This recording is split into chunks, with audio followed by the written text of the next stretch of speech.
Stuff, and I was texting him as I'm running from meeting to meeting, and I didn't respond fast enough to whatever question he was asking. There was one thing, like nothing. She had like 6, 7 meetings, and then I'm going to a bar on the Lower East Side. I was like, well, what's at the bar? She answered every other question except the bar one, and then a few more questions, answered everything else but the bar one again. Right. So I was learned like, something about women. So I was like, oh shit, here we go down that road again. I'm going to share you something with you. If you're ever going to be a man, and I don't mean karate man, I mean a man in a mature relationship, a grown-up relationship, you got to let go of this notion that a woman is there for you all the time. There are days she's not going to be there for you. There are days you're going to have to be on your own and be ignored, and that she's going to want to have a life without you as well. Like, when did you realize this? When Beth started going? Like, Beth goes out. Not before, not in the old marriage. With Beth, you learned this more, I learned right? it with Beth. I learned it in therapy. I get really upset. There's a part of me that wants some time to myself, and then I get upset when she's not there. Like, how could she want to be doing anything? What's more interesting than me? What's better than me? What? You know what? There are times that you're just not included, and you got to learn to accept it. As little boys, we want to be in our mother's good graces every minute. We want to be the center of attention. If you're going to be in a relationship with her, you got to there are times she's going to want to be with her girlfriends. There are going to be times she wants to go out and look hot and let guys look at her. But she's your woman. She's not going to go fuck you over. And if she does, so then you'll deal with it. Then deal with it then. I've never cheated on anyone in my entire life. I never would. But you've got to let her be free, too. She's got to. You can't make her a geisha girl that's there for you every fucking minute to have sex with you. And she's got to be answering texts in a timely fashion. She has all the freedom in the world to do whatever she wants. Yeah, but you get insanely jealous. And you think you're getting fucked over, and you think she's flirting with guys. She answered like 6 questions for everything else all night long, except the bar one. She kept evading. So because she knows. You want to know why? She missed it. She knows. No, she didn't miss it. She knows you can't deal with it. And she doesn't know what to do. Oh, you think she was working on him? Yeah. No, she knows that she's going to answer that, and there's not a right answer, and he's going to get fucking crazy. You don't allow her to answer that. If you didn't get so fucking crazy. But she told him she was going to the bar. No, he wants more. He wanted constant connection. I could have just said I was going home if I didn't want to tell him about it. True. You know. And it made you nuts that she went to the bar. But there's going to be times that she's going to go off on her own. You got to let her go off on her own. It's hard. I'm not saying it's easy. I don't have it all together. That's why I'm in therapy. Right. And he is I do see changes in him. I really, truly do. Like. So you got so nervous you hooked up with this other chick. Did you fuck this other girl? No. Did you ever go out with her? No, this was like the next day she caught the email. Like the next day or And you never bothered to go out with her? No, shit no. I would, but that bothered me too, because I'd rather have him screw a friend or than be looking to meet a stranger, someone setting him up with. He gets scared that you're going to abandon him. In other words, he's going to put everything into you, his heart and soul, and you're going to fuck him over. That's what it was. I thought I was getting burned again. When I put my heart into other girls, I got burned. So I saw it going down that road, and I just made a dumb preemptive strike that bit me in the ass. Right. But you got to grow up. He's right. He's got some growing up to do. Yeah. But I do think doing it. He's growing doing up. It. I'm proud of him. I mean, he's making some major changes. I pray to God it sticks. I really do. Really, truly do. It's going to be a constant struggle. Even if you two get married and you swear exclusivity to each other, it's a constant struggle. Yeah. You know, you can get real jealous and you can, but you got to let the other person do their thing. And the end result is worth it because she's awesome. Goddamn right. Look at that dress. Yeah. Look at that body. Look at those boobs. Oh, there's Ronnie. Ronnie's still here. I'm still here, brother. Yeah, we talked about her quite a bit, Ronnie and I. Really? Yeah, it was pretty disgusting. Really? Oh, yeah. What'd you say? We do a lot of shit A lot to of you. talking, man. I want to hear about You're that. definitely built for... We do a lot of talking. You're a woman. Thank you. You're a worthwhile woman. Thank you. Like my Robin, you have real breasts. I do. Yeah. Real good. Now, Ronnie, I know, is very attracted to you. He's a sweetheart. He literally texted like every other day being like, how are you doing? Oh, Ronnie will pay attention to you. was- Please. You want a guy to pay He attention? moved right in. He Texts moved right all in. attractive women. You would No. pay constant attention. Dude, I wouldn't do that to Richie. No. Never. No, we know that. But if, Never. let's say, Richie wasn't involved, you'd pay a lot of attention to her, right? If Richie was never involved, Right. Oh, even if they broke up, I wouldn't. Right. Really? No way. I don't know about Never that. say never. Maybe not. If Richie died, you can move in. Sorry to hear Richie fell off a cliff. I'll be by tonight with a bottle of Jack. More like he got hit by a car, a limo. Yeah, Ben, go ahead. Hello. Hi. Hey, good morning. I just wanted to tell Richie that I actually have the same shit with my girlfriend right now. Me and her were dating for the past year and a half, and she just couldn't put up with my shit anymore. You know, I over and over again I said to her, you know, I'll get better. You know, I'm not gonna be upset at you. I'm not gonna, you know, treat you like shit, whatever. And it would be good for a month, and then I'd fuck it up as usual. Well, there you see, it's very common. But Ben, did you do anything to try and help yourself, or you just said you were going to stop? Well, no. What happened was we broke up.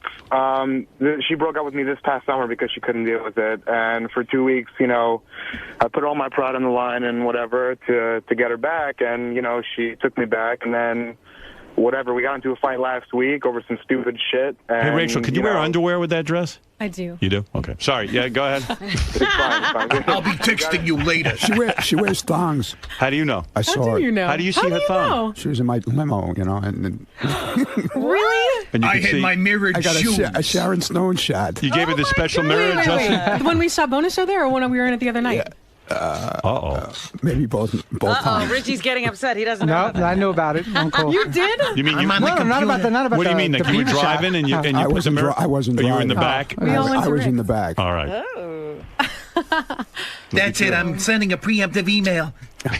Yeah. But Hey, the Grim Reaper's on the phone. Hi, Grim Reaper. Hey, I just wanted to say happy birthday to Ronnie. Yeah, thanks, man. You enjoy yourself tonight, Ronnie. I'll be seeing you tomorrow. Thanks, Richard. Got it. I Thanks. got you a birthday present. It's an oak box. Thanks, Richard. All right, Grim Reaper. You're going to love how Thanks, Richard. There's unlimited beard dye in it. All right, Rick, Thanks, go ahead. Richard. Rick, you're on the air in Pittsburgh. Hey, thanks, King. With all this Oprah stuff aside, Rachel, do you like to have your ass spanked? Are you up for a party, Rachel? There's not a lot that I wouldn't. Richie, you would have pulled it together fast. I suggest therapy at least 2 days a week. I'll do it. Hey, Howard, may I say this too? Yeah. Rachel, you have to also be willing to accept Richie's limitations. I think that's one. But she does. Everybody's a therapist now. But she can't send him a text every minute to prove that she's not fucking him over. He's got to let go a little bit. Right, but she also has to trust. And on Richie's end, I would say this to you, and this is advice I've always given to any girl that I've dated. You can fuck anybody that you want to. You can't necessarily come back, but you can fuck anybody that you want to. Well, she knows that. That aside, then you don't have to worry about it anymore. She just, love the girl. Well, what kind of advice is that? She knows she can go out. It's at the Boy, tell maybe her. like your therapist. She knows she can go fuck another guy. Or a girl. Would you ever bring another girl into the bedroom? No. She's a lot of fun at Rick's. Is she? Yeah. Ronnie, do you have somewhere to be?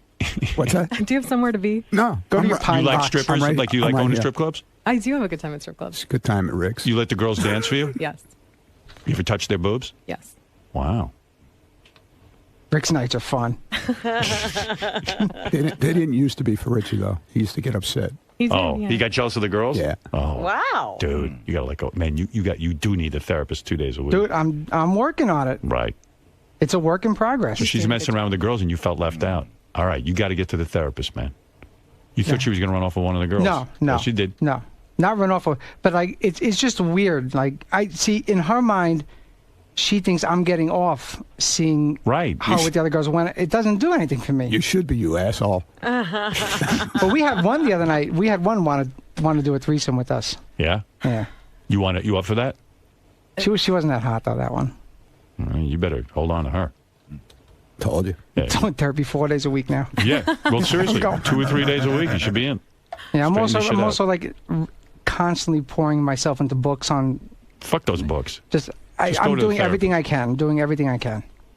I do see you're doing a great job. You really Thank are. you. Like you really are truly like I see significant changes Thank in you you. that I haven't seen in the last 2 years. Like the other day, there was something I wanted to tell her, and instead of having an argument, I just sat and I discussed it, and everything worked out great. We had the best night together. Yeah. Look at this. Because it's See? I wanted yeah, to stick. I'm just learning how to communicate better, I really wanted to and stick. it works. No. All right, good. 'Cause I'm rooting we for you. dudes are very bad at this communication stuff. That's the problem. I always think I'm a good communicator, but I'm not. Dude, I'm a dumb guy. How To me, could it's- you not be? it's- You're it's talking this all and the this. time. Yeah, but evidently I say the wrong thing. Ronnie, thanks. Listen, you two, thank you. Ronnie. Thank you. By the way, Ronnie, you sound even creepier with your new voice. I like it. Thank you. Now you Keep that. Keep that I just voice. want to give a shout out to my boy Charlie Sheen, man. That chick is smoking fucking hot that he was with. Did you see the anal? Oh my God. Yeah. The anal. I love Okay. and I love his show, man. He's awesome. All right. He's cool. There's a guy defending Charlie. There's I the love second Charlie. defense. I love Charlie. All right. Thank you, Ron. And thank you, Rachel. And thank you, Richie. Good luck. Keep me posted, all right? Guys, Oh, jeez. is everything better? How are you? I'm good. Yeah, I'm all right. How you guys feeling now? You know what? It's good. You are in trouble, Ronnie. Fucking asshole. Yeah, dude, come here. What do you say about her in the limo? Yeah, what gets said about me? Come here. Listen, it's like being in Vegas in that car. Whatever we say in that car stays in that car. So guys, going on the show like this, why do it? It's therapy, man. It's just, you know what? I gotta take the medicine for the shit I did to myself and the shit I started. So part of taking my medicine is just being able to put it out there. If I sit and let things fester, it just gets worse. So I gotta be able to be free and just let shit out there. And so if one idiot out there, like the guy that calls up, goes to therapy or does something to better his relationship with his girl, then I'm doing something right. So you feel this helps? It helps big time because, you know, a lot of people out listening can understand. You know, usually callers will call up and say, you're a dick, you're this, you're that. We had nothing but decent callers, you know, so people can understand and relate to what's going on. Now, Rachel, would you say that this is like done, or you think this is a continuing thing? I think it's a continuing thing. I think, like I said, I've seen a huge, drastic change in him in the last month, and I am literally praying that it sticks. I really am.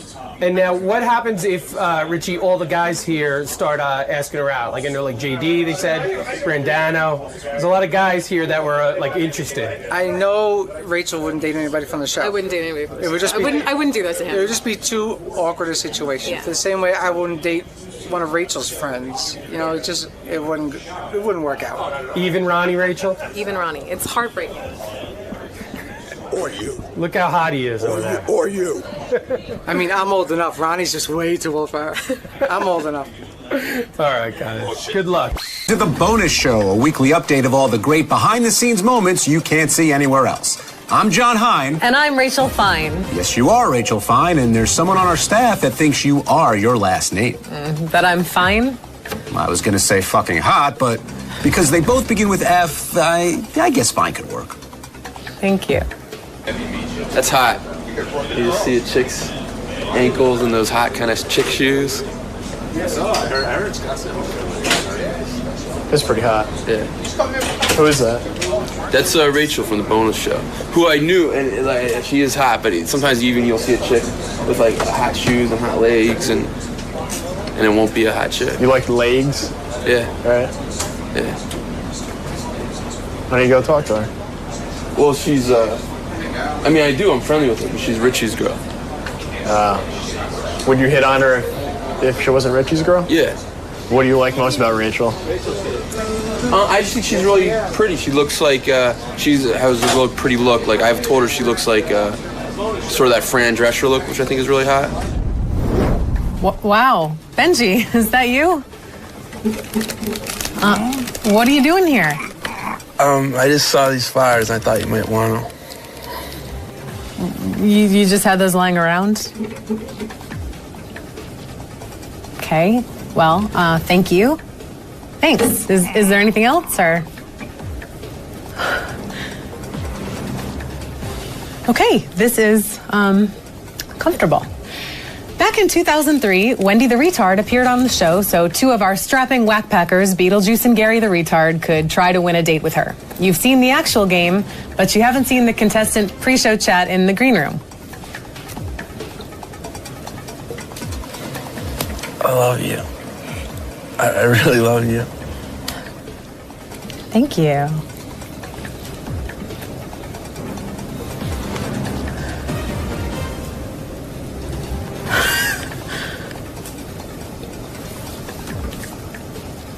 Pre-show chat in the green room.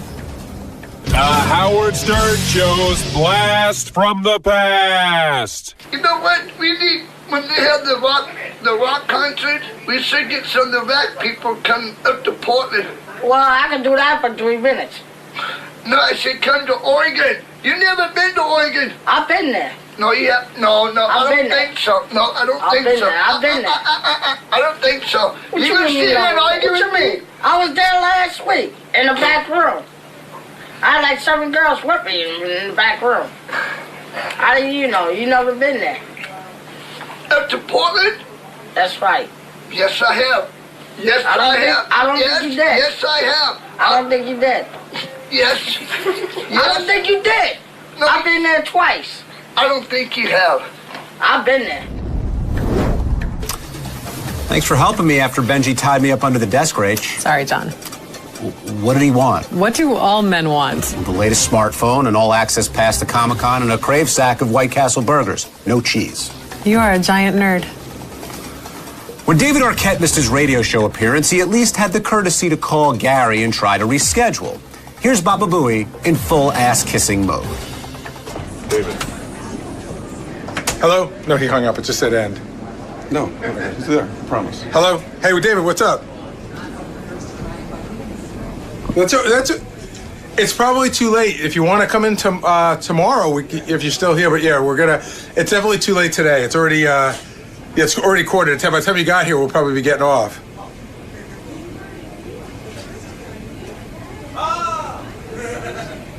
Yeah, hold on. Let me just go look at the schedule real quick.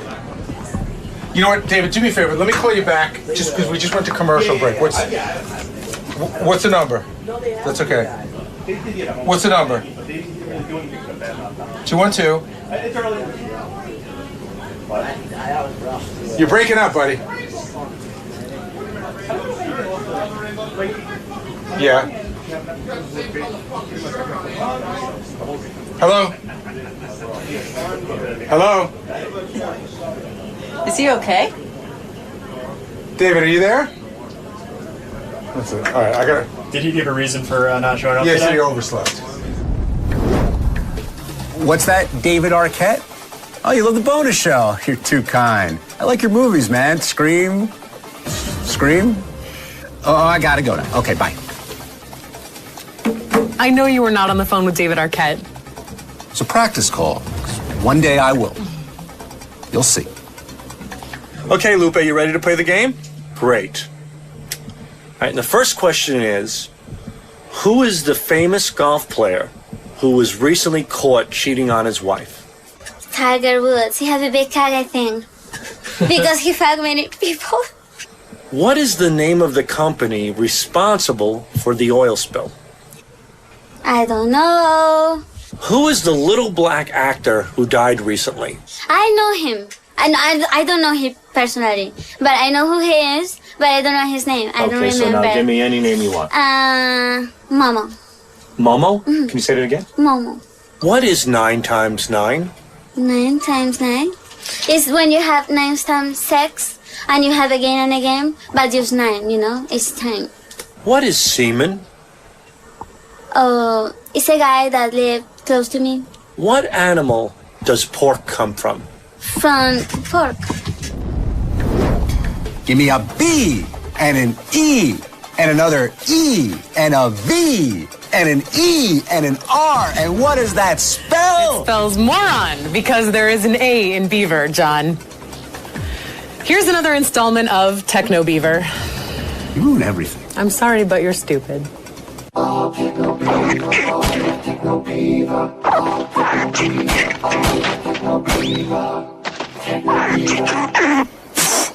Hey everybody, it's Techno Beaver. How are you today? Well, you're probably saying to yourself, what is that unbelievably cool gadget right next to Techno Beaver? This is called a Sony Dash. You probably actually heard Howard talk about this on the air in the last couple of weeks. It's sort of like a video alarm clock, but it does so much more than that. You can scroll the internet through this. They use something called widgets. Widgets are sort of like an app. Dude, can you give me a fucking break? It's not me. Who is it? I'm building a dam. Who's that beaver over there? It's the turtles. Calm the fuck down. So it utilizes widgets. Widgets are sort of like apps for different websites. Like I can go to the CBS website, I can watch 60 Minutes on here. I can look at Facebook on here. It's not quite exactly like an iPad, but it is interactive. It has a touch screen, and it does a lot of things. I can also use it as an alarm clock. At night when I go to sleep, I can turn it down so that it's not quite as bright. It's got a bunch of different sounds it wakes you up with. I'm warning you. I'm warning you, Beaver. Woodpeckers. Yeah, you're going to get woodpecked. So it does a lot of cool things. Like I run all my pictures through Facebook on there. One of my cool things that I love to do is I keep it next to my computer, and I have Google Trends. So sometimes it almost acts like a ticker to me, where things go by, and all of a sudden I go, oh, why is that guy's name on there? And I'll go to the internet. You can use it in your office, you can use it in your bathroom, or you could use it right next to your nightstand as an alarm clock. Sony Dash, Really cool, connects to the internet, tells you all the stuff you need to know. Sony Dash. Fucking stop it! There's some sticks on that. I'll beat you like a redheaded stepchild. I'm gonna get back to work. Work? Is that what you call jerking off? Ah, yeah. You hear the music. You know what time it is. It's wrap-up show time. Let the vibes pass through your body. Yeah, Rachel, come on. Let yourself go. You know you like. That is maybe the worst music track I've ever heard in my entire life. So, only way to stop it is to get to the clip. So here is Sal trying to uncover Mr. Hines' dark secrets. The only secret I have is that I love this song there, and everybody knows. Feels good. Come on, Rachel. That's truly a secret that everyone knows. Are you kissing his ass because he drives you home? No. Do you give him gas money? Yes, I pay him. I pay him every week. What do you give him? I give him $80 a month to drive me in one way. All right. And you owe me about $400. That's Sal's got teams of yeah, but people John, I'm driving keeping him a lot around. of your secrets, so we're kind of even there. I think that's a great show. Next, Sal tells John Hines secrets. I want to hear Yeah. those. All right, so John, I'll give you a hint. Shut the fuck up, get in the trunk. Take. Such a goofball. No, mister. Shut up. Blowjob 81, here it comes. Now, we all know Ronnie loves sex, and we know he is a huge fan of this city. So the fact that he is a fan of Sex in the City shouldn't come as a surprise, but somehow it does. Which Sex in the City girl do you most identify yourself with? What do you mean? Identify? Oh, I thought you were a fan of the show. Do you like that show? Yeah, I went. I saw the last movie. What'd you think of it? It was me and about 500 girls and 2 gay guys. So why'd you go?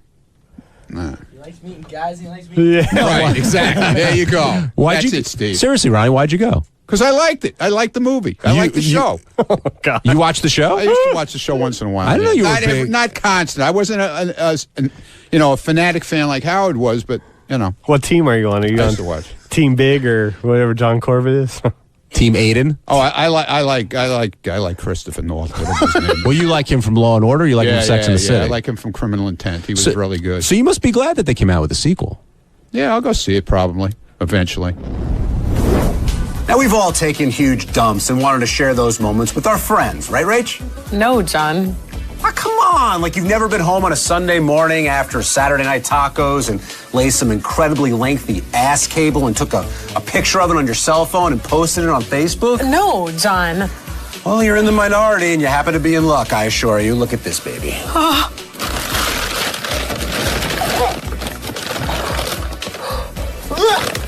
I only got half of it. Here, want to see the other half? Major pipe stuff. Are you one of those guys who, when you were in college, you would go, "Hey, everybody, come look at this shit I just made"? You're like all about it, aren't you? No, but you have done that, haven't you? I must admit. Have you done that? No, but I must admit, about a week ago, I didn't think I was going to make it to the toilet. I mean, it was ready to come out. And when I finally made it to the toilet, I took this huge crap. And I did think about it. I don't know why. I don't know why this came up, but I thought about taking a picture of it and sending it to Richard Christie. But why? What was so special about that one? Because I took a look at it. It filled the bowl. I was like, oh. So it was size you were proud of? Yeah, I think Volume. Yes. Yeah. That's called, but by the way, when you don't think you're going to make it, and that's called prairie dogging. That's when the dog's sticking his head out of the prairie. When was that? Oh, that was a porta potty at the New York State Fair. You know, it's hard to tell here which one's mine. You have to. I apologize to all of you. For my fecal-loving co-host, John Hine, I'm Rachel Fine. Thank you for watching, and we will see you next week. Memories. That was Hanukkah 2008. If you look close, you could see some remnants of potato latkes in there. Do you see that? Oh, and if you look at it at an angle, it kind of looks like an elephant. And see the little piece of corn? That's the eye. I'm going to vomit There's a again. tail. You have to stop. This is the grossest conversation we've ever had. Just stop. Take pride in my work. This is your best work. Smell this. You play with your poop, and I will have flowers. I kind of want Benji back. Diva. Eric the actor's on the phone. I would like to work this out and have Eric be part of the... It would be fun. It would make it a better day. Hi, Eric. Eric, I've received your letter. I would like you to be a part of the IQ test results today. I think it would be the honorable thing to do because you agreed to do it. Your demands, there's 2 I won't agree to. Here's what I see. I'll tell you what. Let me get the list of demands here. Okay, final appearance, get my results under the following terms. Okay, 1, during the call, no one call me Eric the Midget. Okay, I can do that. Okay? All right. All right. We have to call you Eric the Actor. All right. 2, no assholes on the line can get on the air while you're on the air. Okay, so while we do the results, I won't put anyone on. I'll hang up on you at some point, and then we'll take phone calls. I'll agree to that. It's a little difficult, but I'll agree to it. 3, no 9 times table, no math whatsoever while you're on. Agreed. I can do that. The 4th one I can't agree to. They have to agree that this is the end of my time on their show and stop talking about me from now to the end of the show. I don't know what that means. I mean, there's no way I can't guarantee that. People are going to call in and talk about you after we do the IQ test. Of course they are, but you don't have to be on the phone for that. From now till December 16th, the end of the show. No, I can't agree to that. I can't. I mean, and not only that, I think that this is a little bit obnoxious because, you know, you agreed to do the IQ test. We went to the trouble to do it. And there weren't any of these conditions. We didn't have to do, to have negotiations after the fact is ridiculous. It's sleazy, Eric, and I'm telling you that because I know you want to be in the business. If you try to pull that with any producer or anything, you're off. Yeah, I'm just telling you the truth. 5, they need to agree to give me some money for being a part of all this. Now, extortion. That's extortion at the worst. That just doesn't make you look like a clean individual. You don't agree to do something and then afterwards shake everyone down. It's not cool, Eric. A, Wednesday my laptop broke down. And B, it's Christmas time. I need some extra money. Eric, why didn't you say that at the beginning before you agreed? Why didn't you say to me right away, hey, Howard, I could use some money for the bit? You know I'm always generous with you. I've always tried to be a decent guy with you. But you can't shake people down afterwards. It comes off the wrong way. It's not fair. You can't agree to something, and it's just, and then I look like an idiot. And it makes there are other people who've just given their time. The 6th demand I can give into. They will tell me what the latest offer for an acting gig is. Gary, you still know that, right? Yeah, I never said it was an acting gig. I said it was an opportunity that he'd be very interested in, but I got to go back. I'm not even sure it's still available. Right, but you would tell him what it is. Absolutely. All right. That I could agree to. So I can agree to most of this, and I would like you to participate in it because I think that we have been honest with you, and I think we have been fair with you, and I think we went through a lot of trouble, and you were the one who wanted to be in this anyway. And just think of this. You will have your results right now as opposed to still having to wait for them. Right. Because this doctor's being an asshole. Even though you said it was clear for him to give them to me, he still has not called me to give them to me. He will. But we have the results. You could have them today if you agree. What do you think? You want to be part of it? If you don't, I'll instruct the doctor to give them to you after the bet at some point. I don't know when he can get to it, but at some point he will get to you. It's up to you. But you'll have the results now. What do you say? I'll agree to it, even though you're not meeting all of... Well, we're meeting most of them. Right. Eric, he's meeting 4 of the 6, and I'll tell you what, I'll throw one in for you. Go ahead. I promise from now till the end of the year, either on the regular show or the wrap-up show, I will not make any negative comments about you. Wow. Okay. Well, that's nice. All right, so you're participating? Yes. All right, and I'll tell you what, because he's being magnanimous, Gary, do you have any money for him? I actually, Howard, don't have... Well, hold on a second. I don't think I have any money left. I have, I only have Steven Singer gift cards left.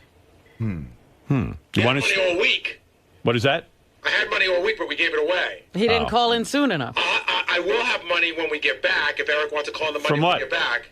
What sponsor? It'll probably be either 7-Eleven or iOvate or something like that. All right, I tell you what.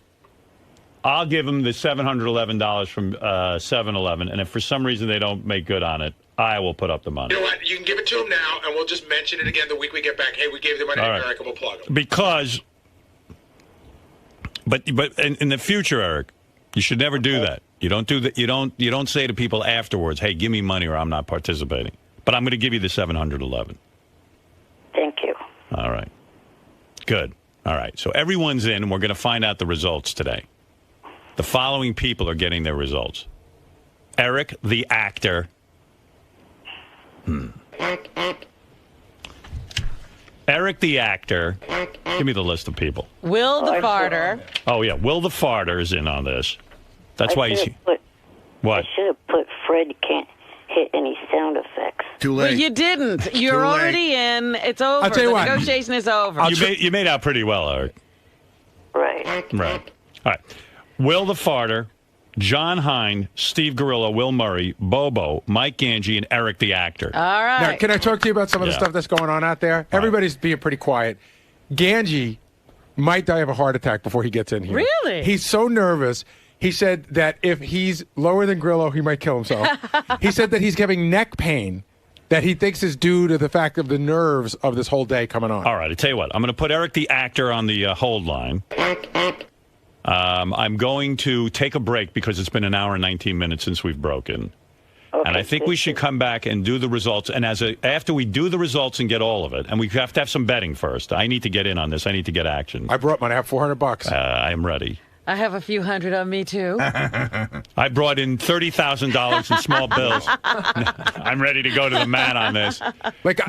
This is going to be This is going to be a very tough IQ test. It's not the same. It's not so easy as the first one. Like, I think an interesting bet is, will Eric the actor beat anyone? Okay. And, and you get money for that. Or I got Will the farter versus Grillo. Eric, do you think you could beat Will the farter? I think so. Hey, and by the That's way, a good contest. Howard, you got to get Yeah. Will the farter in here because Will the farter is absolutely positive. He I think thinks he's a genius. I think he's willing to bet money that he absolutely is smarter than Will Murray. Really? Absolutely. He I'll he take knows money that on in his that. heart. But he also said he could beat Scott DePace's 122. Yes. Eric, you think you could beat Bobo? Yeah. Yeah. I say Bobo and Eric. Do you think you could beat Will Murray? I don't know. All right. Here's one for you, Howard. Will Bobo or Sal, even though it's the old one, will Bobo be higher or lower than Sal? Bobo will be lower than Sal. Really? Yeah, I what think was they're gonna- Sal? What was 102. Sal? 102? Bobo will be lower. I say Bobo's in the 90s. Wow. Is Bobo here?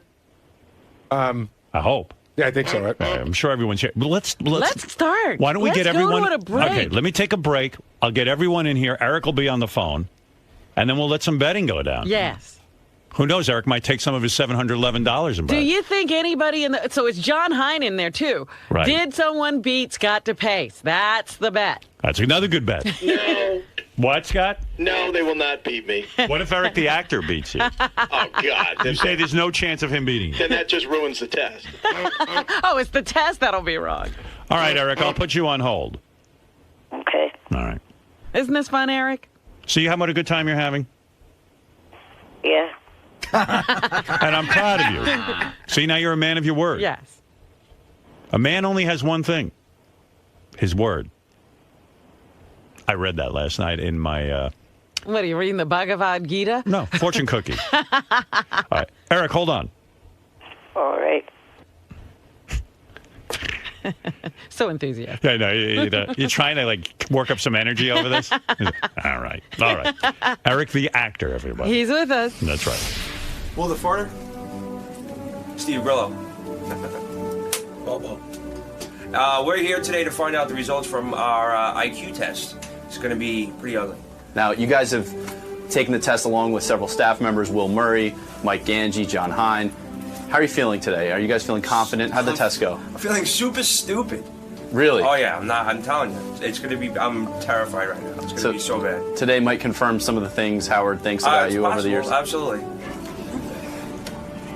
Are you nervous about today? I'm really nervous I about can today. tell. You're eating, nervous eating.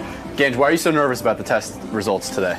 Because, let me close this so it doesn't get hot, doesn't get warm. It's cold.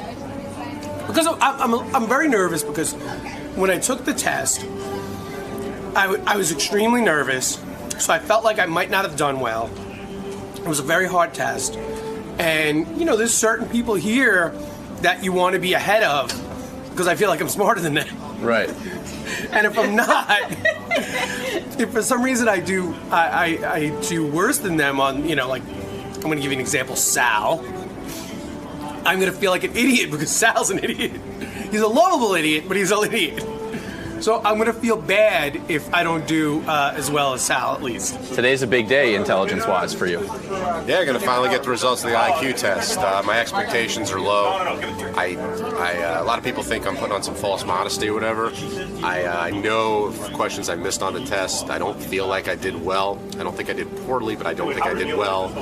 That doesn't mean that I didn't beat the pace, but I didn't do as well as I thought, as I would like to. And I feel that Will probably did the best. Really? Yeah. Will's a smart guy, and just in talking with him afterwards, I think he just had a good day, and I didn't. Mr. Murray, sorry, I didn't mean to startle you on your big day. Today is a monumental day in the story of Will Murray. A lot rests on these IQ tests today. Am I correct? No, you're incorrect. These results don't mean a lot to you? Nope. Liar. I'm not lying. How am I lying? I think these tests mean a great deal. If I do terrible on them, yes, I will be upset about that. How did the actual well on them? Mm-hmm. I personally believe no matter how well I do on this test, John is a more intelligent person than I am. Jason is more intelligent than I am. Scott DePace is way more dumb than I am. And I don't care what this test results say. Those are my beliefs. What about you, Will? I think I did pretty well. I just screwed up in one area pretty much, pretty badly. But then all the other ones, I think I did pretty well. So today you did bad on the saying your name part, right? Yeah, saying my name part. Yeah. Well, today might prove that you're more than just a great farter. There's also some brains behind that gas.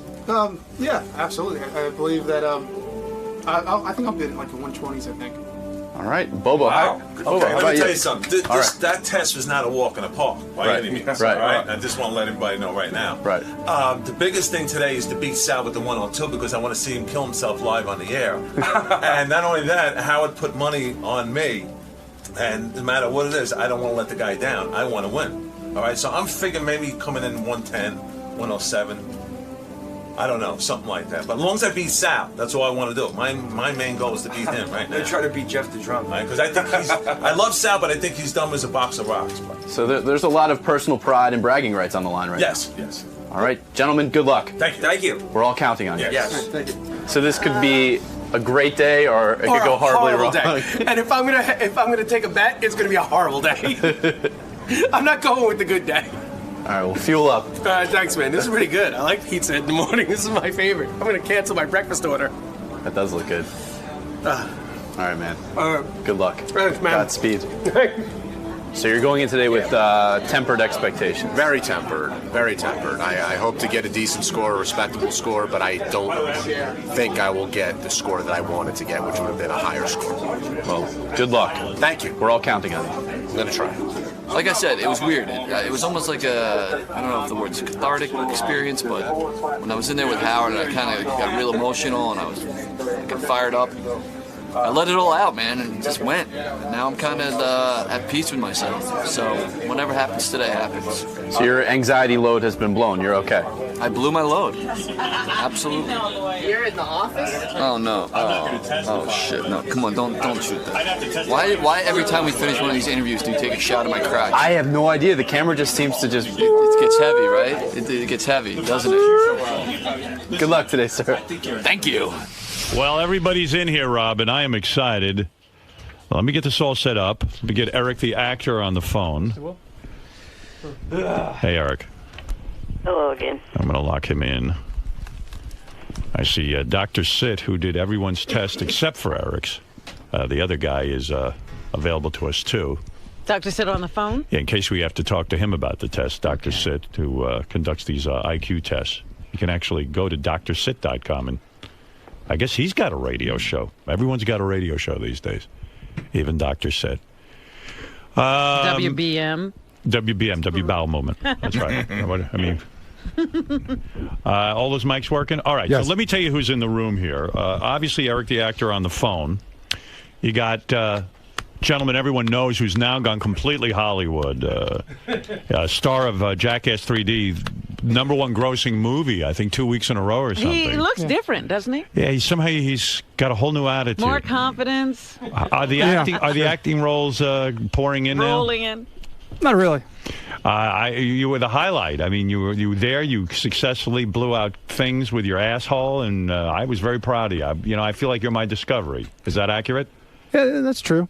They actually left out the best parts. Which were? I shot Steve-O in the face with a dart. Really? Why did they take that out? I have no idea. Maybe they're saving it for the DVD. Yeah, it's going to come out in 3.5. Well, I got to tell you, I've spoken to you many times. I've talked to you about your, what is this, IQ music? Yeah. Well, it's making me mental. No offense. Then it's appropriate. I feel like I'm on Entertainment Tonight. Will, I've spoken to you many times. And no insult intended, but while you're the most talented guy I know in this business, with your asshole and the way you fart and everything, you never strike me as being particularly intelligent. And I can't imagine that you're going around saying that you're going to beat Will Murray, you're going to beat John Hein. I mean, you're full of confidence. I didn't say I'm going to beat any of them. I just said that I believe I'm going to get anywhere between a 115 and 125. Well, that's not true. You said several times to me you thought you were smarter than Will Murray. Many times. Will Murray, yeah, that's one thing. But I'm saying I'm not going on saying I'm going to beat everybody. Just so you know, the doctor said when we took the test and we were preparing the night before, he said, whatever you do, don't do what Will the Farter did, which was sleep like 40 minutes the night before. He's like, that's the worst thing you could possibly do, and that's after he took the test. So clearly, the doctor. Do you think Will Murray, do you think Will the Farter will beat you in any way? No, I mean, are you concerned about him? It's laughable almost. He's an idiot. And do you think he's retarded? He could be borderline, absolutely. Yeah, borderline retarded. Fuck you. I'm just saying. Yeah. Didn't you? All your talent went to your ass. Were you good? Were you good at school? I'm just trying to get. I'm trying to get an idea because I'm going to bet some money on this. All right. Well, when I went to high school, Yeah. the 1 year I actually tried because the 1 year I actually cared, I got straight A's. The 1 year I actually cared. Right. So other than that, like I graduated with like a fucking C average. Sometimes I speak to you and I see like those dull eyes of like someone who's. I'm always fucking tired. Is that what it is? Yes, I'm always tired. What are you? But he said he had once taken an IQ test and scored in the 140s or something. No. It was like a 120 something. I think it was 127 really online. So yeah. you would actually beat online. You said. Yeah, it was online. All right, but it's an indication of something. Yeah. He had to get something right. I only screwed up in like I think one part majorly, and then a couple of questions I screwed up. All right, so that is Will the Farter, who could be a long shot in this. Take this all in because I'll allow people to bet. Steve Gorillo, you are our intern. Everyone always goofed on you, said you're stupid, you're retarded, you're this, you're that, you don't know what you're doing. Not at all. Do you think you're going to do well on this? Absolutely not. You don't? No, I have no confidence. When you were taking it, did you... I was a miserable wreck. My brain hurt after that test. Did you feel like you got any of them right? The only thing I kind of did good on was like the blocks. In the beginning, like I was good at making the shapes. I think I maybe only missed one. Right. But other than everything else, I was like next. Do you think you could beat? Do you think you'll beat Wendy the retard score? I would hope I would, but it might be close. You're not retarded. Do you think you'll beat Sal, who is the lowest of the, let's say? I'd be happy if I came close. Sal had a 102. Do you think you'll break out of the 90s? I'd like to break out of the 90s, but I'm not sure. 90 is pretty. I think 90 is considered dull, right? If you got a 99, would that make you happy or sad? I would be happy. Like, I would be shocked. Dr. Sitt, I know Sal got a 102. He was at sort of the low end. Wendy the retard had a 61 when we did this the last time, which is retarded, right? If Gorillo got in the 90s, would he be retarded or a little above retarded? He would definitely not be in the retarded category. That would be what? Normal intelligence? If he's at a 90, it's actually in the low average. Low average. Anywhere between 80 and 89 is considered dull, right? Considered... You can use the word dull, but I would rather say it was, borderline. Borderline, all right. So, Steve, do you think you'll be borderline? I'd like to be a little above borderline, but I'm not particularly sure. Bobo, everyone's thinking you're really stupid, but I pointed out you were a driver's education teacher, right? That's right. Right. Almost 38 years. But does that mean he's a teacher? Right. Yeah, I'm a teacher. Does he go to teaching school? No, I've gone to a lot of... And you graduated college, right? No, I didn't go to college. I went to all training schools. Training school, right. Vocational school. Yeah. Right. So he's not a teacher. Right. Well, I'm a teacher of safety. Did you graduate high school? Of course. Oh, you did? Yeah. And you did well in high school? Yeah, I did very well. Did you take the SATs at all? Yeah, but I forget what I did. I would too if I was a teacher of safety. Hey, all I want to do today is beat Sal with the 102. I see. Do you think you'll beat Steve Gorillo? I think so. You do you think you'll be Will the farter? It's possible. How did you do on the test? Did you feel good while you were taking I tell the you, test? those blocks I want to throw at the wall. The numbers drove me When you have crazy. to memorize Yeah, numbers. it's going backwards. But a lot of the symbols and stuff, I think I aced through the symbols. I haven't seen you in a while, and I'm being a friend. Okay. This toupee does not look natural. It really doesn't? It really doesn't. You mean no. if you got people off the street now, they wouldn't be able to... It's Bobo. And he You puts don't gel in it, which is even worse. Why do you gelling? gel your toupee? You know, they get a little just- spike look. But can't they naturally just make it look spiked so that you don't have to gel it? Like, couldn't they just Like a permanent spot. Yeah, like emulsify. No, because it? it's real. It's actual hair. It's real hair. But Bobo, you know, there's a distinct line. I'm not being a dick. Right. Like I can see what your real hair is and what the wig is. I mean, I can see it's literally right there. Yeah, you see the whole line where it. It's like they're two different sets of hair. Yeah. Looks like AstroTurf. Look at his necklaces too. Yeah, I know, Bobo. Why so many necklaces? Maybe just It's one. just a look, you know. Silver, gold, everything. And can I ask one more question? Why the black wife beater under the regular shirt? It's a look. It's a look.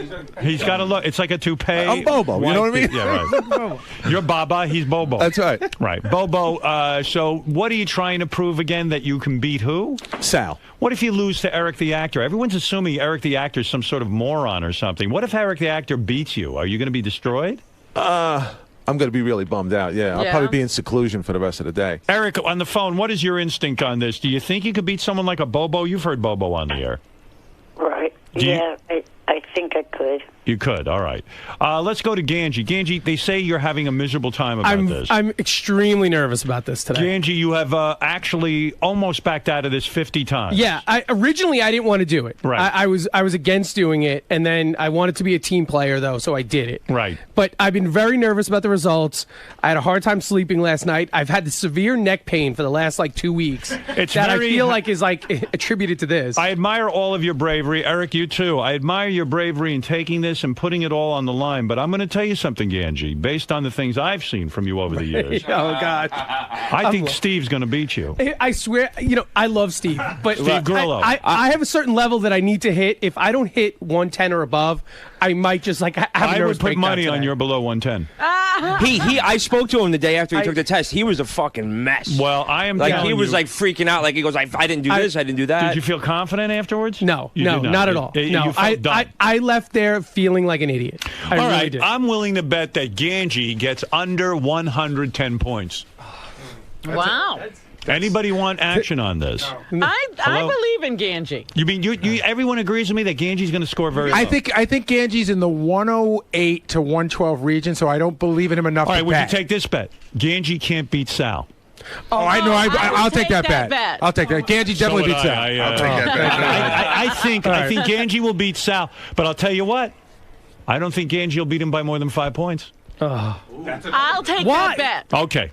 Robin, you're on. What do you want to bet on that? Let's say $50. Okay, you're on. $50. Thank you, Robin. Jason, you're going to keep track of these bets? Okay. Now, Gary, you already have bets. What is your bet? I have $100 that John Hine will beat Scott DePace. That's a bet with Scott DePace. Right. And I have $300 that Will Murray will beat Scott DePace, and that bet is with Scott DePace. All right. Wow. I believe that anybody else want action on Ganji? Yeah, can I get in, Howard? Go ahead, Scott. I believe Ganji will be. Doug. You're saying that Ganji will get a 107 or less? Yes. All right, I'll take 108 or higher for 50. Okay, $50 you're on. Okay, all right, thank I'm in you, on Scott. that. All right, sorry, Ganji, I All don't right, believe in I you. know. I've seen you in my home. I've seen you at work for all these years. I love you. You Right. work hard. You I just can't think I'm take an it away. idiot. I don't think you got the brain power. All right. There's no way. You are the guy who sent my daughter's teacher, who was married to a priest, porno video, and I just don't believe there's high level of intent. That was a long time marry ago. a priest? Right. And that was a long time ago. Maybe I've gotten smarter over the years. All right. And by the way, if you come out fully retarded, I'm not going to be angry anymore about the porn video. Oh, really? Oh, Yeah, good. you're released. And is there anything here that could affect my job? If I get like a 90, do I get fired? Or No, in fact, that explains everything. Oh, okay. Yeah, in fact, it seems like people who are the lowest move up around here. Howard, Yeah. what's a number for Ganji that would make you look at him in a different way? Anything over 115. Okay. All right? Okay. I don't believe he can do it.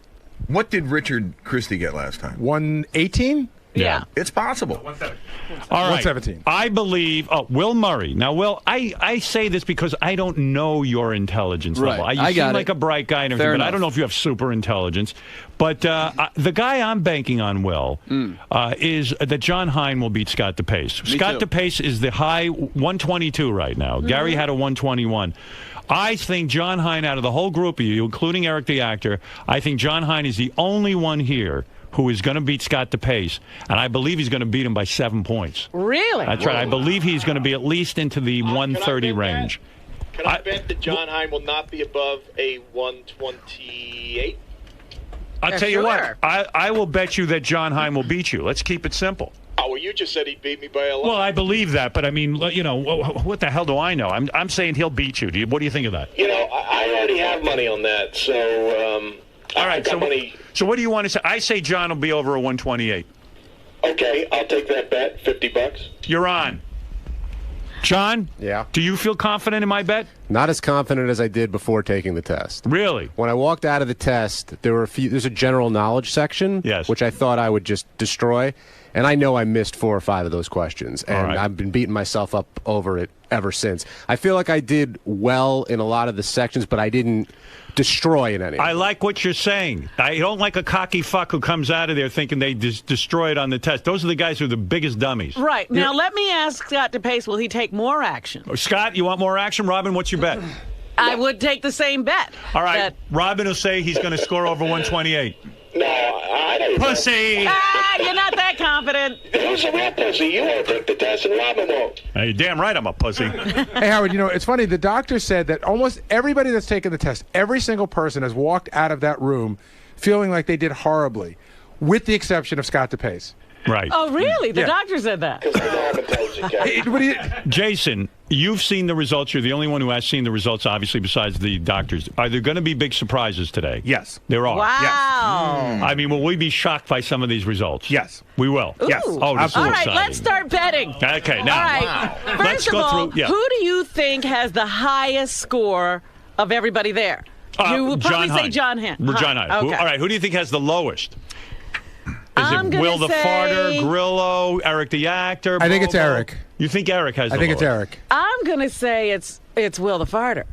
I'll take action on that. You think- I say Eric the actor will lose to Will the Farter. Okay. That's just I how much don't know. money you Let want. me see. I'll put money on myself on that too, because there's no way in the world I'm going to get lower than that. Well, you don't have any money. No one will bet with you. I'll go 100 with you on that. I say Eric is lower than Will the Farter. Really? Yeah. Absolutely. I'm taking your 100. All right. Good. All right. There you go. Yeah. So you're saying Eric the actor will beat Will the Farter. Yes. Eric, what do you think of that? That Robin believes you are smarter than Will the Farter. Well, I hope that she wins. Thank you. Don't let me down. Eric, do you want to put any action? I know you have $711 in cold hard cash from 7-Eleven. You can bet. Do you want to bet on yourself against any of these guys? No, I would prefer to stay out of the betting pool. Eric, are you going to freak out if they find out you're retarded? Oh, stop. No, let's say they say, He's listen. not. You say no way. No. What is retarded, doctor said? What would be considered retarded? Retarded, full-on retarded, would be below 70. All right. Eric, if you're below 70, which I don't believe you are, if you are below 70, would you just freak out? Well, I doubt I am, so So you would freak. I guess a little bit. Okay. Will the Farter, no way you're retarded, right? There's absolutely no way. Grillo, if we find out you're below 70, it'll be shocking to you even, right? That would be shocking. That yes. would be shocking. All right. But where does Bobo fall? Is Grillo going to beat Bobo? Or Bobo going to beat Grillo? Well, there's a bet right there. I think the race is Bobo, Grillo, and Sal. Like, you can go Sal's the All benchmark. right. Sal had 102. Right. You want to know if Bobo is going to be below 102? The answer is yes, in my opinion. I love Bobo. I thought you were betting on me. I'm saying you're lower. I am betting on you. I'm betting you're lower than Sal. You changed it. Well, I'm looking at you in that toupee. Anybody with any intelligence would know. I think Burt Reynolds is a moron, and I think you are. No, I think that... Wow. Who is that? Anyway, Darth Vader on the phone. Mel Gibson. I'm Eric fell going out to of his say chair. I believe that Bobo is going to score lower than a 102, Robin. Okay. Anybody want action on that? No. I'm willing. Okay, all right. No one believes that. I believe Steve Grillo will go lower than... You think Sal's smarter than I Grillo? believe Sal is smarter than Steve. No offense. Grillo, I love you. I dedicated a book to you. You were I my understand intern. that. Look, I'm telling you. You were a guy in charge of my potato. You never got it right. Never got it right. All right, so here we go. I would say you are lower than 102. Do you think he's the lowest in the group? No. I believe it's going to be Eric the actor is the lowest. Sorry, Eric. I believe... Grillo next? I believe Grillo next, Bobo after that, and Will the Farter will be a big surprise. I believe Will beat Ganji. Will the Farter will beat Ganji. That's right. I'll take that bet. Go ahead. $50 that Ganji will beat Will the Fart. Go higher. Go higher. I didn't bring enough money in with me today. All right, $100? I will take that bet. Okay, how much? I will take that bet for 100. All right, I say Will the Farter beats Ganji. I got 100 with Gary, and I got 100 with Robin. Can I get 100 on that? 100 on that. Anybody who wants. Okay, Who's that? I'm on it. $100 that Ganji will beat Will the Farter. All right, Sal, you got it. $100. All right. Sal, you good for it, or I got to wait a year? I got it in my pocket. Go ahead. How'd you get it? He stole. He robbed. Long story. All I right. didn't jerk off for 2 weeks in the booths. Hey, Sal, can you get out of my office? Why, you don't like him in there? He touches my stuff and he's gross and he jerks off at the booths. Get out. All right. I got Yeah, but he hasn't jerked off in the boots for 2 weeks. That's how he got the $100. That is a lie. Is that right, Sal? That's true. All right. And look, Gary, I'm awake. And you're also fat in that white T-shirt. Sal, you are freaking me out. I'm not used to anyone being awake in that office. What's that? Oh, jeez. Oh, now you really Get done out of it. there. All right. He's Let's go. naked in your office. Or Ralph. Ralph is on the air. Yes, Ralph. Hey now. Hey now. Participant. What was your IQ? 118 or 112 or 112. 112. Oh, yes, Ralph. What do you want to bet? Very happy to hear Eric's participating. This is great. Eric, Ralph is pleased you're participating. Very pleased. Guys, turn off the microphone in Gary's office. Sal just fucking me over royally. Go ahead, Ralph. He's only at 102. Right. I'll take that John Hine bet if you want, that he's not going to be 128 or over. I believe he will be. How much money you want? $50. $50 you're on. John Hine will score over a 128, and I've got a lot of money riding on it. Yes, you do. Absolutely. Notice Fred is not betting at all. No, what's going on, Fred? And you think Because I don't like the betting line, but I do have an exact order of Give who me I a think's bet going to then. come in. Then give me a bet, Fred, that you like, and I'll tell you if I'll take it. I'll say John's going to be over 128. Well, I've already bet the farm on So that. anybody else want to bet on that? So John's going to be. You know what? I'll take the under bet then. John's going to be a 129 to be clear, right? Or up? That's right. I'll say 127. How's that? All right, Fred, I'll give you, what do you want, $50? $50. $50. I got money. John, you better not fuck me up. I think You could bankrupt him. I have news for you. I might have to take another job and Well, stay everybody's here. ignoring Will. I think Will Murray did better than I did. You do? Do you think Will can beat John Hine? Does anybody want to take money that Will Murray is the brightest guy here and that he will beat John Hine? I say he is. You do? Here's my order. Here's my order right here. Go ahead. What is your order? My order is Will Murray, John, Ganji, Will the Farter, Bobo, Steve Grillo. I put a space in there, and then Eric at the bottom. Everyone's got it. Does anyone have Eric higher than any of these guys? I do. No. I said Eric was smarter than Will. All right. And it has nothing to do with his intelligence. I just don't think he got a good education. What do Hey, you want, Howard. Ralph? Yes. I'll bet you Eric doesn't finish last, but that he's not the. All right. How much? $50. $50 you're on. All right. Eric. You there? Eric, you got money on you. I'm here. Did you? How'd you do, man? Don't fuck me. Yeah, Ralph needs every dime he can get. What do you want, Sal? I'll take $50 that Will beats John Hine. That Will beats John Hine. All right. $50. $50 you're on, Yeah. Sal. Betting a bunch of guys that don't Wow, have no you know money. what? I think I want that bet. You want that bet? Yeah. You want it with Sal? Or you want it with me? You want it with you got money? If it's Robin's money, I'll make it 100. Go ahead, Robin. What are you betting? I'm betting that Will is smarter than John. Oh, you are? Then you got it with Thank me. you, How much Robin. money you want? $100.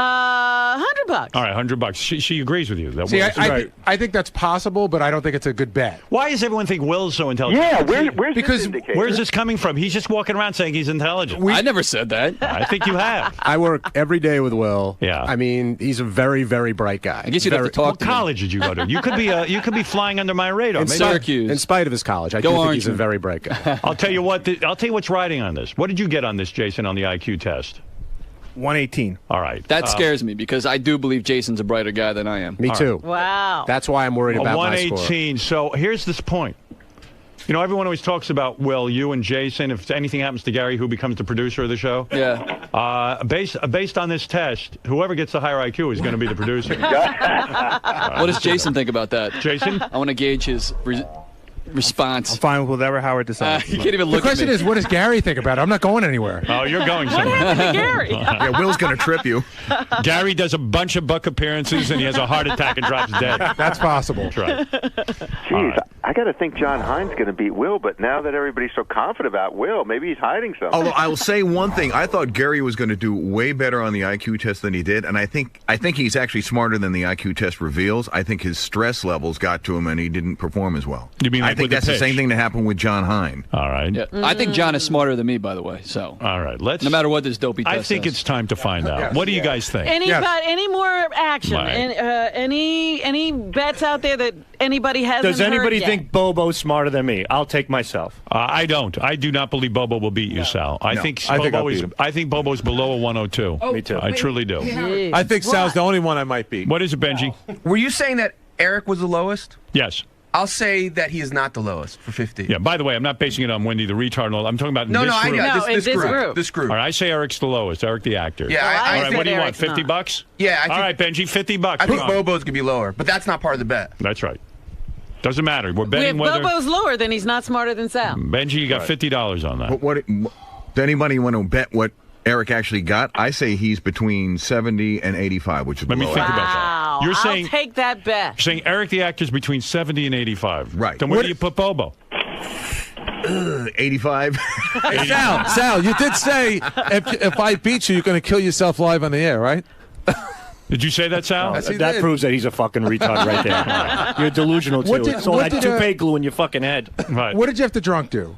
Jeff the Drunk had 98 or I'll something? tell you, I got it right in front of me. Jeff the Drunk had an 89. 89. Is Eric? Will Eric be higher or lower than that? I got to think Eric's higher than Jeff the Drunk. I No? don't think so. No? I got to think about this. Fred, you're saying Eric will be 77 max? You know, Jeff the Drunk. Why are you saying that You know what? Eric's retarded? I gotta say something. I think Eric will be below Jeff the Drunk. Really? Yeah. See, I have a reason. I don't think so. And I can't even say what I think the reason is because I agreed not to say it. But either Eric's a genius or he's not. well, there's something that Eric can't do that I agreed not to say that makes me think that he may not be able to do that well. Mm-hmm. He's got a blind spot. Well, with multiplication. I understand what you're saying, but there are Right. other parts of the test. Eric, do you think you got higher than an 89? I believe so. Mm-hmm. How did you feel when you took the test, Eric? Pretty good. Confident. Wow. Uh-oh. Right. What if he beats all of you? What if he's a higher? What if You he's smarter than a Scott DePace? a long shot kind of whacked out better would put Yeah, all his money right on yeah. Eric and then really clean up. Whacked out is the key word. Don't even say that. Why? I'll be really bummed. What if Eric beats you? No. Why is everyone assuming Eric doesn't know anything? I actually think Eric is smarter than Bobo. You do? Definitely, yeah. What about if he Wow. beats you, Ganj? What are you going to do? I leave just- work? Yeah, I might leave work. You know what, Eric might. I think he might beat He Bobo. might be the dark See, horse. Eric, the thing that throws me Somebody- off with you is a lot of times Eric doesn't get the joke. And Right. that's what, like, Eric takes everything so seriously. But I don't think he listens. I think Eric is so focused on Eric, he's not even hearing what's being said around him. Wheels, what wisdom do you have to add before I reveal the results? Oh, Howard, I wanted to comment after you heard Will's score, my nemesis. What do you want to? Oh, you want to comment afterwards? Okay. After Will, yeah. How do you think Will's going to do? He's a dummy. No, I'm pulling for him. All right, hold on. All right. I think it's time. What do you guys think? Yes. Let's do it. All right. Please. I tell you what. I don't even know what kind of money I got out there. I don't either. I'd like to take one more bet, though, with Fred. ahead. I will take Eric the Midget at 80 or above. 80 or above? Yeah, the over and under on Eric. I'll take the I'll over. take that too. You'll take the over on 80? Yeah. Over 80, huh? Will Eric be over 80? I would think he's over 80. I think so, too. Eric's not, you know. Well, Fred Fred has guesstimated him for Make about the bet 84 and I'll take a bet. 82? I'll take it. 82. All right. I'll take a bet with both of you. What? 82 is good? 82 is good. Oh, you're All saying right. you got the under on that, Fred? I've got under 82. I'll take over on Eric on an Yeah. 82. Me Okay. too. So How much So can I get? what do you want? 50 for me. 50 for me. 50 all around, and Fred. 50. That's All right. right. Okay. Very good. Very nice. Oh, yeah. Eric, you got over an 82, right? I'm sure of that. Yeah, okay, yeah, all right. Why is he sure of that? I'll up my bet on Did that I just one, go Fred. into a sucker bet here, Eric? Hey, the only thing with Eric, did the psychologist do anything special because of his hands? Well, what's his hands got to do with The it? block test. He can move blocks. Right, Eric? Yeah, I did fine on that. Okay. All right. All right, if you remember our last results, when we last played this game, is everybody nervous? Oh, Ganji's ready to pass out. Yeah, I'm taking some deep breaths over here. Gorilla, I'm fucking dying, dude. I want this. Gorilla, I'm starting to sweat. Gorilla, why are you nervous? Are you I just knowing is probably the problem that I have right now. You know, I know I'm going to play slow. I just don't want to hear it. By the way, But wasn't he studying to be an electrician? That takes brains. Yeah, I never finished it. All right, listen to me. Will the Farter, you're not nervous at all, are you? I'm wondering why I'm at the very end of this line here. No, no particular. I know. And I'm it's just what saying. everybody thought, maybe, or something. I don't know. Dr. Sitt, we should remind everyone. Andy Warhol supposedly was an 89 IQ, and this is one of the wealthiest, most successful men on the Get planet. out of here. There's no way. I read it. Am I right, Dr. Sitt, that in fact IQ doesn't necessarily mean how successful you'll be in life? That is indeed a fact. In fact, I'll tell you this. The reason I won't take the IQ test is I'm sure mine's lower than all of yours. Yeah, I'm telling you. I don't want to know. Well, Howard, when you're ready. You're a genius. How could... We got the test waiting for you, Howard. It's got your name on it whenever you decide. Thank you, Dr. Sitt. Keep sitting. All right, here we go. It's time to reveal. And by the way, Dr. Sitt, when are you on the radio? WBM? Where is that? WBMB. It's a Baruch College radio station. Baruch College radio station on radio.com, right? WBMBradio.com or the sitdown.com. And what do you talk about on the sit down? It's going to be an education show where we talk about positive psychology through music and through other forms of media. Okay. Right. And then, by the way, Dr. Randy, you're on the phone. You gave Eric, the actor, his test. Is that correct? Correct. All right. Dr. Randy, Eric had no special handicaps that prohibited him from doing well on the IQ test. Is that correct? I think his physical handicap did come into play at some point. Oh, it did. With the blocks? The blocks and also two of the processing speed tests, the symbol search and the coding. I see. Jeff had, by the way, you should know, Jeff the drunk had the same exact issues. Right. All right. Okay, good. All right. Thanks, guys. All right. That does factor in. Thank you, Dr. Randy. That makes it. What? Whoa, What? Benji getting nervous on his These bed? were questions Yeah, we should because not have asked. Or we should have asked when them a before person the has that betting. kind of handicap, they're supposed to do special kinds of things. Well, listen, Jeff the drunk scored an 89, had the same exact handicap. That's why he got an 89. He shouldn't have. Right. Well, if I could jump in. Yes. You are allowed to substitute one test, but only one test. I didn't think it would be beneficial at that point, so I kept the test as it is. You kept it standard. Good. I'm glad. All right. Thank you, Dr. Randy. All right. And now all discussion is closed. Lou Henner, Mary Lou, of course, used to be the star of Taxi. That's right. She's written a whole bunch of health books. She used to fuck John Travolta. I remember that. I mean, bang. Should talk properly about that. Well, she loves sex. She admits that. Loves sex, loves the smell of a man, loves the taste of a man. But more importantly than anything, which I'm shocked. Hi, Mary Lou. Hi. I'm more shocked than anything that all the times I had you on the show and spoke to you, you never mentioned this autobiographical superpower you have. Well, it's so weird because, I've always had it. I've talked about it a lot. I was on Bob Costas talking about it in the Today Show, in different shows. People would ask me about it. But, I never knew it was that unique. The whole 60 Minutes thing has surprised me probably most of all because I had no idea it's being considered a superpower. It's crazy. That means, according to the piece on 60 Minutes, which I saw, Mary Lou's brain is one of only 6 that they know about in the world. Her brain is actually, it's actually larger than most people. Have you ever been tested IQ-wise? I'm sure when I was little at school, but I never knew what it was or anything. Were you super intelligent in school? I was. I was very smart in school. I was one of those good little Catholic school girls. I got 4 scholarships to go to the University of Chicago. I was, Wow, you see, it seems like... But that has nothing to do with it because a lot of the people, in fact, the first woman who came forward, she talks about the fact that she was not a good student. Some of the other people in the group felt like they were not good students at all. They've only found that 6 people in the world so far have this ability. And by the way, Mary Lou has procreated. She has children, which is good because I want this genetic. Well, do the children have it? It's my younger one. I have two boys, 15 and 16 years old, and they both are super intelligent. My son, who's 16, is graduating, and he already got into Columbia University next year. But do they have that ability? Well, my younger one does. He doesn't want to own it yet, but he's got the greatest memory I've ever seen on anyone else. But does he have autobiographical memory? He can tell you. He doesn't have he can't say, oh, a certain day was a Monday or Tuesday and things like that. But I know that if he really wanted to, he could. But he remembers every detail. No, Mom, that was 3 weeks ago, and stuff like that. For those of you who didn't see this piece on 60 Minutes, and Mary Lou's referring to the fact that her son is still developing his superpowers.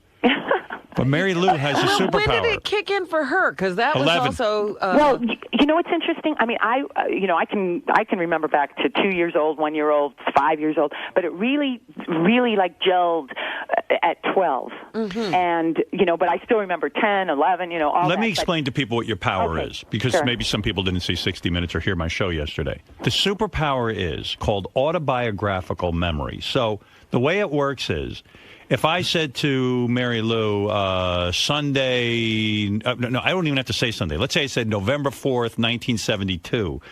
She could tell November 4th, 1972 was a Saturday. And you could tell me what the weather was that day. Well, in Chicago. What was the weather in Chicago that day? Well, this is so funny. November 4th, 1972. I know exactly what I was doing on that day. You're probably blowing John Travolta. No. Go ahead. I didn't even meet him until 3 weeks later. Oh, I see. Yes. No, actually, I went to a restaurant called Gaya's Restaurant in Chicago. I was at the University of Chicago, and I was also in a show, Good Woman of Sichuan. And what was the weather that day? It was cold. Well, it's always cold in Chicago, but it was particularly cold, and I remember the dress I had on. It was, They say that it might sort of be like OCD, this amazing ability. It's weird. It lies in the same place in the brain, but I might like an organized closet, but believe me, 1 in 6 of us had to be organized, so I came from a big, messy family. I don't have, phobias, or I don't have a germ thing, or I don't obsess on things. And How deep does the power go? In other words, would you know what your waiter looked like that day at the restaurant? Oh, definitely. Oh, no, I totally know what I looked like. Oh, what's so funny is that I can tell you, what I weighed, who I was dating all the time, what I was wearing, what I was doing. And it's funny because I was practically a grown-up before I realized other people couldn't do it. Do you remember? And do you remember everybody's name? Names, it's like I remember. It's very experiential. You know what I'm saying? It's like I'm in my body when I think back to it. I see myself at a party that night. I see myself at this restaurant that night. And I feel like I'm walking through the crowd, or I'm talking to somebody, and so. But when I mention a date and I say to you such and such a date, and then you go, "Oh, that was a Sunday." What do I see? No. When you say that was a Sunday, in other words, you don't even have to go through a process. You just know that was a Sunday, that date. Well, how does that work? I don't know. In the 60 Minutes, when my son was asking me dates, because what's funny, I spent 4 days with 60 Minutes, so you can imagine what I went through. In fact, one of the days, I ended up answering. They gave me every memory test known to man. I mean, every test that has ever been conceived to test somebody's brain. So it wasn't just about autobiographical. It was everything else: visual, sequential, numerical. Every single test that has ever been designed. Do you have to? Let's say I said to you, "Give me Bob Smith's phone number." Would you? Well, phone numbers have always been easy for me because I can always associate them with dates. So you don't need a Rolodex. In other words, if I say anybody's phone number, as long as you've processed that number in your head somewhere, it'll come up. Yes. Oh, my God. Do you remember what happened to us, me and you, in July of 98? In July of 98, I was doing, you mean at the Four Seasons? Wow. Unfucking believable. You do remember? Yeah. Do you remember the exact date? It was during the middle of the week. I went with, it was July 16th. That's right. Yeah. Holy shit. I ran into her. What happened that day in July? It's probably okay. So July 16th, 1998 was a Thursday. Right. Yeah. That's correct. Right. And so in the afternoon, I had a big brunch at my house, and I was working on one of my books. I was still. When you say you had a big brunch, what did you eat? I had like a big salad, cold noodles with sesame sauce.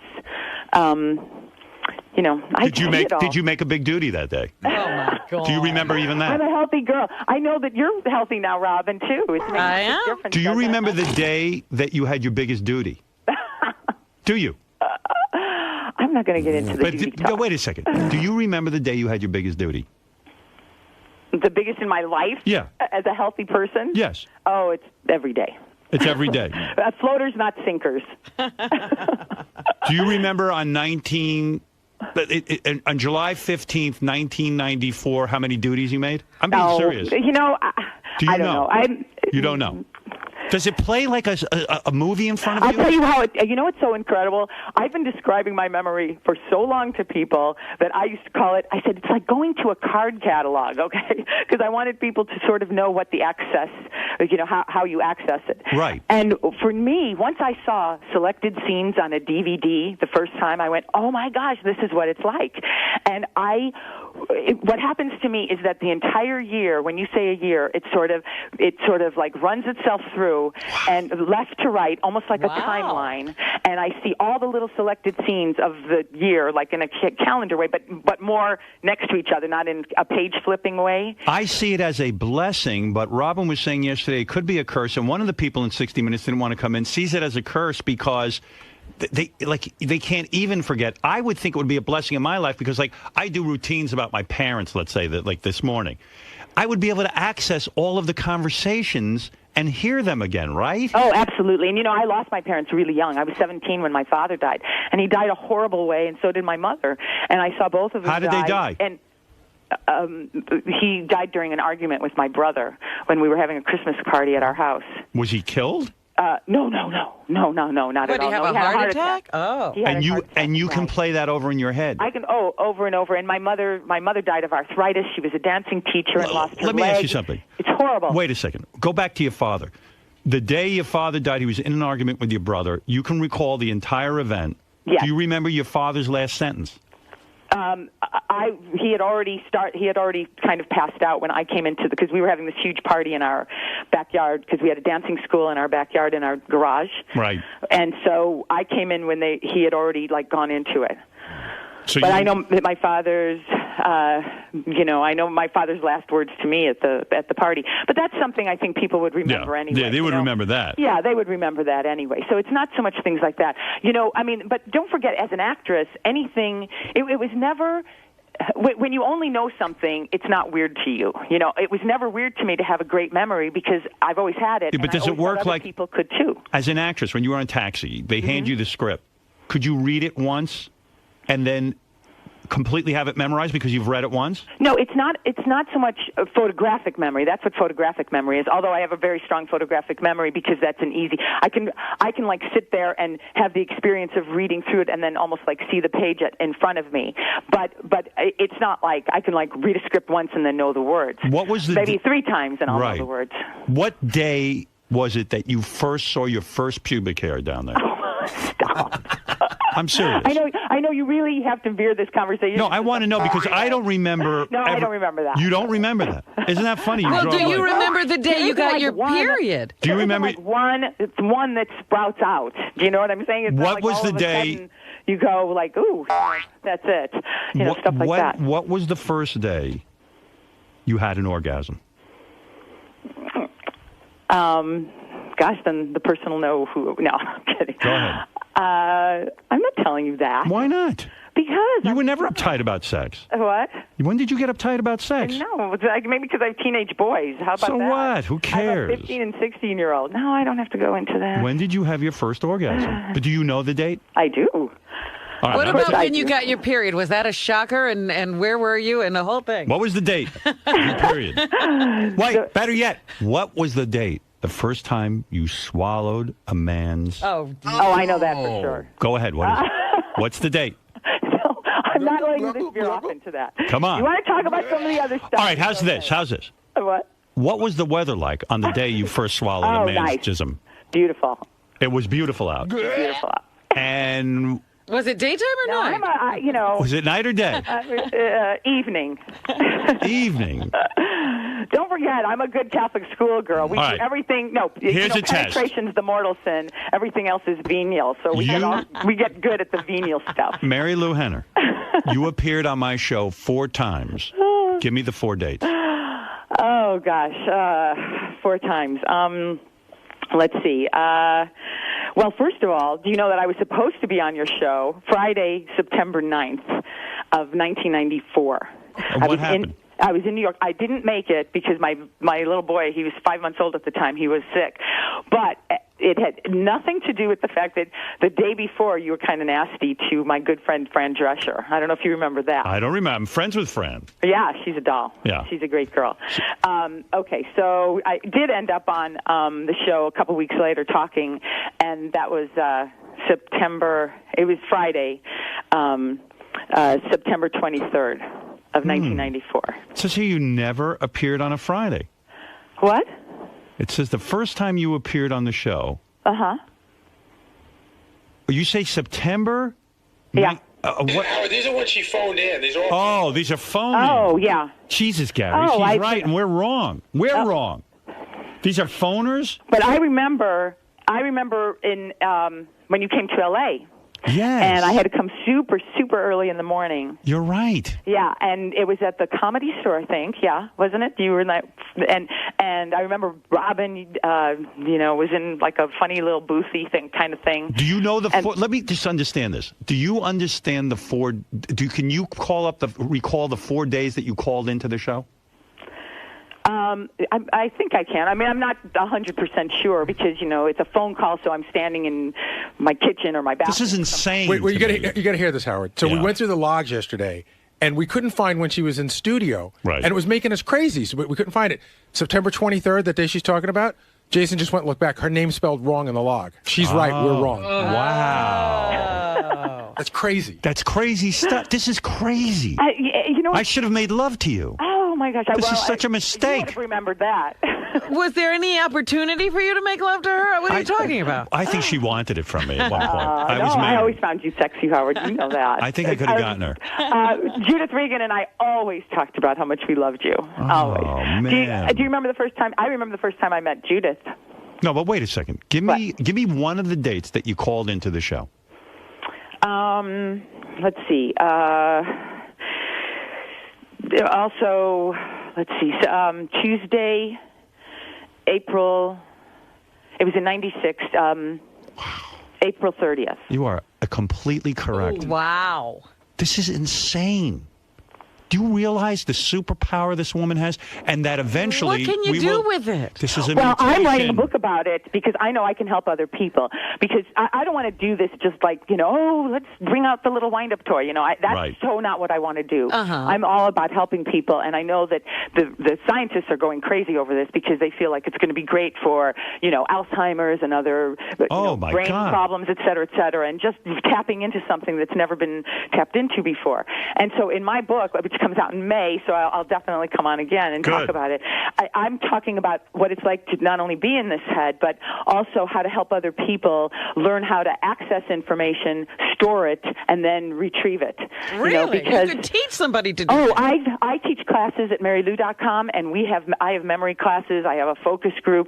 I know. Yeah, but you've got that brain. We don't have that. Yeah, but it's also the brain is a muscle, and so the more No, you you exercise can't. You, I could have all the muscles in the No, I world. know, I could never I do can't what you turn do. anybody into this. I know that. 'cause You're amazing. But it's definitely something that that you can. I just spent a week with my sister, so I know some of the things that she'll refer to something, and I'll say no, it was this day, and then all of a She sudden doesn't other have the things come power? up. She doesn't have the power. Everybody in my family is really smart, and they have great memories. I heard she can turn invisible. Is that true?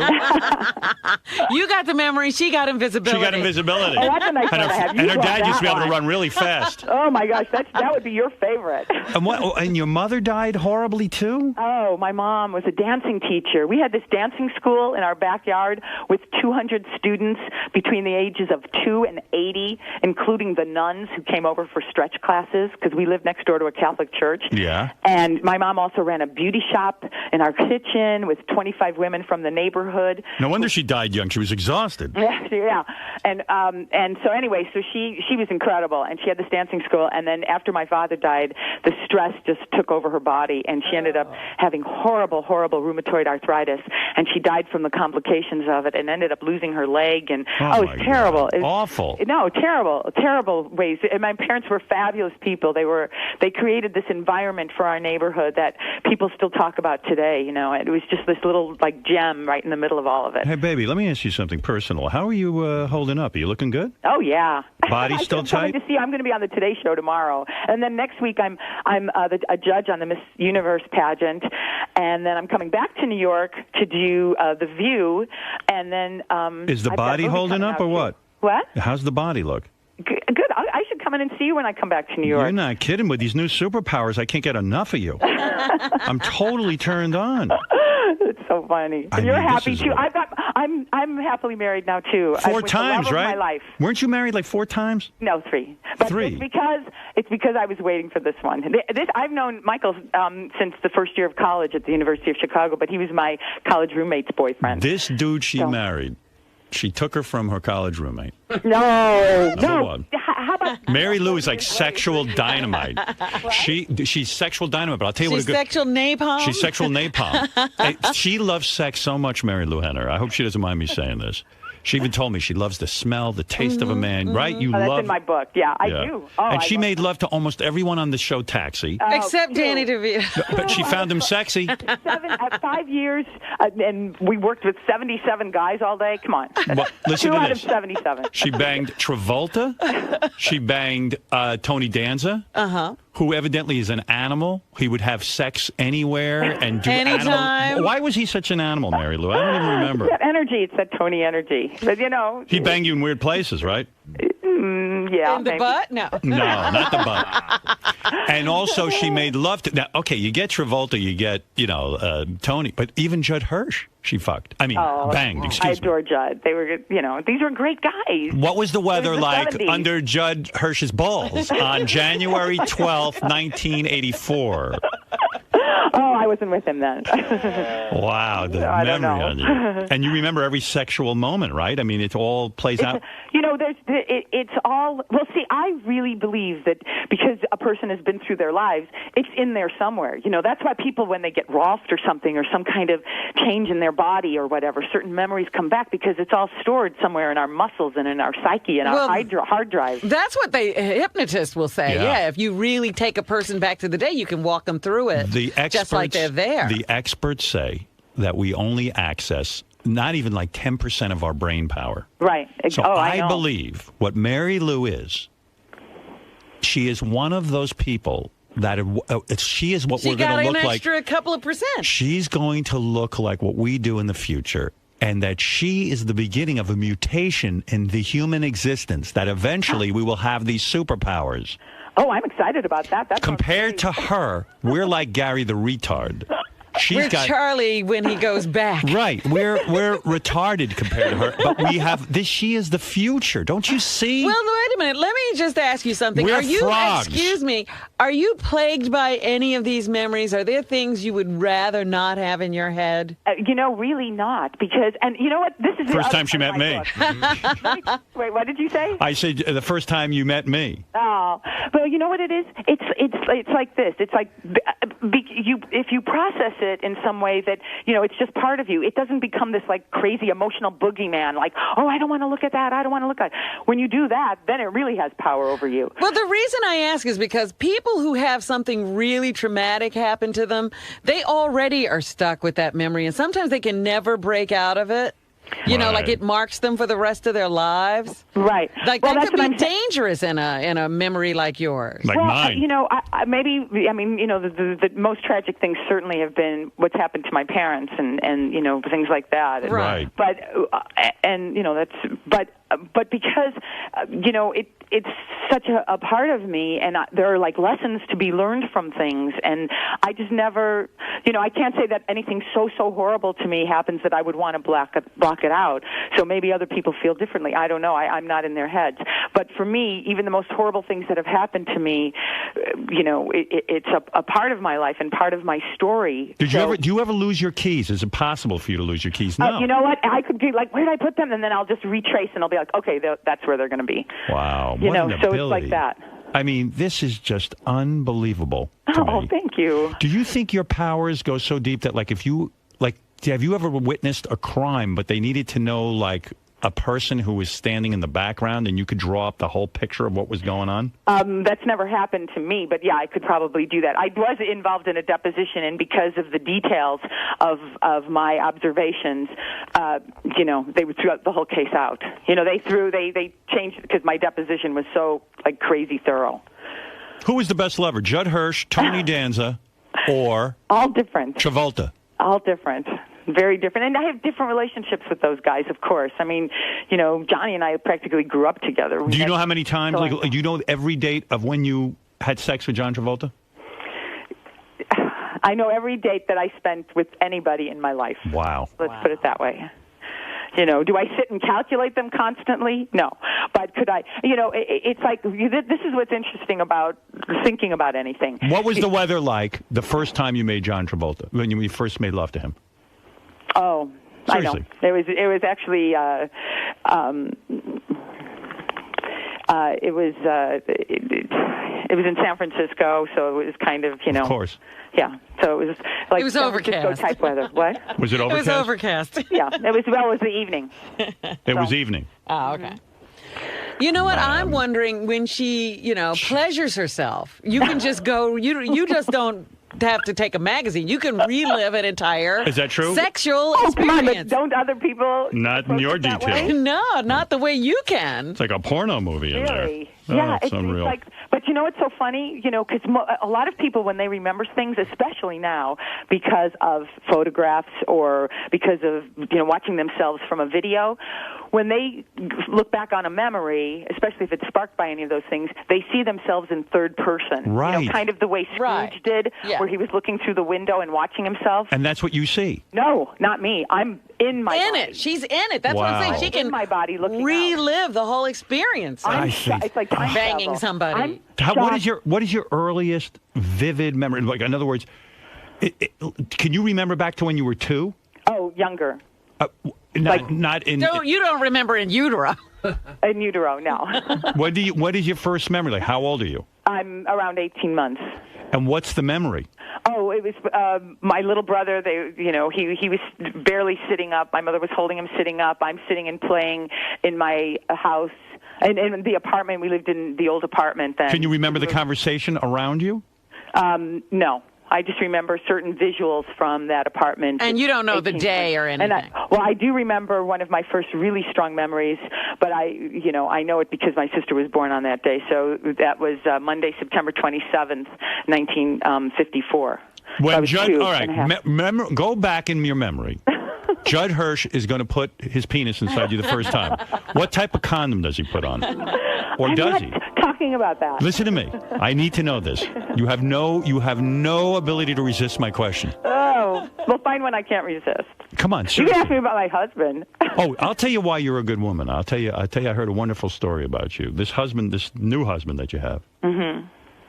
This guy had serious cancer. 2 of them, yeah. And she married him during his cancer. Wow. Well, what happened was, we got together, and 2 months into our relationship, he was diagnosed with 2 cancers. Most women would have split. Wait a minute. A lot of people said that, but not me. Oh my gosh, split. What kind of Finally cancer? With the love of my life, and it's like, oh my God, failure's not an option. I'm going to take him all over the country to meet every doctor I know. What was his cancer? He had bladder cancer and he had lung cancer. And lung cancer. Mm-hmm.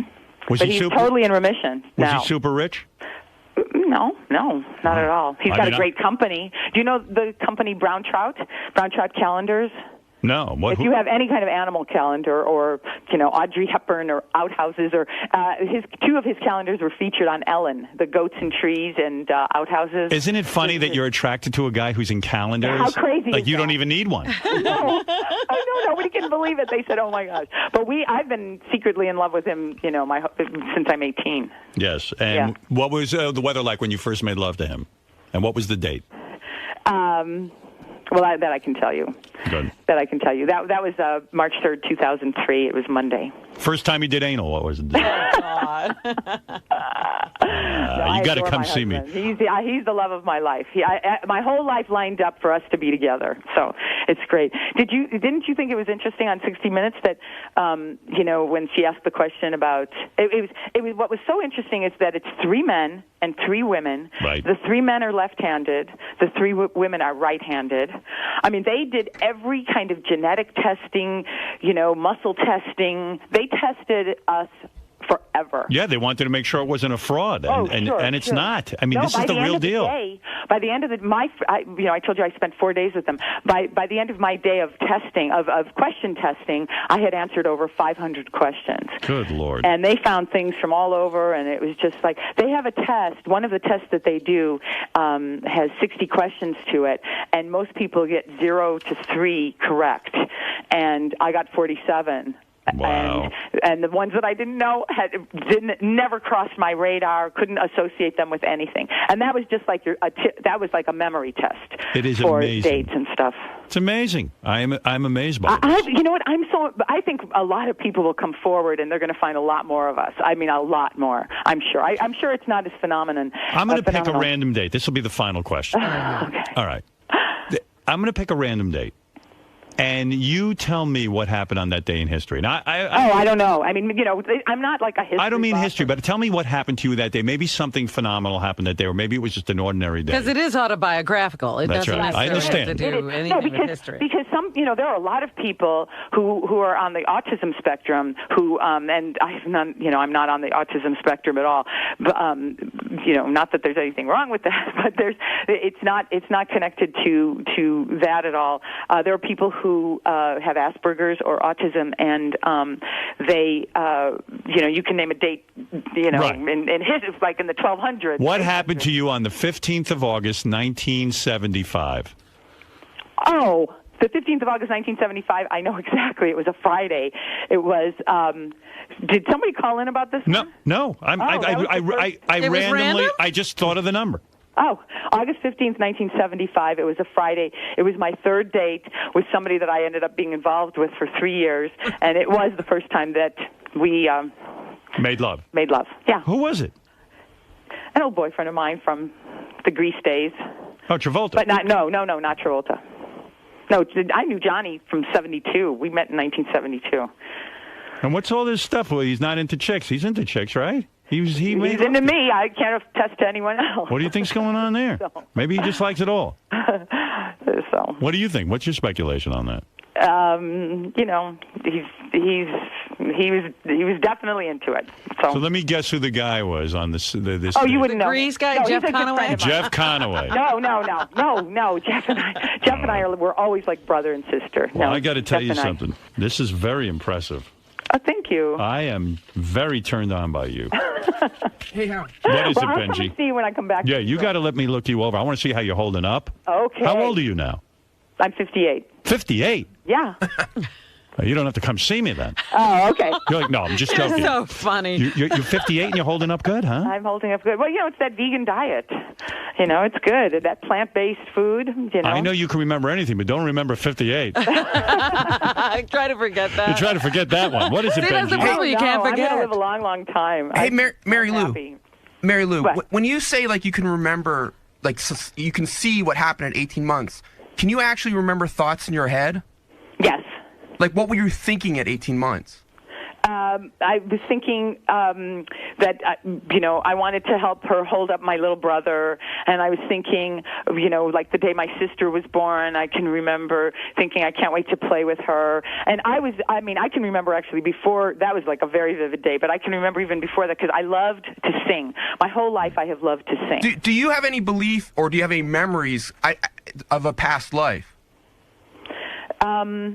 There are things that happen to me, especially in France, where I go, oh, I've been here before. So little things like that. Or I'll go to a country or I'll go to a place and I'll say, I've been here before. Have you ever tried to look into that and test that at all? I haven't. I should do that. But so do you believe in God and do you believe in reincarnation? I definitely believe in I don't know if he doesn't have like a white robe and long hair, but I definitely believe in a higher power. Do you remember meeting God in a past life? Well, I was definitely the kid sitting in church who thought she could see the statues breathing. You know what I'm saying? I feel like. Well, I think you just I've felt very connected to in a spiritual way. So I am very curious about all of this. This is wild stuff. You understand? Really? This is the closest thing I have to Superman. I want superpowers. I want them. I want them. I want them. Well, then I'm definitely going to have to come on when I tell you about my book. So, because I know I can help people. I know it, and I'm so excited about that. What are you going to wear? I don't know. I probably, something that shows off the fact that I eat well. Yeah, something tight. What is it, Gary? Could Mary Lou go to Vegas and play blackjack and count cards? Is that part of it? It's so funny. No, although I would remember a lot of. I'm not a card counter. I was just in Vegas last week with 28 family members, Christmas week, and I'm going back to Vegas next week for the Miss America pageant. And so, I don't want them to think. So in other words, your point is she could possibly remember every card that's been put out. You would think. I wasn't sure. Yeah. I want in the memory test that I did. Oh, I also want to say I have a Hallmark movie, Mulligan, which is really fun. So I want to talk about that too. But anyway, I would remember if I really concentrated while I was sitting there, I understand like the order and the sequence and the chronology of things.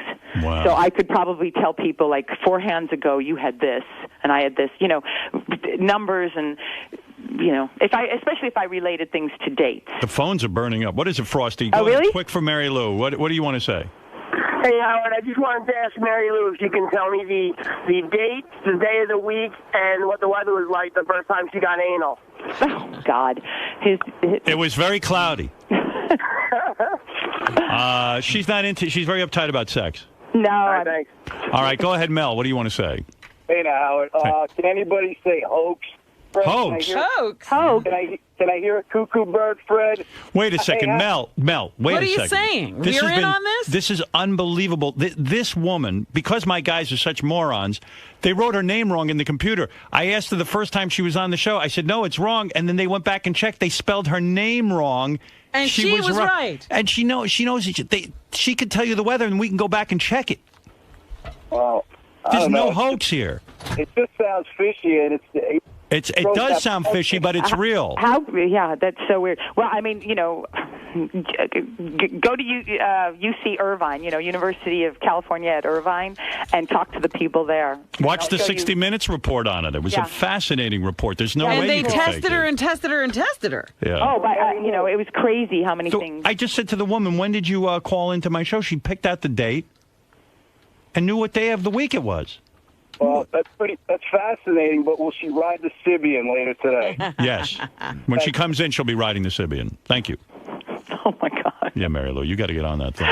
People don't give a shit about your memory. I guess not. Anyway, I do. They're not as involved as you are. Mary Lou, it's so good to speak with you. So great to talk to you, too, again. Let me do the plug. You got the book coming out. You got the special on the Hallmark special. Yes, it's called Mulligan, and it's with Jenny Garth, and Peter Facinelli wrote it. Okay. And I have a movie this summer called Vamps with Alicia Silverstone and Sigourney Weaver, Richard Lewis, your pal. Right. So, right. all good stuff. And, good. And come see me at marylou.com because I teach classes and I'm in the chat room and, talk to people all the time. Any pictures? Yeah, some good ones. What are you wearing? Different things. You'll see. All right, very good. I like it. All right, Mary Lou, thank you. Mary Lou Henner, guys. the amazing superwoman, Mary Lou Henner. I am just shocked. Thank you so much. Thank you. Okay, bye. I need a superpower. Oh, if I had that. You have a superpower. You're What the is king that? of all media. Oh, that's right. I forgot. What am I going to do with that? I think people would say you've done a lot with it. I'm blown out by that. Are you guys blown out by this? I think it's fascinating, but I don't think necessarily that clear a memory is good for everyone. I hear what you're saying, but I mean, just imagine you were raped. I was. Oh. I forgot about it. Thank God you have no memory. Yeah. Well, you're right. I mean, you would relive that over and over and over. Right. It would be horrible for you. But she describes that you have to access that, but then she probably would be focused on it. But that's the point. When people have something traumatic like that happen, the thing you want them to do is try to forget it, lessen the sting, and these people would have such detailed memories of it that it would be just horrible for them. I want it. It's like being in a movie theater. And Listen, you're in the movie. look at what your few memories have done to you. That's the thing. I really want to know what happened. Who knows if these are made up or... I know they're all made up. You exaggerate everything. How dare you? JD. Yes. If you possessed Mary Lou-like superpowers, how would you use that to your advantage? How would I use it to my advantage? Huh. I don't know. The only thing you can sort of use to your advantage is like knowing stuff for the future. Remembering stuff. God, there's a lot of things I wish I could forget. So I don't even know if I'd want this that ability. I mean. So the ability to remember every detail would be almost like your worst nightmare, not a superpower. Well, I don't want to say worst nightmare. I mean, there's some cases where I wish I would remember something that's, where you can remember a zinger for against someone. I don't know. But I don't see like gaining an advantage, like, getting laid more, unless the girls are, or earning money. I don't know. So. Yeah, you're mockingly laughing at my exclamation. That it? That's it. Fly away, superhero. Jason, if you possessed Mary Lou-like superpowers, I kill myself. I'd be dead. Listen, all I do is remember the bad shit in my life anyway, and I fucking torture myself by thinking about it. And then if I had that, where I could like pull up conversations and hear them word for word in my head, I fucking go nuts. I do that already. Well, but not as good as her. But at the end of the day, I replay conversations in my head. I get driven crazy, things that I said wrong, things that other people said wrong. If I had her power and I could remember the first time I noticed I had back hair, or knew every time somebody picked on me, or every time I was embarrassed or ashamed of my body, I'd fucking jump out a window. I wouldn't have made it to 15 years old, I don't think. So it's probably best I don't have that ability. Unless it also came with flying. If I remembered everything, fuck good is that? Let me think. What was the question? if you had Mary Lou-like superpowers, how would you use them to your advantage? You mean her great ass? I'd probably flaunt it in front of guys like John Hine, Jason Kaplan. What? She has a good memory. What did they say? Count cards? Count cards. Probably would be higher up on the food chain than the phone answer. And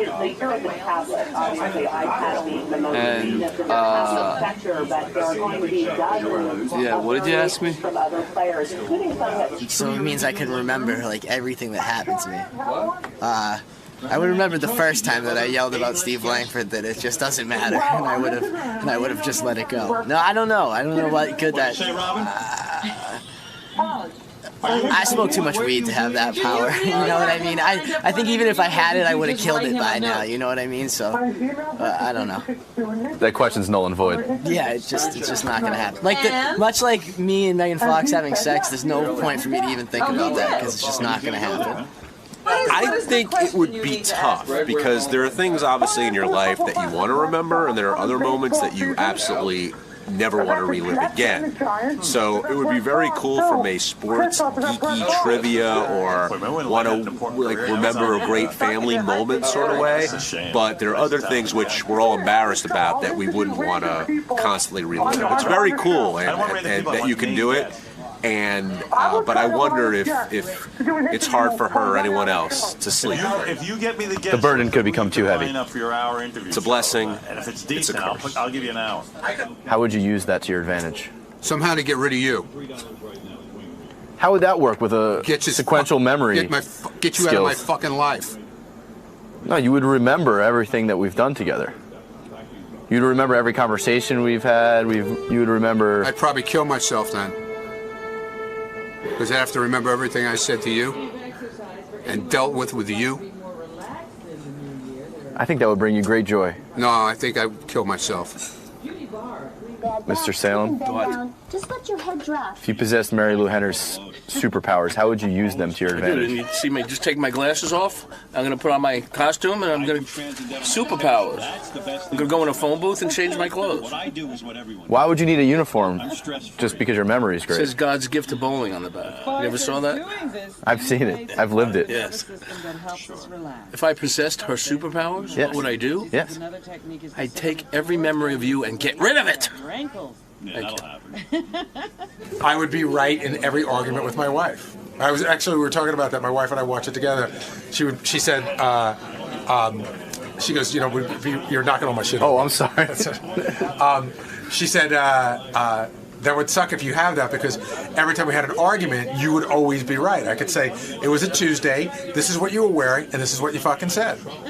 So you'd have instant callback to settle any discrepancy. I mean, when couples argue, it's usually over, well, you said this, or you said that, or you did this, or you didn't do that. And if one person had the ability to always be right, it'd be awesome. Sal, if you possessed Mary Lou-like superpowers, how would you use that to your advantage?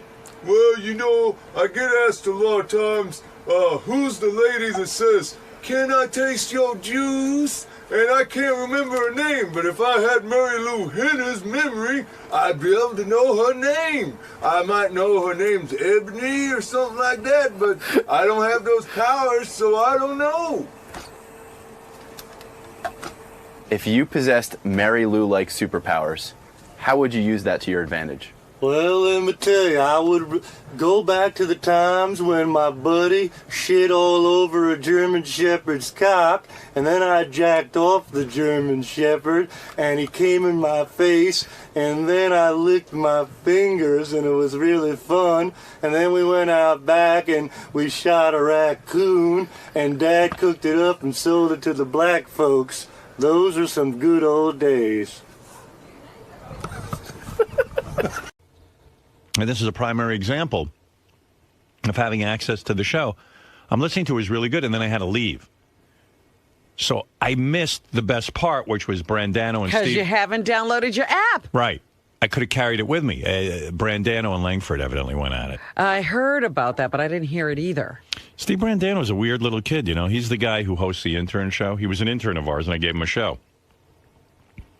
But he's odd. In his youth, he has such staunch opinions. Like, remember when we had him on the show? I mean, aside from him not liking Ganji, really disliking him, and not liking Steve Langford and holding on to these things, he was very angry that Miss Universe...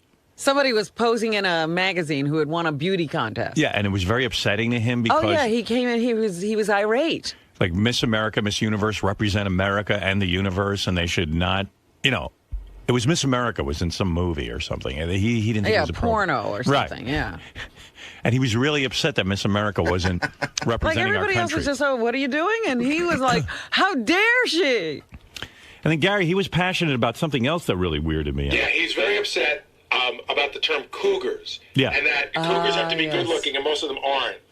He was upset that, like, young guys like him go to bars, and now there's these cougars and... stalking him, but it turned out nobody was stalking him. No one. And cougars come in there, and these ugly women come in, and they consider themselves cougars now, and they hit on him, and it's disgusting, and... I mean, who cares? Nobody was hitting on him. He just was disgusted anyway. And they're filling up the bars because now they're all into this cougar thing, but they don't realize they're not good looking. He's going to look for young girls, and it's filled with cougars. It's a weird little dude, that Steve Brandano. Don't know quite what to do with him. Well, I heard the strangest thing about that whole argument with Steve Langford, and I don't know if it's true. He said he didn't want Langford to interview his girlfriend, and he finally had to start doing drugs to stop him. Yeah, I heard that too. But the whole thing was odd. I'll play you a little bit of it if you missed it. This is Steve Langford and Steve Brandano going at it. Right after we had just done the Mike Ganji, Steve Brandano argument, it was just like another one. Brandano making his mark on the show. Suddenly, he's an A guest. If I wanted to cover the holiday party, and I just spent the whole time badgering your wife, who has nothing to do with the holiday party at all, just someone that's attending, you would think that's okay to do? If you want, I'm not going to whine. No, I don't want to because I'm a nice person. I'm not going to whine like you. Plain and simple. You could for years on end. It's just not going to happen. I understand. This would be my point, guys. Do any of you guys think it is appropriate to keep asking, to badger? Keep asking. We got the tape. This didn't go on long. Trust me.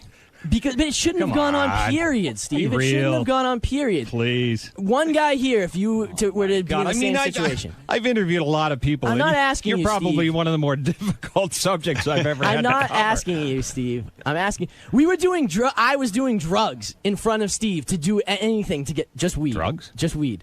I missed that one. And yeah, okay, you're a crack reporter. I mean, Jesus. In terms of media management, I might suggest you watch Gary Dell'Abate and see how Steve, he shut the operates. fuck up. This Shut is the a guy fuck up, who Steve. knows how to deal with a Steve, reporter. Okay, shut he doesn't up. freak out constantly. He calms down. He listens. He talks to you. I just thought that was an odd way to get Steve not to interview his girlfriend, to start doing drugs in front of her. Yeah, anything. He went out and murdered someone.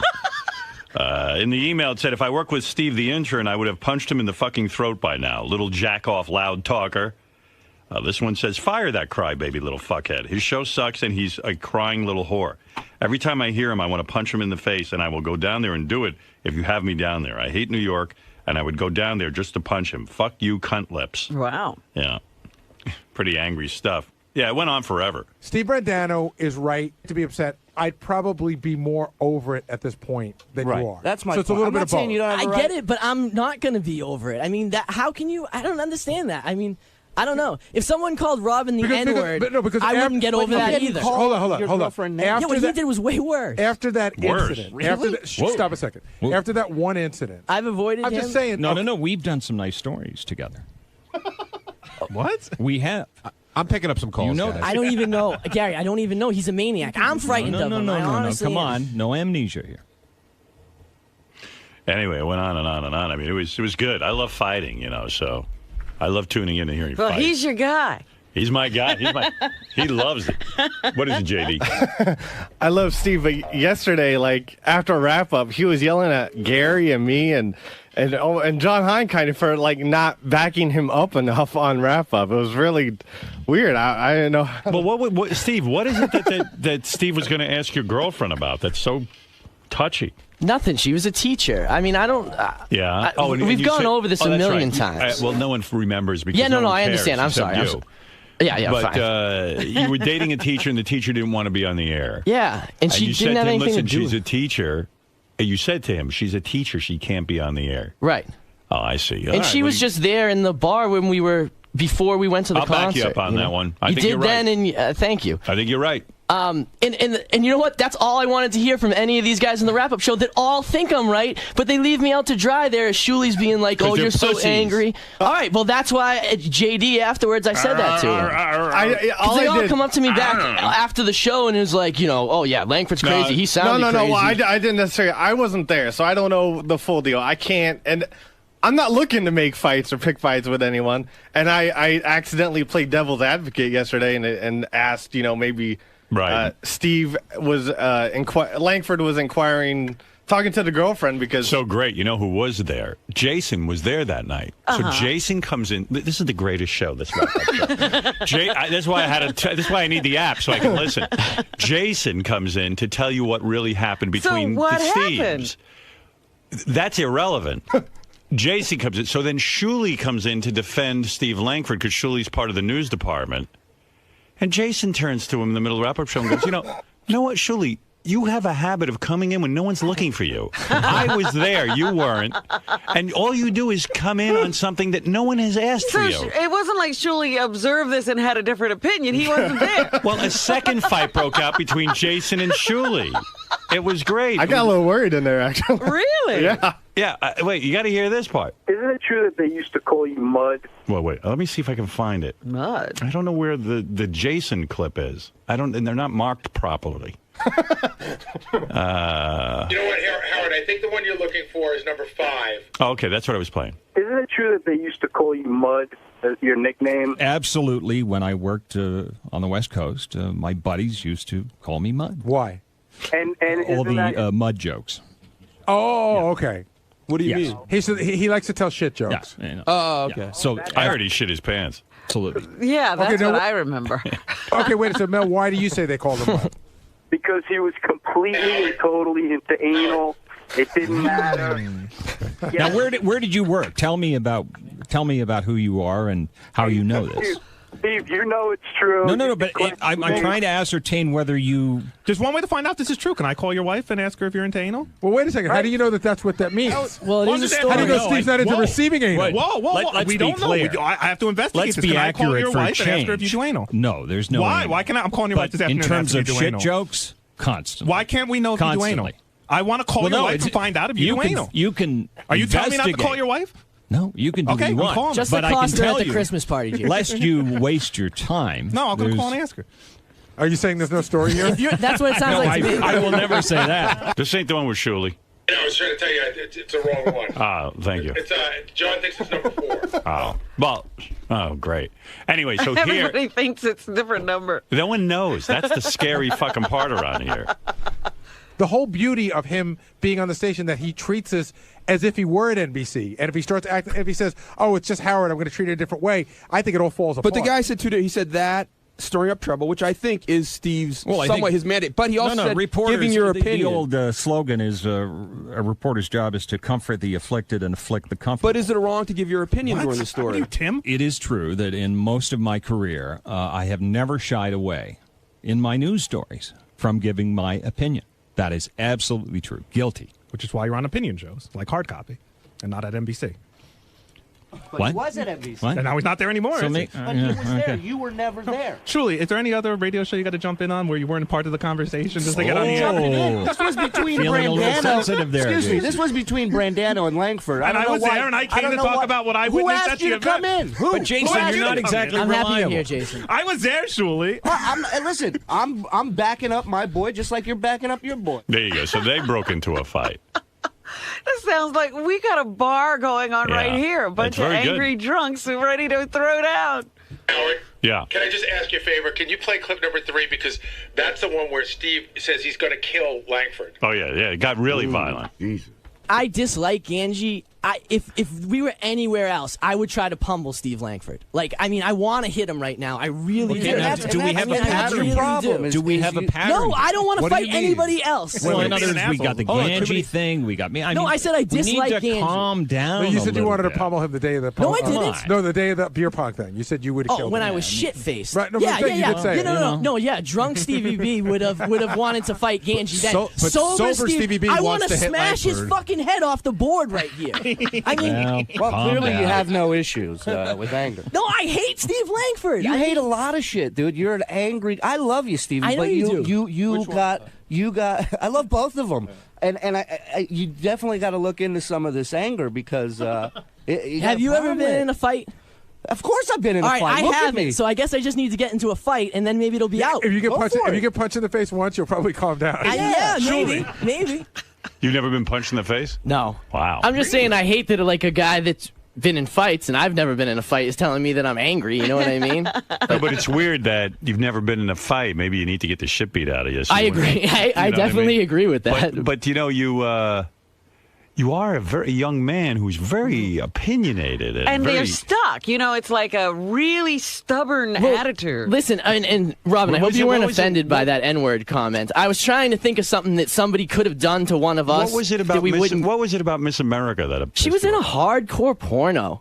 And you were really bummed about that. Yeah, I was. I mean, but America, who gives a fuck? Well, listen, I'm not going to come in here and half-ass the opinion. I didn't like that. She's not really Miss America. I know. We went over it. I understand. She doesn't represent America. It's some marketing ploy for some beauty pageant. Once again, it would just be nice if it meant something to her. If it didn't mean something to anybody else, then you were passionate about, what was the other topic? The Cougars. The Cougars. Listen, and I was right about that. I'm just saying the term got way over. Like, it doesn't mean what it originally meant, and I'm right about that. I'm still right about that. Yeah, but I mean, you're way too passionate about it. I'm not saying you're not what right. am I going to do? Come in? You know what I mean? I feel like if I'm in here, I should be going all the way. And then remember when you said you would never have sex with Megan Fox? That's ridiculous. No, that is not what I said. Again, I said I would have sex with her if I liked her, but you wouldn't have sex with her just based on her looks. It just doesn't happen. That wouldn't happen to me. It doesn't happen. Yeah, well, then you're not heterosexual. No, I'm just saying. I'd fuck her if she was Hitler. If she was building concentration camps. Well, come on, Howard. You shouldn't think like that. That's awful. But if I she do was think like that. Marching Jews into the oven. I'd fuck her while she was doing it, and then I'd kill her. Are you kidding? You wouldn't fuck Megan Fox just based on her looks? I'm just saying that situation is never going to happen to me. It's if she was taking my grandparents, removing the gold from their teeth and burning them in an oven. Using their skin. That's awful. Yeah, I would still fuck her. That's Fires awful. in hand. You have daughters, Howard. I certainly do. Come on. What has that got to do with anything? Being a gentleman, I guess. I don't know. I'm going to fuck her. Isn't that nice? You want me to just say, I'm going to fuck every girl that's good looking? No, it doesn't Megan matter. Fox, I said. I'm just never in a situation where a girl's like, let's fuck. What is a worse punishment for a dictator than me fucking her?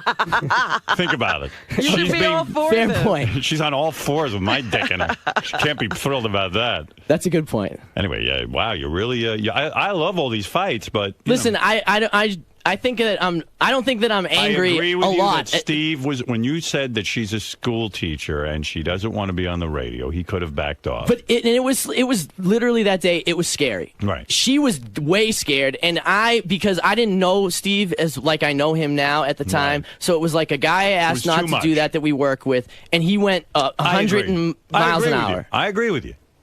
And it was so weird to me that he's never apologized or anything like that, and I don't like Steve Langford, and that's not going to change. Yeah. Well, Steve Brandano is very opinionated. He hosts the Intern Show. Oh, yeah, and tune into that tonight at Howard 101, 7 p.m. The kid's got a lot of opinions. Weren't you mad at John Hein because during Charlie Brown Christmas he fast-forwards through the Christian part of it? Well, listen, if you're going to watch the movie, watch the movie. Don't fast-forward to when he gives the message of Christmas. Oh, my goodness, you're too funny. I mean, John's too funny. He stops it and fast-forwards it so his daughters can't see that part. He's Jewish. He gets uptight. Well, that's weird. But, I mean, it's his, he bought the DVD. I know, and I'm just busting John's balls. It doesn't make me mad. Those of you who are my age, remember when Davy and Goliath, and then the dog would have the Davy and you Goliath? couldn't fast forward. You couldn't fast forward back then through the religious part of it. Yeah, no. Gee, Davy, I don't think it was a good idea that we fell down this hole. What are we going to do? We're going to be down here forever. No, Davy, Jesus is with us. He is? Of course, Jesus is everywhere. Get back to the fucking cartoon. It was such a good show until they got to that part. Can I just say, after all this Steve Langford stuff, that Ganji's not that bad? Right. You're ready to go back to that him. just cleared my mind a little bit. So, yeah. Right. Good job on the wrap-up show yesterday. Big fights, lots of action, a lot of activity. On the wrap-up show, Steve Langford's here. Look at him. So official. Take a beating on yesterday's wrap-up show. I don't think he's concerned or upset. Not at all. It doesn't bother he's you. Doing his job. Listen, people complain. I mean, Steve has a point. I mean, the girl was a teacher. She didn't want to be on Howard 100 and hear her voice. She didn't want to be identified. So he said, she's a teacher. Back off. Well, we did not air anything with her. But he didn't want her even. I know, but reporters in the field do not take orders from other people. We don't. If every time somebody told you on an assignment, don't go there, don't do this, that wouldn't be reporting. Right. Oh, I see. Ever. Okay. You know what? I'm not going to argue with you. Okay. Well, he was just nervous that she would be on the air, and he wanted to respect her wishes. Absolutely. All right. Steve, what do you have for us? You're a pit bull. The latest on Robin Quiver's speeding ticket in Arizona. Oh, jeez. The court. What is this story?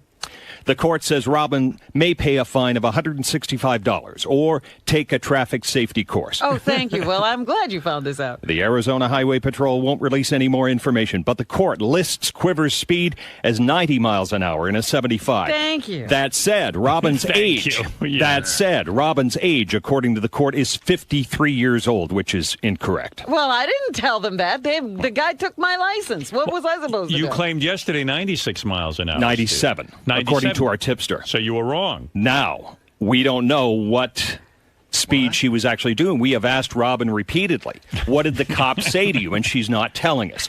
The information also about her age on this is incorrect. I gave him my 5 years off. license. I didn't tell him my age. 5 years. I didn't. He's an asshole. I'm with Steve Brandano. Why? I don't give my age to the cop. He takes my driver's license. More and he incorrect fills information. out the form. What have I got to do with that? Is it possible there was a typo? Absolutely. I think Robin might have been born, and I don't want to say, I'll say it anyway, 1952. Yes. If you look at 1952 and 1957, could that not be an error? Absolutely. So why don't you include that in your report? Oh, please. Go ahead. Yes. All right. What else is in the news? I'm getting Fred Fred. carries on like that's a big deal. No, because the whole What thing else is has he he's got? trying to make Fred's still upset about the report we did on him a few years ago. He's a little bit like Steve Brandano. He's trying to make it look like Robin's These guys lying. who never get over stories. I don't feel he's trying to make a lie. Stick to the topic, Steve. That's why I'm screaming. He makes it sound like I'm giving. And she's false not. No, I didn't say that. Yes, I'm she saying did. the information they You're have inferring appears very to be strongly. faulty. Incorrect. Right. I mean, It sounds like in he's saying- perhaps a couple of cases. No, He's saying that that's he's not what you're correcting doing. himself.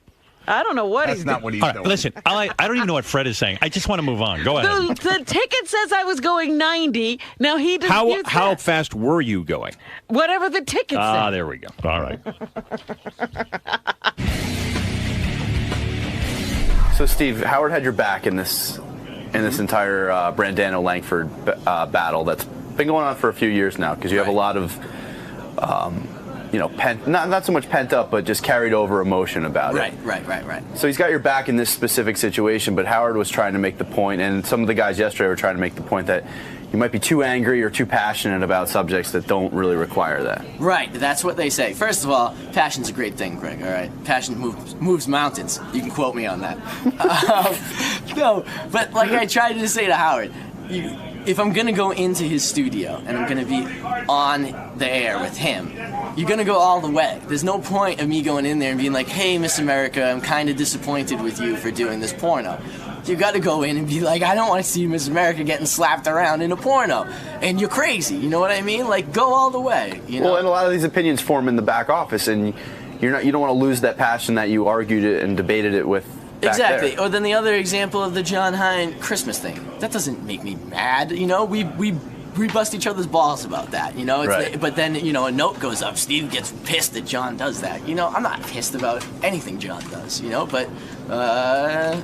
But as far as the Langford thing, holding on to this anger is more based on the fact that you never got an apology from Steve. You never got an acknowledgement that he was doing something wrong. Right, and once again, where literally everybody agrees with me, or it would at least be like, yeah, if I was in that situation, I would be mad too.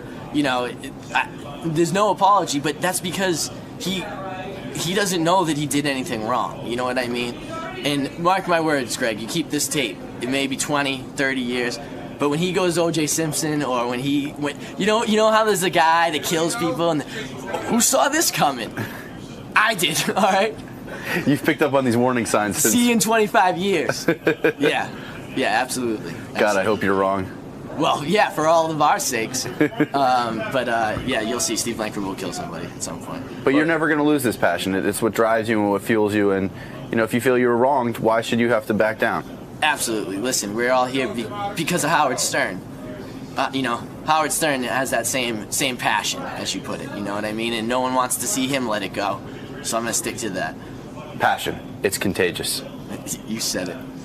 Steve, today is just yet another case of your journalistic integrity infuriating the subjects.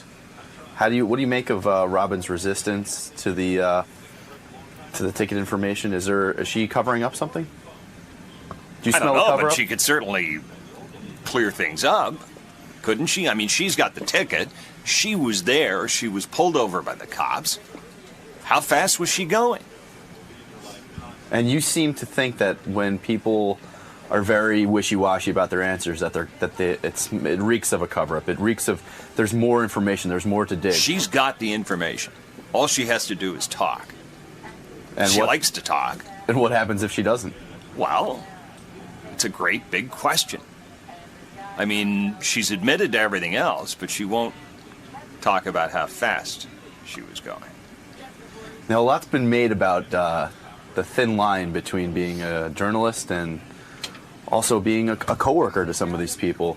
We've seen what happens. There's been an age-old rift between you and Steve Brandano. Right. There seems to be some lingering bad feelings from Fred. What do you make of all this? Well, how does this affect you personally? Unfortunately, I'm not paid to be friends, to pal around with these people on the show. And it's the greatest show ever. But my job is to report the news fairly and accurately. To be pals and to pull punches with every other story that we do. No, that's not me. If they need somebody to do that, they need a different reporter. That's certainly not Mr. Steve Langford. It's just not what I do. Now, but a lot's been made that you imply things. You have little editorial comments. Absolutely. Do you think that takes away from your integrity as a journalist? Listen, if you want vanilla news, if you want really boring, dull, dog shit news, watch MSNBC. If you want opinions mixed with hard-hitting facts, then tune into Well, I mean, that's Howard 100 News. Should our news be dull and boring? No. So you'd say your slogan here at Howard 100 News is hard-hitting facts with a little bit of flavor. You got to have some flavor in it. I mean, Mike Wallace on 60 Minutes. I mean, that guy, one of the greatest broadcasts of all time and a really hard-hitting news program, still it had that Mike Wallace punch. It had that Mike Wallace twist. It was great. That's why it was number one. So would you say with the older you get, just like Mike Wallace, the spicier you get? I'm not Mike Wallace, but you're spicy. He was always one of my heroes. You're full of flavor. You gotta be. Not supposed to pound the audience into a coma when you do the news. I like your style, Mr. Langford. Thank you. Never change. I just want to let people know that we here at Howard 100 News, we take our job very seriously. Some people think it's a joking kind of news program where, people are just fucking around, we're here having a good time. And that's not the case. We take our news very passionately. We get every side of the story, every angle. And like Steve said, we're not here to make friends. We're here to do our job, which is the news. And if anyone thinks Steve is normal, just take a look at his desk. That's not a normal desk. Certainly isn't. I like your integrity too. Thank Truly. you. Keep it up. Thank you. Thumbs up all the way. Let's Really, do this. Keep it up, man. Cross our fingers. Silent prayer. Let's get this one. Okay.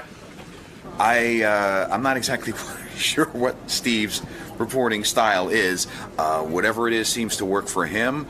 I find some of his techniques somewhat questionable.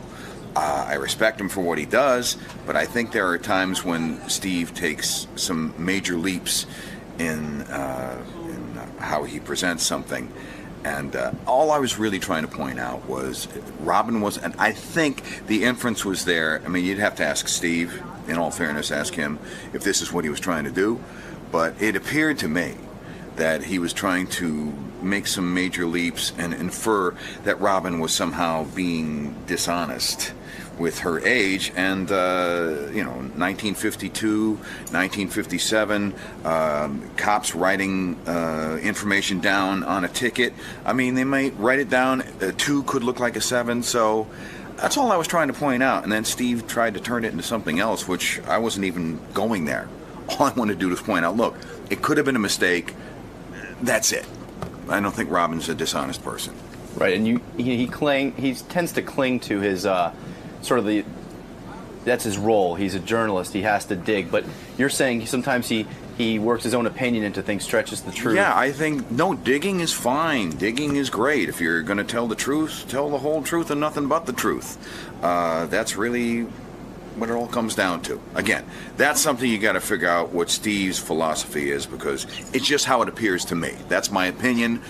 This isn't a fact, and nor should anybody take it as that. But that's been brought up a lot. A lot of people get annoyed with Steve, and Steve tends to cling to the premise that, hey, well, when I do my job, I'm not here to make friends. But he's able to sort of sidestep some of the issues you've brought up, such as... Yeah, well, there you go. I wish we had another Steve Langford to sick on Steve. That would be nice, wouldn't it? So, Robin, with this whole speeding ticket, shall we say, issue? Yes. What about Steve Langford's investigative journalism really gets under your skin? Like, what really bothers you about it? It's the bizarre way he makes something out of nothing. And he tends to believe that because you don't have an exact answer for him, then that means he has to do more digging or more probing. No, it's just he gets this quote-unquote source. I don't know who this source is. I don't know how credible the source is. But because it's his source, all of a sudden the credibility is off the charts, and you don't know who it is, so you have no idea how credible it is. But Steve acts as if he's hearing this from the mouth of God.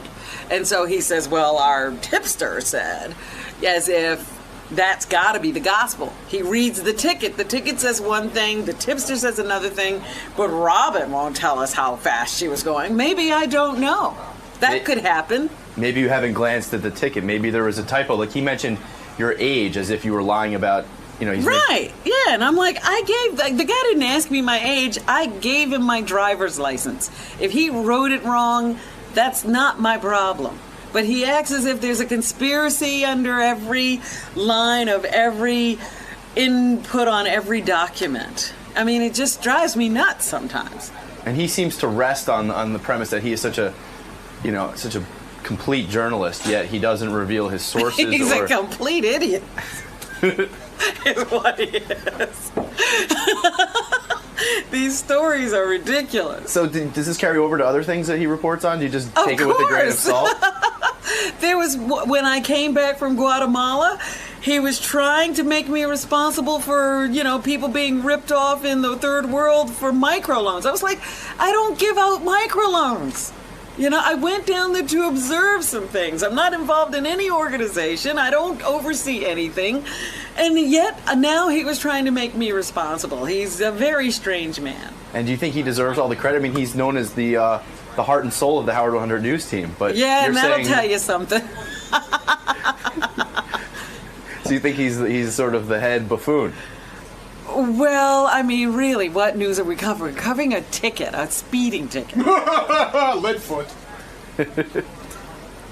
97. That guy should talk about driving. That's what Steve said. 97 and it's 75. Meanwhile, who knew the speed limit is 75 in the United States? Well, if you got out of New York, you might know something. I get out of New York a lot. Well, obviously, it's only to Vegas. Okay, all right, calm down, take it easy. That's not true. There's ricks all over. Take it easy. So you're not gonna let this affect you on the road or anything? That Steve is he's not in your head, or he's not. Hold on, can I interrupt this? I think you already have. No. What kind of car were you driving? Seriously. It was an SUV. What kind? I don't know. It's like a Chevy. Okay, she couldn't have been doing 97.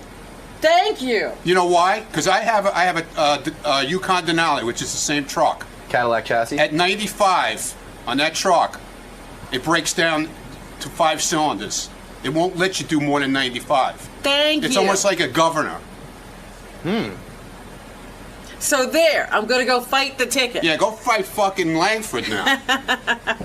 There's the real investigative journalist. Now there's an expert. There you go. Did Langford interview him? No. He has some crazy tipster who says I was going 97 and now that's the gospel. And if you ever get caught up in any type of strip club controversy, he's your man to go to also. As well, yes. If I have any questions about strip clubs or need any information that has to do with strippers, you go to Ronnie. Fast cars and fast women. Who needs Langford? Thank you, Robin. Yes, thank you. Drive safely, please. I do drive safely. That's why I object to every ticket I get. I'm always driving safely. Just because other people can't drive that fast is not my problem. Yeah, you're semi-pro. Let's do next. Is she here?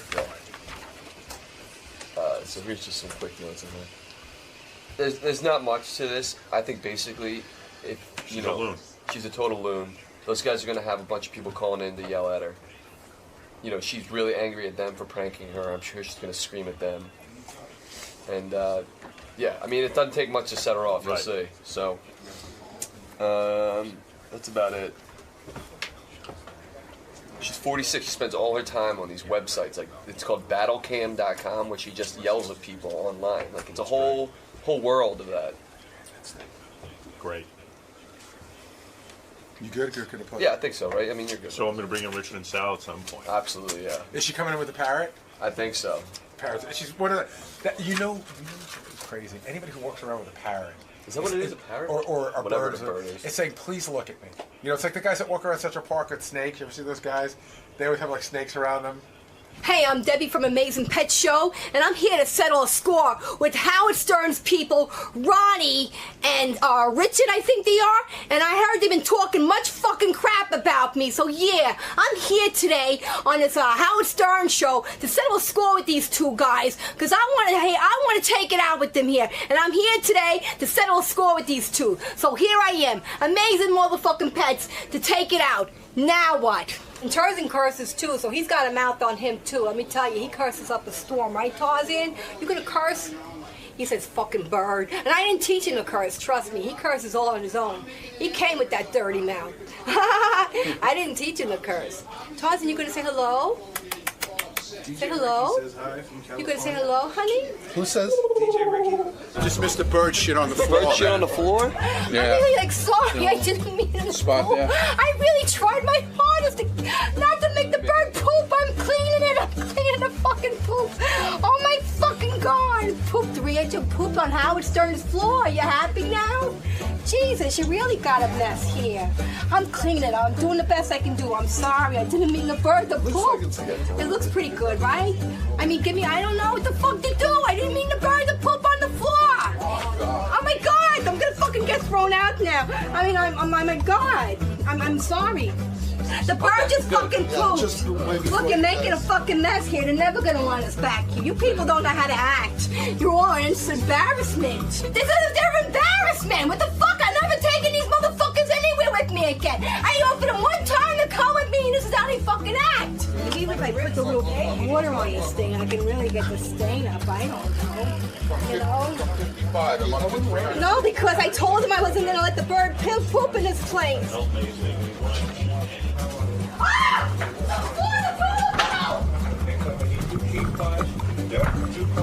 Oh my fucking god! Stop filming me! Stop! What the fuck is going on? Fucking lunatic you brought in here. I'm worried about Jeff the drunk.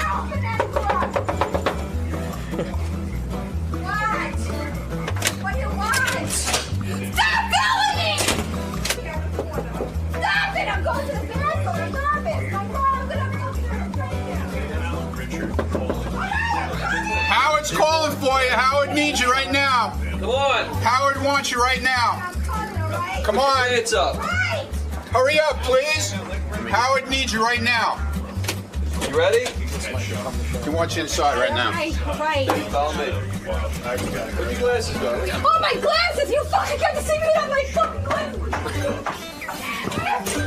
I got to get our next guest in here pretty quick. Who is that? Okay. You know the because she's freaking out in the hall.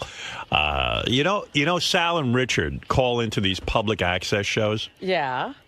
Let me see if I can find some examples of what they've done in the past with her. Give me a second. Ain't it strange? Yeah. Okay. There's this show on like the internet. You know, it's from her living room. It's called The Amazing Pet Show. And she takes emails and stuff while she's doing the show. She has a live chat going. And so when she's doing the show, Richard and Sal just will start chatting with her on the computer and just going, why don't you just show your tits? And then she starts yelling at them. Let's go. And she hates Sal and Richard because they've been harassing her with the computer and stuff. So I was listening to this. I said, I want to meet her. She's here with her parrot. She's the amazing pet lady. Hold on a second. Oh, I was going to play some clips. You want to wait? Yeah, let me play some clips. Let me set this up properly. Oh. Here's Sal and Richard fucking with her. Here, play this. You want me to shut up? Tell me to shut up. I'll shut up. No, I'm not showing my fucking tits. You show your tits, I'll give you a fucking bee. I'll mail it right to your fucking place, okay? You want the bees? You get up and show your dick or show your tits or show some shit and I'll give you a fucking bee, okay? Get up here. You got balls. Some TV show. Motherfuckers. If that's the thing I laugh. Is the TV show on TV at all, like on a public access channel? How would I know? Oh. Half you people You're supposed to know something. You're the newswoman. out there all want to talk a lot of shit in this chat room here, and then none of you half you don't got the balls to actually get up here and get up here. You know, at least I can say, at least I got balls. You know. Ronnie said she was freaking out in the hall. And she just ran into the bathroom and was screaming at the parrot. Oh, really? Yeah. He said, you better get her in here before she has a breakdown. Oh, no. All right, now you can bring her in. She's yelling at the bird. This is Debbie's Amazing Pet Show. This is Debbie from Debbie's Amazing Pet Show. Come on in, Debbie. Hello. Sorry, there's her parrot. Does that thing talk at all? Oh, God. Does it talk? The bird? Yeah, Yeah. the bird does talk, but he's probably not going to talk right now. He's probably a little fucking nervous, okay? I'm sorry. Am I allowed to curse? I don't want to get you banded. We're banned. Banned. What's your story? Your name's Debbie what? Debbie, Amazing Pet. Just call me the fucking Amazing Pet lady, because I got too many fucking haters out there on the motherfucking internet, okay? And you do I do talk shows. I do on a the talk show internet. like you, but on the internet. So in other words, you don't do it for any. You do it out of your house. I do it out of my house because I'm like you, where I'm not rich, because I do live in a fucking No, I'm little rich. house, you I'm know? rich because people listen to me. Yeah, People like don't it's a listen job to for us. Yeah, but you are lucky because you have got to make it out there in the Well, I real got world. talent. Yeah, I guess I don't have talent. Yes. Oh, I'm not saying you don't have talent, I have but no no one wants fucking to. talent. How many people watch your Some show? people don't got the money to put themselves out there, How? It doesn't mean we don't got We no didn't fucking have any talent. money. Yeah, we didn't have You any know? money. That we got No. in, we had zero money. But Well, people, you know, some people just don't know how to get themselves out there, all right? But there are places out there on the internet. Cause Did you guys- ever think that you're people- not that good? No, but listen. Did you ever think that maybe you're just not the performer you think you are? Maybe. You ever see American Idol? People come on, they think they can sing, and they really can't. Have you ever seen that? Hey, Howard, I don't give a, No, I'm just saying you got to consider that. maybe I'm not that good, but if I can make a few motherfuckers laugh, that's what it counts. Is it a comedy So this show? is a comedy It's a show? comedy. You understand? There's places on the internet where people can go live and make shows. Like YouTube is a big thing for people to put. YouTube. Are you a married woman? Why do you care if I'm married or not? No, I'm just wondering, could anyone put up with You have no you? clue what the fuck we do out there. Are you married to? You- I you- just all want- right, I'm going to let you talk. I'm going to let you Okay. talk. This Let is me your interview. fucking show. Okay? Why don't This you is let? your show. Right. Why don't This you is let me your interview show. you? Go ahead. Why don't you let me interview? I'm going to let you interview. You're going to interview me. Go ahead, Howard. Go ahead. Take it away. How old a woman are you? What do you want to know that? I'm not telling my real age out Okay, here. okay, don't. fine. Fair I got enough. too many haters. All right. All right. They don't really need to know all that business. Where did you grow up? Don't worry about. I grew up in Queens. I grew up. Yeah, Don't you worry think about it was outside of New York? And I was born in Queens, New York. I was All right. born, bred in Queens. All right. Okay. You went to I'm gonna school. get- Did you have a mother and father who I were married? had a mother and father. Were but I they- had a shitty fucking life, okay? If I had How- a good fucking life, I probably wouldn't be on the internet doing this shit I did today. Why was your life bad? I don't asking you. really want to get into it because I don't want people to fucking feel sorry for me. Debbie, Yes. listen to me. I'm trying to interview You're you. trying I'm to trying interview. to treat you you really serious. give a crap about Yeah, me, Howard? yeah. You don't give a crap about none of the motherfucking small assholes. We're not famous. You're so we not are, letting we're me- just No, like do a you bunch know of shitheads to Howard? you. You're not Do letting. you know Howard? No, I don't know Howard, but I know he makes fun of the motherfucking little people up here. And that's what Debbie, you this people isn't like going to do. well. I know Debbie, it's not. I you know. know why? Why? Because you're not letting me All interview right, I'm going to you. let you interview me. I'm going to shut up, okay? I never right. I never Debbie, shut up. I know. A lot of people think you're a little eccentric or crazy. I know. How many pets live in your apartment? I don't live in an apartment, number one, okay? In a house. You fucking got this information All from right, the Sal listen and to me. Richie, whatever the fuck they are. All right, listen to me. Okay. Calm down Calm and listen down. to me. Is she like this all the time? No, I'm not. All right. Are you on medication? No, I'm not. All right. Have you ever been institutionalized? No, I'm not. Have you ever been diagnosed by a psychiatrist? No, I have Are not. you bipolar? No, I'm not. Are you mentally ill in No, any way? I am not mentally ill. My fucking God. God. Did you go to college? No, I have not gone to college. How do you make a living? Don't worry about how I make a living. I tell them I have haters out there, Robin. I don't have to give all that personal information out. In other words, you look like you're well dressed. You look like you're well fed. I have a real job. Yes, Okay. I do real work. All right. Are you a sexual woman? Do you like men? I don't. I'm not sexually right now because When is the last time you were with a man? When was the last? Probably a couple of years. I had bad experiences with men, so I just stay away. Now, I have a son, and I don't want to surround my son in bad relationships. I learned. How is it that for years now you haven't had sex? Do you have any desire to have sex? No, I don't have desires. Do you ever touch yourself? Why are we talking about my I'm going to talk to you about everything. I don't want to fucking talk about What do you want to sex. talk about if you don't want to talk about it? Because I don't Do you care touch your about own vagina? No, I don't, Howard. I don't touch myself. You don't touch your clitoris? I don't find myself attractive right now. I don't get into sexual So you haven't had an orgasm in years? Yeah, I don't give a shit about sex. You never lay down at night and think about do you think about fucking sex, Howard? Yeah, do you think about I do. sex? Oh, yeah, because you're married? I had sex with my wife last night. You had sex with your wife. Was it good? Yeah. Good. I'm glad you had it. Robin, did you have sex last night? Yeah, with myself. Good. With yourself? Good. With a I'm glad vibrator. you're doing good. Did you do Did you, yourself Robin? good, Robin? Did you really, Robin? Are you married, Robin? No. Are you married? Yes. No. See, but do you do yourself every night? Honey, Not every night. you came on here. You wanted to be a guest. Yeah, but I'm trying to learn about. Why do you have to learn about my sex? I'm not up here for sex. I Okay. do shows. So what does that got to do you with my say you life? had a tough We're trying life. to figure out who I'm you not up here are. for sex. I don't come to your show because I find you Look at me. sexually. This isn't I'm not one of going you well. little sexual little bitches that come to this show, okay? Does the parrot have anything to say? I wish you would tell me to shut up. My owner is Looney. What is that? Save me. Okay. Save me. Yeah, the parrot is talking. Parrot, tell Howard something, all right? Just tell him anything. Can I put the parrot by you? Maybe he'll No, talk. I don't want a parrot by me. Okay, good. All You right, probably don't Debbie, I don't want to insult you, Howard. I'm really happy to be here on your show. I All don't right, want so to. you I say don't you want to had fight with you. you I had don't. a tough life. I did. I did have a tough All right, life. why growing up. was it so I tough? didn't come here to people to feel sorry for me. Let's talk a little bit. No wonder Just the tell parrot us. can't get a word in. Tell Honey, us look what at me. happened to you as a kid. No, I don't want to look at you, Howard, because Honey. you're going to get me mad, and I'm going to Honey. explode. I'm not going to get mad. Honey. Honey, I'm not your honey, so don't call me honey. Honey, listen to me. I heard you with Sal and Richard on your TV Yeah, and you show. talk shit about me, okay? You I thought insulted me, the and I show don't was even know horrible. why. Yeah, my show is horrible. You found me on a craps. You found me on Battle Cam. When I go to my blog TV show, it's a whole different atmosphere. I go to this Battle Cam Listen to site me. where you go You there say to your fight. life was hard. I'm asking you. You grew up in Queens. It sounds like the ideal life. A middle-class lifestyle, would you say? No, I had a very comfortable. My parents had money. They weren't bums. They were very. What did your father do for a living? He. What has got to ask all these questions? Well, we're My trying to mother learn was, about My you. mother's side of the family was more wealthy than my father's side. She was full-bred Italian. My father side wasn't all as well, but he did manage to keep my mother. Are your parents in touch with you now?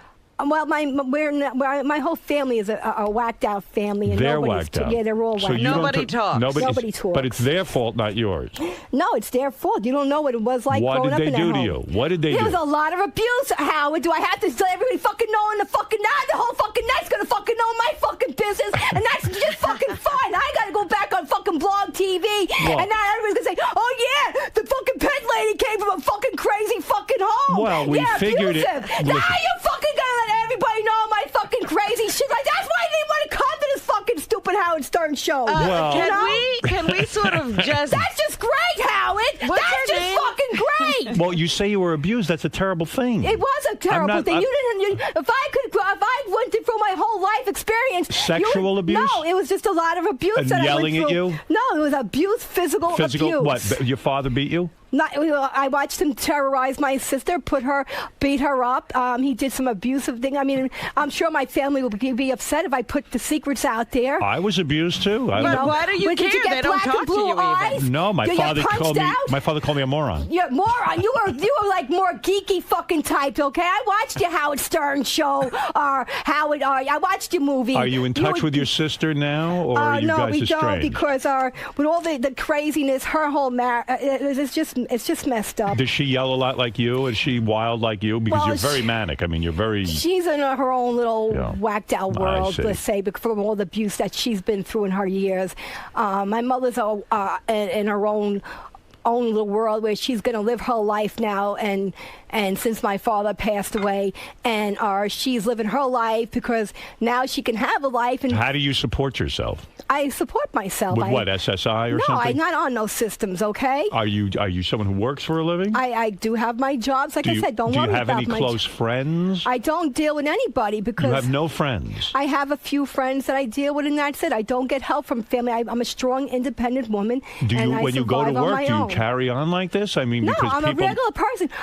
My performance... Is this a performance right now? Am I talking to a real person? But right now, I'm you talking. Seem agitated. Well, because Howard, you're talking. You want to approach me like I'm a fucking nut. You came on your show, right? You sound a little eccentric. Yeah, a little eccentric. You're fucking asking me stupid things. I'm trying to tell you. I'm asking you about your. I got a lot of fucking haters. I do a fucking show. You're telling me that my show is a piece of shit. My show's a piece of shit. I saw that Richard and Sal were Richard interrupting. and Sal found me on a stupid ass fucking site, and they found me going raging on some stupid drug addicts and low lives that fucking pick on me. Debbie, okay? what happened? In other words, Richard and Sal are fans of yours. You don't know. They're not fans of me. They're trolls of mine. No, let me understand something. When you're doing... And you want to fucking put my shit out on the net with a bunch of fucking lowlives that hate me? And I'm going to go on my blog TV show. Listen to me, Debbie. Like me there. Debbie, like me have there. you ever met Richard and Sal? Why do you go on the other show? Then? Because I go there for a challenge. Alki David is a big billionaire.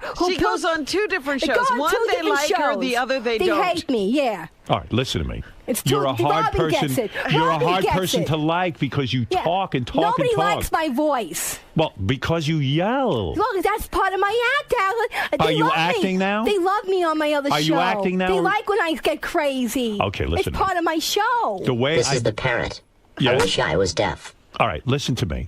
Here we go. All right, smart fucking remarks, okay? I wish you were fucking deaf, too. Debbie, I like you. See, no, you don't, Howard. Nobody likes me. I've been so much hate, but you know what? The hate made me strong. Sweet girl. The hate made me strong. Do you cry a lot? Because if I was such a punk, I wouldn't be on the internet doing my little shows. Do you cry a lot? Hey, if I was such a fucking nut, and then why did you want me on your... All right, what kind of thing do you do for a living? Don't tell us where you work. I'm not going to tell you nothing about my life, all right? My personal life Let me anymore. understand something. I got haters. Robin, you don't understand. Were you ever married? No. No, but you had a man who got you pregnant. Yes. And you have a kid. And I do. And you carry on like this? He left. He was a dirtbag. The kid left? No, my kid's with me. No, my kid's with me. But she said her kid was a dirtbag. Oh, my God. Oh, the man who fucked you and gave you a baby, he left. He was a dirtbag. He was a dirtbag. Does he give any support financially to the child? I mean, the lovemaking must have been good at least. Yeah, I get my support. Don't worry. I get he didn't Why want didn't you use birth control? I don't want to talk about that because my son might be listening to this crap. He isn't listening to this crap. He probably isn't. He doesn't even. He didn't even. I don't even want to get there. My son's a good kid. I was blessed. The one thing I did right was have my kid. And I'm a fun person. Did they ever try to take away your kid because of your outrageous personality? Do they ever come to you? No. Okay. No. He do you didn't go want to no parent-teacher? Do you go to parent-teacher conferences? He admitted to me when he found out that I was pregnant. He said, "Deb, I'm messed up. I'm not ready to be a dad." He was a biker dude. He was a long-haired, stupid biker dude. He wanted to be on the road. He chose the road to be with the boys. Right. He was there in the beginning. He helped me out so much, And then he hasn't seen his son in years. And then he left. He brought his own, and it was sad, And I left the doors open. I said, "If you ever wanted to be there with him, Mm-hmm. And they That's never a sad did. story. Artie's on the phone for you. Go ahead, Artie. What do you do all day, you fucking piece of shit? Oh, that isn't nice. That's not nice. What? I hate you, cunt. They do the same fucking thing you do all day, sitting on fucking Battle Can, you stupid fat piece of shit. Yeah, that's okay. I hate you too, you stupid motherfucker. Keep sitting on Battle Cam all day. I'll shove your That's head why in the fucking floor. Alki David probably fucking took you off the fucking show, okay? What is Battle Cam? It's a place to do fucking stunts, battle people. That's the show you like going on. It's a fun site to go there to battle people, and you might have a chance to win some money and go on our trips to the big fights. Alki David is actually flying me. So when you're to the doing next fight. your show, yeah, you look at a chat in order to interact with the fans. Well, and Sal I and try Richard not to look at that and Sal and chat. Richard harass you, Yeah, right? they do. I didn't know they were even in that chat room that day. Yeah. And, I'm Did getting- you ever meet them? No, I Would never you like met to them. meet them? Yeah, I would, because I like to fucking tell them off. All right, Sal and They Richard, got some fucking balls talking come in about and explain me. to Debbie why you're talking And about why it. you all talking shit about my show when I wasn't even there to be talked about. Would you like to date Ronnie the limo No, driver? I don't want to date Ronnie All the right, 'cause limo he is driver. a- He looks very, like, mean. Yeah, I'll say. You're all mean here. This is Richard, You're and all that's Sal. mean, and I don't like any of you. I think you're nice. You're all not nice. No, I think you're all We right. love your show. Yeah, you love my show. You loved all to hate me here. No, I don't hate you. I'm scared of you all. Actually, I'm really friggin' scared. I was really scared to even come up here. Well, Richard and Sal, why do you bother Debbie when she's doing her show? Oh, we don't bother. We just, we want her to get like topless, and that's not too much to ask. That is it? isn't rude. I mean, they're finding you attractive. You are an attractive woman. Yeah, because your show, I mean, you're not interesting with your birds. Nobody gives a shit. You have a nice set of tits, and, you're eclectic, so we want to see something. Like, whip out your beaver. Make yourself interesting. If I wanted to see a wacko, I'd go to a pet shop and talk to some Guys idiot. love nudity on the internet. Yeah, Richard. that's all they want is fucking nudity on that fucking site. And they want to fucking see shit, then they better fucking start whipping out their motherfucking dicks. You know what All right, I'll we'll take my do that dick right out. now. Do it. You want me to take my Let's dick see. I out? dare you to do it. you. Dare these guys. Look, They're doing it too. You have an amazing pet. I'll give you an amazing penis, you fuck. They're doing it shit. Push your dick back in She's your got mouth. She's got a parrot. I got Show my fucking I got dog. a trouser trout. You got a parrot. Don't dare those guys. They'll do anything. Now They'll it's do your it. You turn. need to go on Alki David's site then and do that. Should I dare you, Now we know how to shut you Oh. the fuck up. We'll just whip out our dicks. All right, you two. Now you met Debbie. All right, thank you guys. All right, now Debbie's show. She's traumatized. Oh, my Well, so am God. I. Debbie's Amazing Pet Show at blogtv.com. What happens on your show? Yeah, explain. Well, you see, I go to this blog TV. It's like almost like a YouTube thing where people cam up. They do shows, real shows, like Right. your type of show. People with talent, Okay. want to have talent, want to perform. Either they sing, they dance, they do comedy acts, they do radio talk But what do shows. you do? She I does do the a opposite of that. No. Fuck you, motherfucker. Let me tell you, I do a show. You never been to my blog Yeah. TV. You All found me on right, that motherfucking stupid show, that fucking stupid what the stupid fucking headset shit. You found me on that motherfucking battle cam shit site, okay? Yeah. That's where you found me, okay? You didn't find me on the blog TV site, okay? Because no one will put you on one, dummy. You put me on what? You're on these stupid web shows Yeah, because the you're... internet. No. All right, I do real shows. Yeah, CBS is calling for you, I'm Yeah, sure. You fucking Howard Stern put me here today, so Yeah. I could have been that True. fucked up bad if I'm on Howard Stern's That's show, true. motherfucking here today. Because we discovered your talent. Oh, you We- discovered a talent. Sal, huh? didn't I So dismiss what you? kind of fucking talent did I have to get Her up head's here? going to explode. My head. Hopefully it will. All right, Andy, you Wait have the a minute, last I word. really want to know what she does on her show. I don't know. I talk. She's an entertainer. I'm an entertainer. Does she talk Do you to the sing? bird? I do. I sing. I got a song just Sing for a you, song. Howard. I got a song just for you. I've been working on my song. All right, first, but Debbie, before you do that, Andy, go ahead and ask I your don't want the question. bird to take a shit over Hey, here. That's so Howard, Yeah, bad. please. How can you say winner? Winner.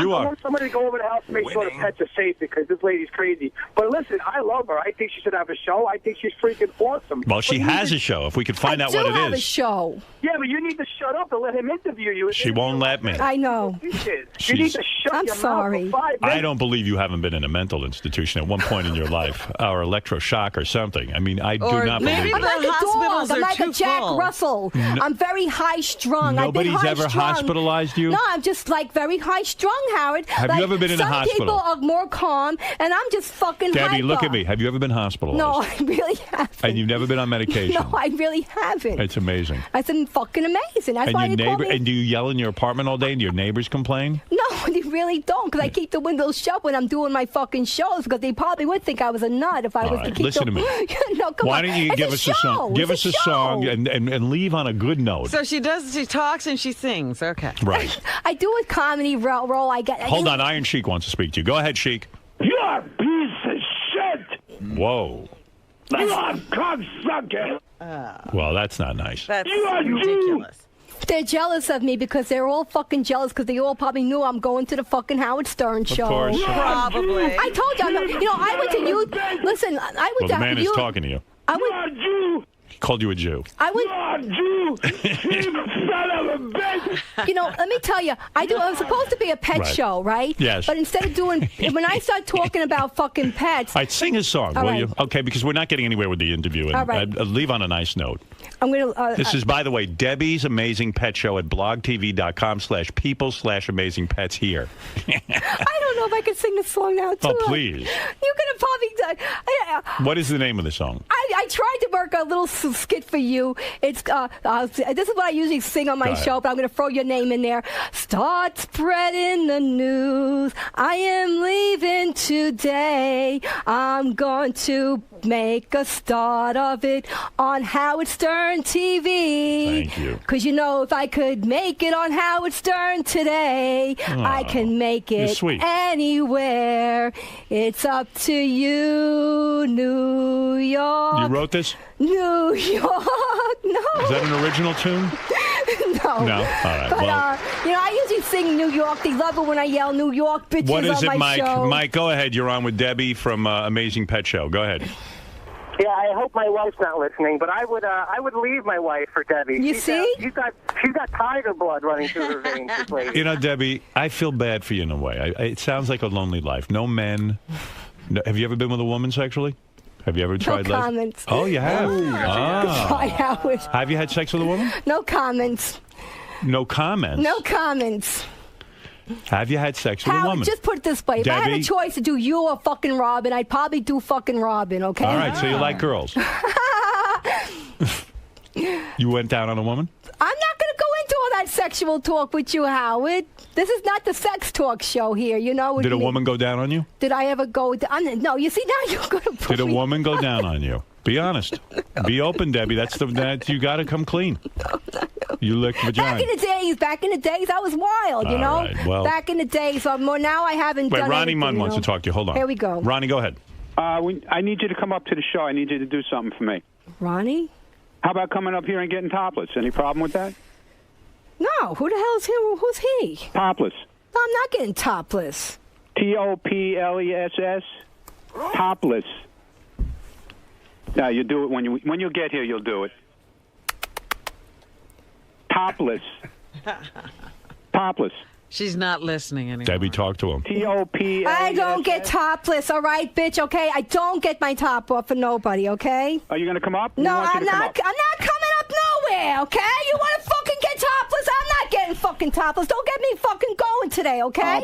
You don't want to get. give me Please a get the break. fuck up. You know, I'm not one of You're these a total motherfuckers. asshole. I'm not one of these little bimbos that come to fucking Howard Stern. I came to fucking Howard Stern because I do a real fucking show. I don't Topless. come up here like these little bimbos that want to get Topless. fucking naked here on his show, okay? I'm a Topless. real professional showman, okay? Topless. Yeah, she sounds like she's immature, though. Yeah, all right, whatever. Okay, not every bimbo comes up here and wants to get naked. Okay, and then we're you know, whatever. Okay. You do it when you get here. You'll do Yeah, it. all right. You wish in your fucking dreams, okay? You wish. You wish. Okay. Keep dreaming. Keep fucking dreaming. Why not? You keep dreaming, okay? I'm not a bimbo, okay? Topless. I don't fucking get topless, okay? Topless. I don't. I have respect for my fucking body, not like some of these other bitches on the fucking Topless. shows, okay? I have fucking respect, okay? problem with You that. don't want to fuck with me. No, are you going to come up to the No, show? because you don't fucking want to fuck with me, you motherfucker. Don't fuck with me. Topless. You get fucking topless, you fucking pig. I'm not getting fucking. Fuck you. Don't even get me fucking going, okay? No, you do it when you yeah, get here. fuck you. Fuck you, okay? When No is problem this with show that? on? No, you fucking motherfuckers. See, this is what the fuck. This is why I don't even know why Do the you know fuck. Charlie Sheen? I don't you even. just Yeah, come I up know here and rub the Charlie String. You know, don't? I know him. Charlie String? Hello. Charlie. Charlie Stream. Yeah, and you know, I Topless. love that motherfucker. Fucking Topless. asshole motherfuckers are fucking with Charlie Sheen. Let me tell you, motherfuckers, I need you to come something. up here and ride the Fuck signal. you, you topless shit. Topless. So you tell him to shut the fuck This up. guy wants you topless. Yeah, well, I'm not getting topless, all right, Howard. I'm not. Howard, I'm not Topless. getting. No, what the heck? That sounds like a recording already. Why not? He's starting like to talk like my bird. Yeah, you do it when you get here. You'll do Yeah, it. okay, whatever. You wish, baby. Keep dreaming. Shit, man. Yeah, shit, man. All right. I I need feel you to come almost up like here and ride home the here, like the Sybian. couch. You know, I want to jump. How about coming up here and getting No, topless? I'm not getting fucking topless already. How many fucking times I gonna tell you motherfuckers I don't get topless. You're wasting your time. I don't give a shit. I was offered fucking crazy money on Battle Camp. You think I have Alki Davis gonna have me $3,000 fucking dollars? I don't do fucking sexual shit, okay? Let the gentleman talk. I'm not that fucking desperate hard up for money. Yeah, you do it when I you don't, get here, yeah. you do it. Why not? Because I don't. I'm not. Oh my God. Yeah, she sounds like she's immature, though. Yeah, I'm immature. No, are you going to come up to the show? I am not coming up to the show. I need you to come up to the show. I need you to do something. I'm not coming up to the show. I'm need you to lucky come I'm up here here. and ride the Come city. on, tell them to leave me alone. This is ridiculous. This is a recording. Topless. Boy, he does not give up. No, Topless. Do you want to? Do you have big breasts? No, I do. I look like I got big breasts. Come on, if I They had look fucking nice. big breasts, if they fucking paid You'll me do for it. some I'll do implants, it. Wow. then I might get topless. All right. Okay? What the fuck? All right, thank you, sir, on the phone. Thank you. Yeah, All it's right, yeah, it's crazy. crazy. When can we catch your show? Well, my shows are weekdays on Blog TV. I usually go weekdays are anywhere between 12 and 3. I usually do my shows when my son is at school because I do get kind of loud. I'm not going to lie. I got to be honest with you. That last caller made me laugh very hard. I was in tears. All right, listen, Debbie, you're a fascinating woman. I would love at some point to find out more about your life, about the abuse, about your parents, about your I just sisters. don't really want to get into it here on the TV because All right. Well, maybe if people knew you better, they would listen to Blog TV. You don't understand. Right. I got haters. You don't know. I got millions of haters on it. Well, I mean, listen, we Howard, tried. Listen, Debbie. I can go on YouTube and put an animal video up of my bird singing. I was singing Gaga, and I got over a lot of hits. right, listen, and Debbie. Let me hear you sing some Gaga. Hating on me What on my Gaga? bird video. Let me hear you sing Gaga. I was going Gaga, ooh ma mama, Gaga, ooh mama, and I had over a million Listen, of hits. check out Debbie's Hating on amazing. me. Let me Hating on let me me. get you some viewers. Check it. Leave this to me to do the promotion. Check out Debbie's amazing. I'm exhausted. Check out Debbie's amazing. Between yesterday with Charlie Sheen and this woman, check out Debbie's amazing pet show at blogtv.com/people/amazingpets here. Debbie, I thank you for coming in with your parrot. What is the parrot's name? It's Tarzan. Tarzan. Okay, easy does it. And Tarzan, thank you for coming in. I was And- hoping again to say. Yes, Show your tits, Debbie. They're really Hello. nice. All right, and thank you so, Debbie. An honor to meet you. Oh, thank you, Howard Stern. I didn't mean to come off too crazy with No, you. you didn't come off crazy. Though. I really do like you, and I Thank really you. love Robin. Oh, thank you. All right, And I and- really feel honored to have me here. And maybe I'm when not you- a nut. If you get comfortable, maybe you'll talk about your lesbian experiences. I would love Yeah, to I'm a hear little about nervous. I'm not gonna lie. I'm sweating up a storm. I'm probably metapausing and all that fucking fun shit. it. You wear know? panties? All right, another time we'll find out. All right. You want to talk to Wood Yee right before you leave? Talk to who? Wood Yee. Who the hell's he? He's a regular caller. Go ahead. Might as well. Fuck what off the air. Oh, come on, say something nice. I don't give a fuck what you think, bitch. Come on. When will you stop bullshitting us with this nonsense? You see, I told you I got tons of haters. You don't know how much they love me. Let hate me understand this, sir. Sir, what do you want to say to her? Keep talking. I'm getting ready to come. I make people come and I scream. All right. Thank you, Woody. All right. Debbie, All thank I you. gotta do is, you know, I got a loud voice. Robin, and I go, think you're going to "New watch York!" Debbie's show. Oh, definitely. All I'll right. tune in. Debbie's Amazing Pet Show at blogtv.com/people/amazingpets here, which is a hard thing to find, but all right, we'll find it. Debbie, an honor. Oh, I feel honored to be here. Thank you very much. Eric doesn't try to bother the bird. Well, actually, I gotta let them out on separate runs. The ferrets have a huge big cage, and when the bird is locked up in his cage, I'll let the ferrets out for like a couple of hours. They run around, they get into mischief, and they actually like to take my sanitary napkins when they're in the closet, and they'll stash them underneath the friggin' beds and hide them on me. And the bird is well behaved. The bird is well behaved. He enjoys the show because when I'm on my shows, I'll sit there with the bird on my leg on my couch and I'll be like talking to people, and he really gets into They it, want to be near people. Yeah, he just. How old is he? He's only a 10-year-old bird. He's actually going to live for probably longer than me. When I drop Do you dead, worry about that? Like, what will yeah, who will take care my of the bird? son, he's going to probably take over the whole show. I'm training him now. He's having fun with me because sometimes he'll do some skits with me on the show. How old is he? He's just got into the high school, Okay. So he told me, Ma, don't get too wild on Howard Stern. I was like, don't worry, I'm not going to embarrass you. He goes, they're not going to tell our name. I'm going to tell them Amazing Pets. So no one's going to know it's me. No one's going to know I'm your mom. You know? Are birds easy to take care of? He is. He's very easy, but they do make a little bit of a mess. But as long as you got a nice proper cage with the guard or things, you know, he's very good. And he likes to hang out on top of his cage, and he talks up a storm. I mean, before I got him, he was a talker, and he'll say shh. No, he talks a lot. And he'll say, shut up. And he'll say, shh, be quiet. And he'll say, fucking bird, fucking bird, fucking bird. Because, like, around people, you know, he gets nervous. But, like, if he's in his own surroundings. I mean, I got some clips on my shows and on YouTube. If you go to my YouTube channel, you could hear him cursing up a storm. You know, and I'm even hated on YouTube. Everywhere I go on the net, I'm getting much hate. I think it's my voice, you know. But when I was young, I had an operation, and it made I guess it makes me talk faster. And I had an operation when I was really little, so it fucked up my voice. What was the operation on? My adenoids were taken and my tonsils, and something happened, I guess, so it affected my hearing a little bit, so I guess I talk a little faster. You know, so I don't have a great voice. Everybody goes, your voice is so fucked up. Hearing loss? What? A little bit, you know. But it didn't, you know, I guess that's why I have such a crazy voice, and everybody hates the way I go off. But that would explain it. Yeah, you know. But like, I do have some personal things in my past, but you know, I got that I didn't want to really put it out there because it's fine. You did very well. You know, I went for a lot. My father, when I was young, did a lot of things, and I did a lot of stupid shit in my past, and you learn from your mistakes. Okay. You know, and that's why when I do these internet shows, it's like a little hobby, and it makes me strong because. Can you make money doing these shows? Well, on Blog TV, I make a little revenue, so it's like a little hobby. I make a little money with them, you know, and you know, Alki David's supposed to be throwing challenges and this and that, and you know, and he's offered me to go to the next battle camp. He's supposed to be having a film, movie, and he said that I can try to be in the next movie and stuff. So, you know, there's opportunities everywhere on this internet, you know? She's really great. I mean, like, you know, she's a modern day whack packer. You know, she has a great personality. She's really out there. She's animated. She's funny. She's good. When someone takes the bait the way she does, are you guys just thinking, are your heads just spinning with...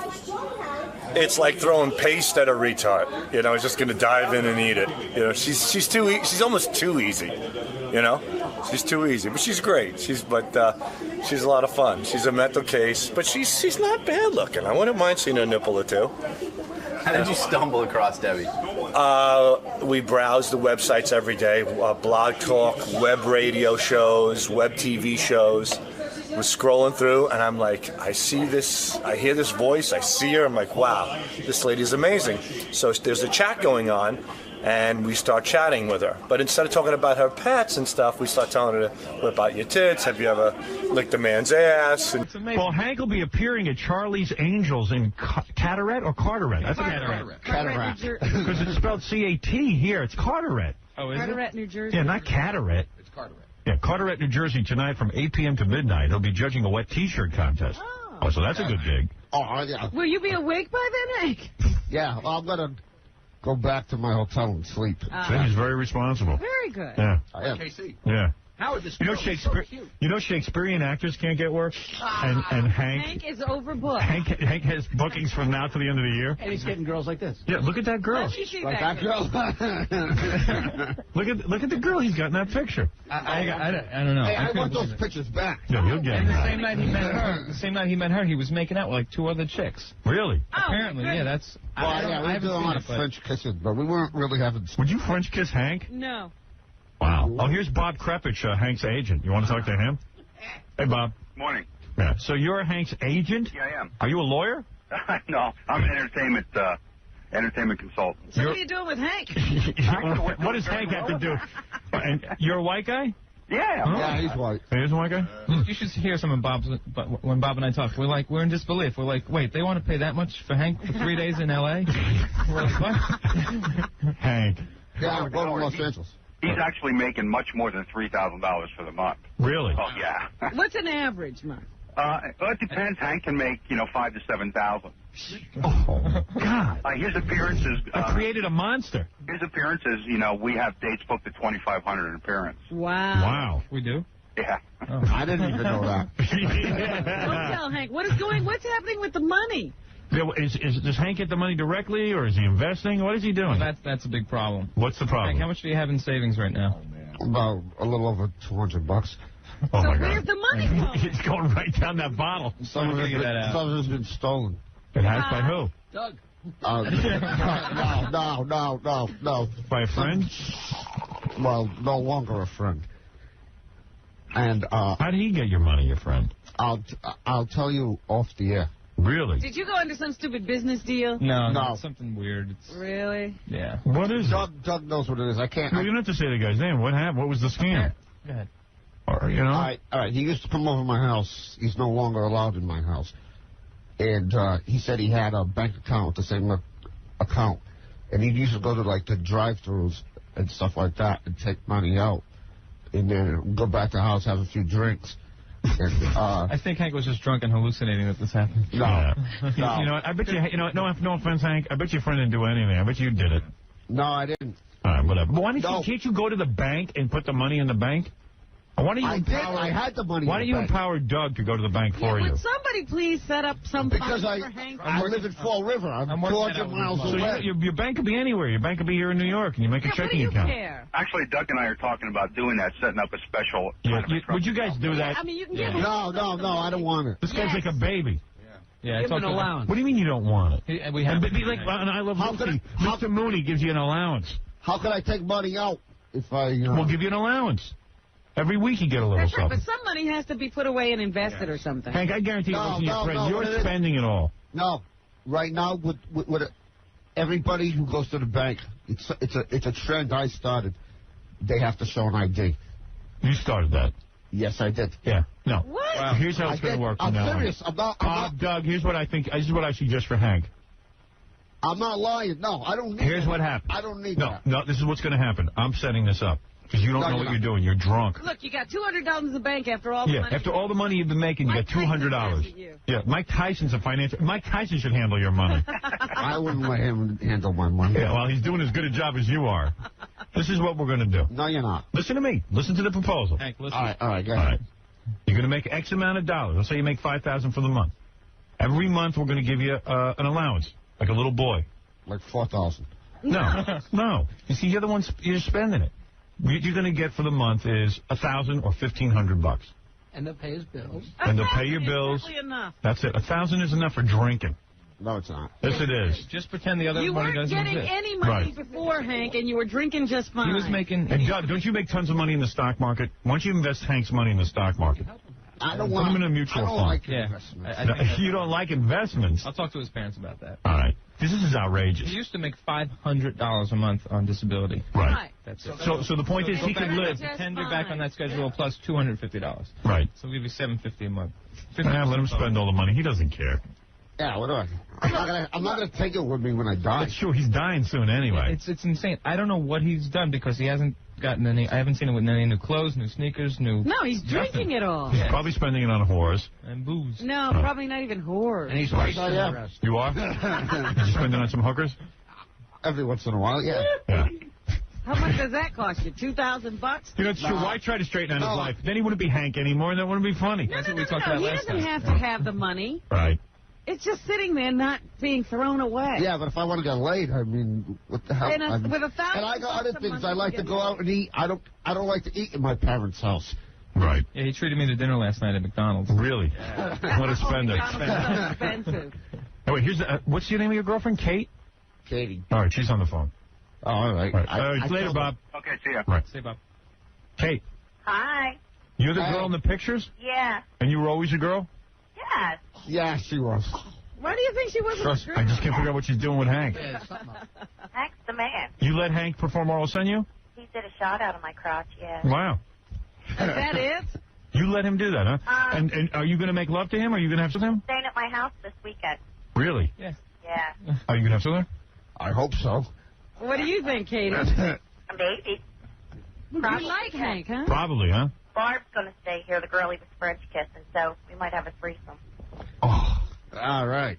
Hey. Something wrong with that picture. Casey will be alone. Yeah. And I'll be pleasuring myself. Hank, you better be good tonight at that strip club. What? Hank better be good tonight at that strip club. Look at Hank. He's got his little posse of hangers-oners. Look at the smile on Hank. No wonder he doesn't want the money invested. Yeah, Hank the lover. Did Hank give you some of his money? No, actually, I paid for him when he was here last time. All right. Yeah, she should have taken care of him. I can't figure out this. Hold on, honey. Okay. I mean, goodbye, honey. Bye, Sex. I don't want to know about this.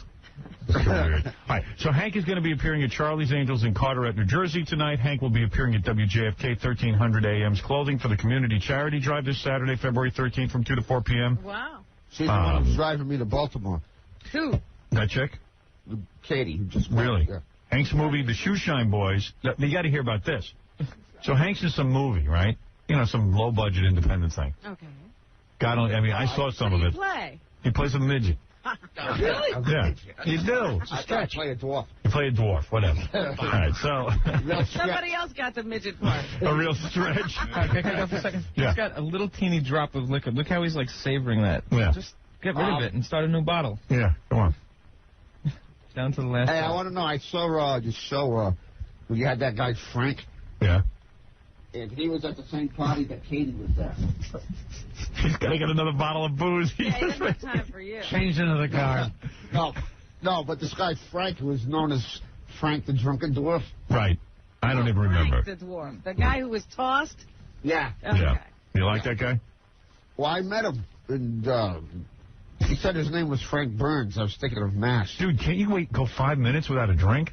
His hands are shaking. You know, I was going to ask him if he was drinking less now that he's so popular, but No. I guess that's not the case. No, he thinks his drinking is this magical thing, yeah. You got to hear the percentages of liquor to soda. Howard, I've drank everything, and I could not get down vodka and Coke. Really? It just is not drinkable. Hank, how much vodka's in there percentage-wise? I'd say about 75%. That's why he's getting it down. Gail, go ahead.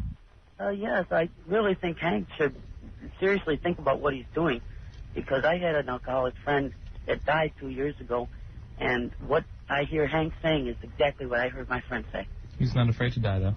Frank, I mean, Hank is looking for that. Hank wants to die. Well, I think my friend did too.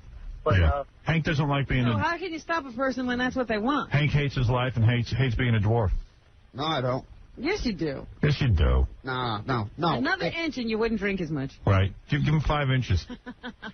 You'd be No. totally sober. No. If they had some type of drug, right, that could make me like grow up to like 5 foot, say 6, right, even. The I whole wouldn't. thing was, I wouldn't take it. alcoholic. Shut up! You don't know what you're talking about. Besides, I'd have to get new clothes. And there would go your career. Oh, Sounds man. just like him. That's the same kind of things he used to say. Is he a dwarf, too? Was he No, 2 he foot wasn't. 6? To tell you the truth, this man was only like 6 hours from being getting his master's degree. He just wasted it all away. Yeah, same with Hank. Same with Hank. Thank you. Yeah, Hank's impossible to stop drinking. Believe me, we've tried. What is he going to do if he doesn't drink? Anyway, so Hank's in this movie, The Shoeshine Boys, and somehow, I don't know, Martin Landau? Martin Landau was shown the film, and now he's like squiring Hank around Los Angeles. What do you mean, Squire? I'm going to see him next week. He's hanging with like Martin Landau. You hang with Martin Landau? No, I've never met him. Oh, I but see. But the people that evidently Martin Landau thinks Hank's a great actor. But wait a minute. When he sees Hank, what do you think will happen? He'll probably throw up from the smell of his breath. Doug, what's going on with Martin Landau? He doesn't know anything. It's apparently he saw a screening of the film through a friend of his partner saw the screening of the film. And said to Martin Landau, "You got to see this film," and he saw it and he loved it. Right. And I guess he's particularly liked Hank. What is Hank? Is Hank drunk in it? Yeah. Yeah, the way I am. So he thinks he's acting drunk. Right. He thinks Hank is like a great actor. He's right. Did you put the camera on Hank? Gay pervert. Yeah, but Hank's just like, we got a scene, I saw a scene where Hank's like in the shower screaming. No, not a I don't even, psycho. Yeah, I don't even, some ceramic small room, it looked like a shower. This thing's shot so weird, you don't even know what it is. Where he is. Yeah, and he's screaming at the top of his lungs. And you know what they probably did. They probably took away his booze for about 5 minutes. No, that was part of the act. Yeah, they just held the booze up off camera. But I like the whole ritual with Hank drinking. He's sitting here, you know, he's a dwarf. He's got his bottle of vodka and Coke. And he's got a little cap on the bottle. He unscrews the cap, takes a sip, screws the cap back on. What I was thinking was if he took care of his money, the way he takes care of that bottle, Right. he'd be in great He'd shape. be a rich man today. He nurses and cares for that booze. Here's a guy who wants to be Hank's stockbroker. Ugh. Marty? Yeah. Yeah, you want to represent Hank in the stock market? Yes, I do. No, thanks. I think with the proper financial planning, Hank will never run out of liquor or never have enough money for strip clubs. I agree. But see, that's what we're saying, Hank. We're not talking about restricting you. We're talking about making your money work for you so you have more of it. Yeah, but I don't like other people He investing needs in a money. good Jewish money manager. And here I am. Right, Marty. Well, I don't think he cares. Yeah. Howard, we You don't like Jews anyway, right, Hank? No, I like you. I like Doug. You're both Jews. Oh, I'm not. Doug is. You're getting him mixed up with Gary the retard. Yeah, right. I heard Hank's pretty anti-Semitic, too. Really? Yeah. What's up with Depends how that? drunk he is. No. What does he say? No, you're not? No, he's not. He's not. I just said that the first time I was out here for a laugh. You were just doing some laughs. Right? Okay. I see. All right. Thank you, sir. So, Hank, what do you say? I say, Say yes. Just No. say yes. No, he said no. He doesn't care. He doesn't want any more Buzz money. off. Right. yeah, I don't want money. All right. So anyway, so Hank, I got to take a break, and then High Pitch Eric can come in here and kiss Benji. Okay. And then Hank, I'll throw Hank out of here and stuff. Then we'll play the homeless game. We'll give away a trip to Los Angeles today. To be on Not Party yet. of Five. Yeah, win a trip to. I want to give Hank this prize. A trip to Los Angeles to Well, who participate can he kiss? in a special taping of Party of Five with special guest REM. Imagine Hank shows up on the set and he's all drunk. I'm going to Los Angeles anyways. Yeah. Really? Yeah. I'm going, Oh, to meet Martin Landau. Yeah, he doesn't He's need going, your he's going to be trip. in L.A. for a whole week. He's got every night he's got something to do. He's doing appearances. Really? Who goes with him when he goes to Los Angeles? Well, the people from the movie company are going to be taking care of him. Heavy Movie company. Party of Five airs Wednesdays at 9 p.m. on Fox. Because he needs someone to take care of him. He gets Right, so I drunk. was going to say, if he goes to Los Angeles alone, he may never show up at any of these appearances. No, I've been to Los Angeles by myself. Right. You managed all right? Yeah. Yeah. You managed to get lost. Because I remember that time we tried to send him to, where, Memphis or someplace? Orlando. We better send a camera with him. Showed up. We better follow everything that goes on with him. No, even people from the E! Channel in L.A. Do we want to shoot your meeting with Martin Landau? Where are you meeting him? I, It's on that. It's the Egyptian Theater. It's a public screening I know on the Egyptian February 22nd. Theater. You're going to be meeting with Martin Landau at the Egyptian Theater. Well, there's going to be like other people because Right. I've never met Martin Landau. Right. There's two free public screenings Monday, February 22nd at 8 and 10 p.m. So Right. Martin Landau's going to introduce the whole cast, including Hank, and I guess on stage will be. Oh, so it's not really like hanging out. It's not like Hank's No, going but to his there is. house. They do. The movie company has set up time for Hank and Martin to talk. meet. Yes. Special meeting. Special one-on-one. I want to be there. You can hang laughing. Power meeting. My first big power meeting. We're sitting here with another Brando. Right. You're- And I'm treating him disrespectfully. That's all right. You should be kissing his ring. You got to see this movie. You don't know what's going on in this But movie. Martin Landau saw something in it. Yeah. I haven't even seen the whole thing. I think they should take Martin Landau and lock him up. He really is Bela Lugosi's. I'm telling you. I think the toupee glue went right into his head. Martin Landau's a great actor. But Yeah. I don't know what's going on with this. All right, anyway, so that's Hank at Charlie's Angels in Carteret, New Jersey tonight. Go see him from 8 to midnight for the wet T-shirt contest. We'll be right back. High Pitch Eric will kiss Benji on the mouth. The angry dwarf. He's drunk, of course. The Howard Stern Show. Hi, this is Hank, the Angry Drunken Dwarf. Tonight on the E! Show, check out porn star Christy Lake, Dial a Date. If you were granted 3 wishes, what would they be? Become the richest person in the world, to have sex with Pamela Anderson, and everybody who ever treated me like an asshole, I'd like to spend at least a month as a dwarf. Right. Very good answer. Hey, It's tough being a dwarf. of course it is, Rob. I'm tall and stuff. Hey, you know, speaking of Pamela Anderson, she is featured on this Saturday's show, a blockbuster interview, where, as a matter of fact, Pamela Anderson makes out with a Scores girl named Davida from England. It is hot. I mean, they make out. I have them doing it on the couch and then standing up in sexy outfits. And a very frank discussion of anal with the girls. You will love it. You should quit your job and get ready for this show on Saturday night. Hey, Jackie Penthouse Joke Page Martling has big news. His 3 Filthy Joke CDs and cassettes are only $12. Oh, they're still available. Plus $4 U.S. shipping. Valentine's I thought special. he was telling me they were going to be taken off the market. No, in fact, there's a Valentine's special. Buy 2, get 1 free. Call 1-800-323-KING. That's what your girlfriend would like. Thursday, February 25th at Rascals Comedy Club in West Orange, New Jersey. For information and to purchase CDs. Is somebody going to get Jackie CD for Valentine's? You give that to Hitler's mother. Visit jokeland.com. Wow. Coming up, the Homeless Game, where you can win a trip to Los Angeles to participate in a special taping of Party of 5 with musical guest REM. How's that for a prize? Party of 5 airs Wednesdays at 9 p.m. on Fox, and we'll play the Homeless Game a little bit later in the show. And you can win that trip. Can actually appear on television. Imagine how exciting that is. Like Hank. Hank the Angry Dwarf is here. He'll be appearing at Charlie's Angels in Carteret, New Jersey tonight from 8 to midnight. He'll be judging a wet T-shirt contest. Doug was telling me during the commercials that he had Hank. What did you locked Hank in a closet for some reason? No, I didn't like. Get that mic, Hank. Hank, get on the mic. Get some headphones on. Get the headphones on. Get the mic. All right. See what happens when I walk away from Yeah, I know. All right, there he is. No, I didn't. Here's the picture.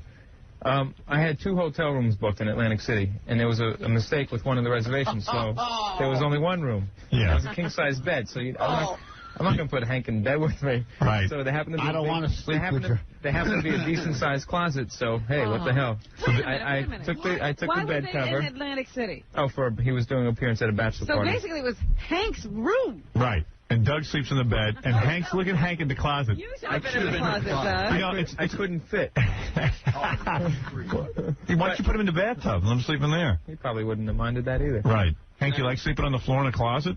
Hey, you're the star. You should be in the bed. That's your bed he was sleeping in. Yeah. I know I should beat him up right now. Look at that picture. There's a picture. There is a picture of Hank in the closet. Because there was a mistake with the room, it gave him an extra $200. Right. So. God. Doug, that was his bed. It was only one night. You were comfortable, right? I made sure he was comfortable. What'd you do? You put a bunch of blankets down on the floor? Yeah, I put the bed cover, and then I covered it with the sheet, and then I put a towel over that also. And That was his I got an bed, extra Doug. blanket. It's all right. I was comfortable on that, and when I got the $200, I was even more comfortable. There you go. The inhumanity of it all. Oh, come on. Once Doug put him in a shoebox. Where were you guys going on an airplane, right? Keeps him in a drawer. I like when the airlines won't let Hank on because he's too drunk. Yeah. That happened before.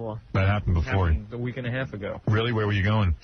He was. Well, he wasn't with me. Doug wasn't with me. He was with Nicole Bass in Harrisburg. Well, Hank? Nicole wasn't there, Hank, though. Hank, here's a tissue, man. You got a big piece of schnout hanging out there. Oh. Just nostril of it, yeah. Do me a favor, because that's going to make me throw up. All right, thank you. Jesus! No, I got a wicked bad cold. You got a bad cold? All right. Wicked bad. Good, I'm glad you're near me. That's what I want to catch. All right, that's enough wiping. Please. Oh, man. Well, if you want to catch more of a cold, then let me wipe a little more. No, please, I'm going to throw up. I'm all right now. This guy's so loaded, he could sleep on a bed of nails. I don't even, the closet's too good for him. It wouldn't make a difference. So drunk. So what happened? You went on you had to go where? He was really wasted. It was after an appearance. No kidding. At this club, Woody's in somewhere in Pennsylvania. Anyway, Harrisburg. That's it. So the next day he was at the airport, and apparently he got so. Nicole Bass couldn't even describe how drunk. I said he was sloshed like she's never seen anything like. Right, he was hammered. So they had to run him to the gate, and I guess there was a long corridor for the at the airport. So they put him in a wheelchair to get him there quicker. And he was falling out of the wheelchair. Wow. He was like, he fell out of the wheelchair? I don't remember. Yeah, he did. I have the story from 2 different people. It was a great day. And he didn't get on the plane because he was too drunk. Right. So he had to go to Philadelphia to get the next plane because he missed all the planes going back to Providence. He sobered up a little. Yeah. I don't know what he did. Yeah. A mess. Well, no. I paid for the cab from Harrisburg, which is like about 100 and something plus. Hank with some money in his pocket. Right. Any money he makes goes. Well, luckily I was paying cash. It cost me about 160. Hank's like John Madden. He needs special travel arrangements. Right. He can't fly. Yeah, he can't fly. He needs his own bus. He's been good. He's actually gone to a bunch of appearances on his own, completely alone, and he's been really responsible and fine. But this one was a disaster. Right. Every once in a while he's got to slip back. Yeah, I don't know what makes a good Hank appearance. I think it's when he's a disaster. It's a good appearance. Not afterwards when he's going home. No. The traveling can't be bad. You know, the appearance he can be sloshed at. Well, hey, people are paying to see him sloshed. Howard, at least I made it there. Right. Okay. Listen, real quick, High Pitch Eric wants to get this Jewish rap star on. Yeah. I'll tell him to castrate himself. So he's going to come in with his shirt off and kiss Nobody would know the Benji. difference. Benji, who works for us. Oh, God, your body is hideous. High Pitch Eric is hideous. Everybody's Where's walking Benji? around outside saying, rub the Buddha, rub the Buddha. Hey, get Benji out here. All right, there's High Pitch Eric shirtless. Hey, Howard. Hold on, we'll get the Jewish rapper in here for a minute. Why are you doing this for the Jewish rapper? Because he wanted to promote his songs. Yeah, but what do you get out of it? Hank, you're even disgusted by High Pitch Eric, right? Well, as long as he doesn't do anything. All right. All right, Benji. Benji, you going to kiss High Pitch Eric? He's not kissing me. All right. I'm not even sitting next to him. Yeah, actually, I have a quick question. Yeah. Because I didn't ask for any specific reward. But to top this, would you give me any challenge to get on Party of 5? Well, that's for the audience. You're working here. Oh. It's a giveaway. Oh, we can't win a prize. Benji, maybe you should take your shirt off, too. That would be funny. Yeah, a naked kiss. Kids can hug. There you go. All right, go ahead. You two guys kiss each other. Okay, come on. I just want to wipe your lips first. No, not with that. You can't put that It's on. an all-purpose cleaner. No, you can't put that on. Benji. Come on. Poison in it. Stop. No, don't put that in. Come on. No. It's poison. It's disgusting. Causes cancer. What is that? What is that? Kids. It's an all-purpose. What's the name of that? 9 or something. It's fantastic. Yeah, it's an all-purpose. Fantastic. You just pour it on your lips? There's lethal. It does not say anything about don't swallow it. Oh, my God. So why is this on? This black tape over here? That's to mark out the label. But, Benji, you don't put fantastic on your lips. It's for kids. It's an all-purpose It cleaner. causes cancer. Where Don't spray that on your Kids, it's a kids. cleaner. Where does it say for kids? Does it say for kids? All purposes. Kids. Yeah, all it says keep All purposes. He's not cleaning something. Benji, you work for me? Get rid of it, Hank. Right here. Keep out of the reach of I won't. Yeah, right there. Keep out of the reach for Even I children. won't Yeah, drink it. keep it away from Benji. All right, but you just kiss the guy real quick. Howard. All right, go ahead. Now kiss You him. will help me get a girl sometime, right? What? You will help me get a girl sometime. I'll help you. All right, you deserve it. If you kiss this guy. And also, this doesn't mean anything, all right? Okay. This is just the moment. This is just now. Eric, High Pitch Eric, are you gay? Yes.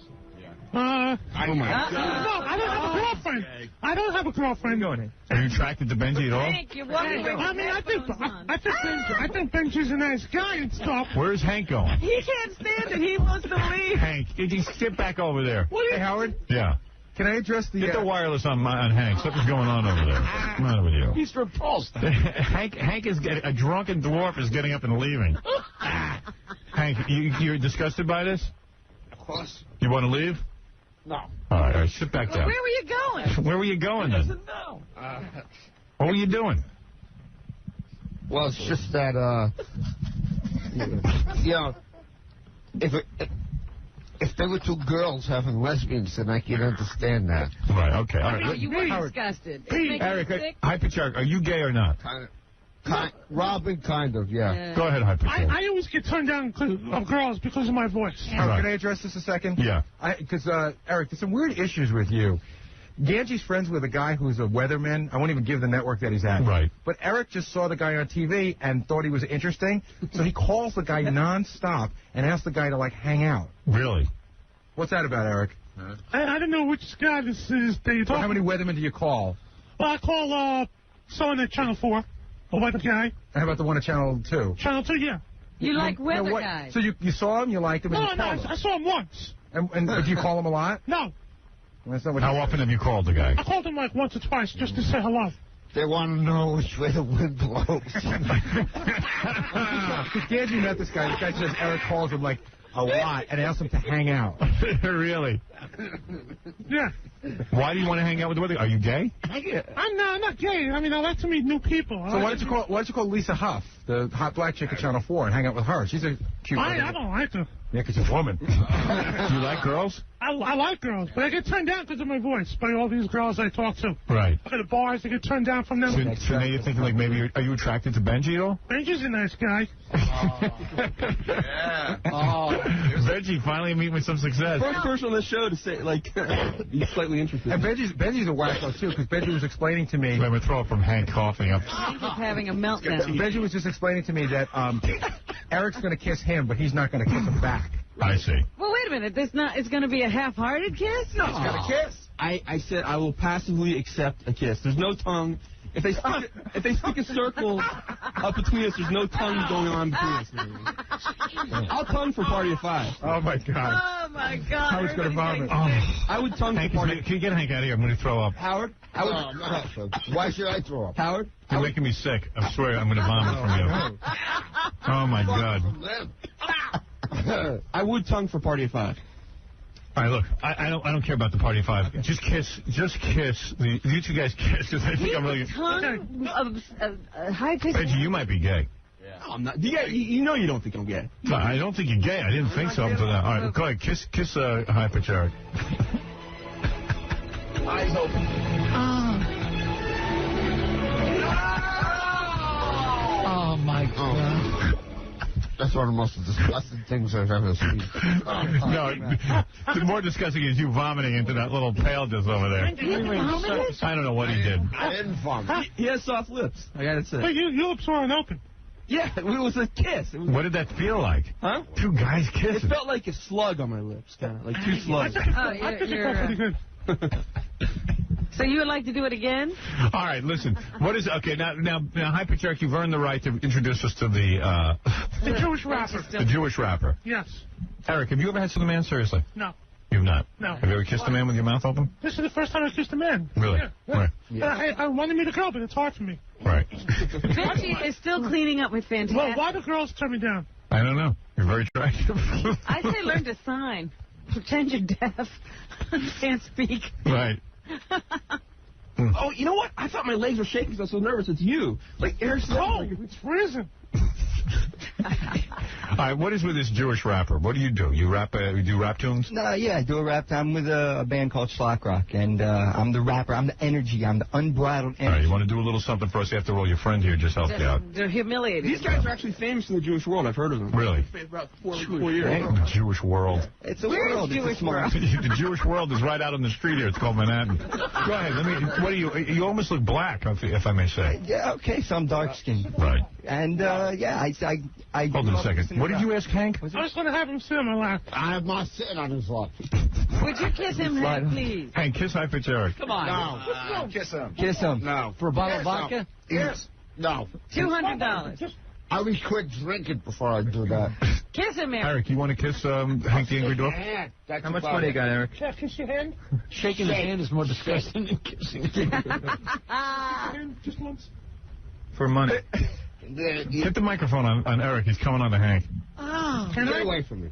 On my hands. Okay, I'm moving out of here. On my hands sweaty. No. On my hands. On my hands sweaty. Hank, would you let him kiss your hand? Well, that would be gay. All right. Well, take your headphones off. Take your headphones off. There we go. He keeps leaving. Sit back down. Sit back down over there. I don't want to sit next to him. All right. What's wrong? Are you, why? Because he wanted to kiss you? He likes you. Afraid of gay? Are you homophobic? Sit back down. Oh, it's so funny. Wait, what did you say? He touches me, he's going to wake up in the next millennium. No, he wouldn't touch you against your will. He's a gentleman. High-pitched Eric, you're not going to touch him, are you? No. Are you a homophobe, Hank? I'd love to see Hank beat him up. I have nothing against him, but I don't want him coming around to me. So, Hank, if we had an accident, you help me pick up girls? All right, listen. All right. Jewish rapper, please. This is going to make me nuts. Go ahead and let me hear you rap. Now to give you something. It's Friday night and I'm back from shul. I smell the food and I start to drool. Shalom Aleichem has already been said. I bless the children, but before we're fed, we start kicking the kiddish on the grapevine. And I know pretty soon everything will be fine. So we wash this way and wash that way. We make the blessing. Now it's time to say the motzi. Making the motzi. Ayo, ayo. Making the motzi. Making the motzi. Ayo, ayo. After I eat my piece of bread, I think and realize what I have said. Praise and thanks to the one above, the creator of the world, who I know and love. Now I have a big smile. I do not frown, because I know that it's time to munch on down on everything that's sitting right on my plate.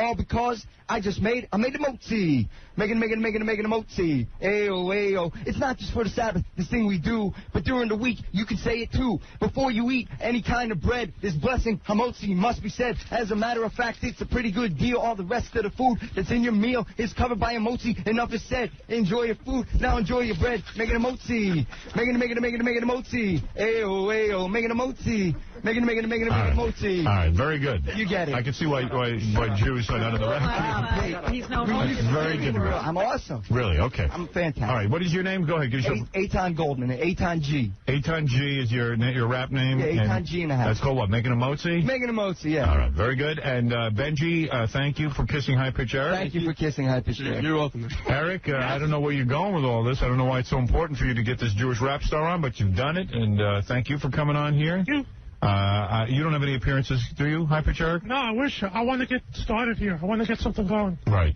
Yeah. All right. Benji, you want to kiss Eric goodbye? Oh, can I give out my voicemail if any girls want to call me up? Oh! All right, go ahead. All right, my voicemail numbers, and not too many people call it up. I get charged for extras. 212-642-5335. Looking for a cute Jewish girl. All right, there you go. And certainly you're on your way. At least you kissed a guy today, and maybe next you'll get a girl. I know. Yeah. Do you think I'll ever get a girl? No. No, I don't. Go for Benji. I think you're having trouble getting Benji. Benji, you want to go out tonight? What are you doing? I don't know. It's up to you. Go tomorrow night. Nah. You can take a stroll. It was just a moment. Why is Eric calling Weatherman? I don't know.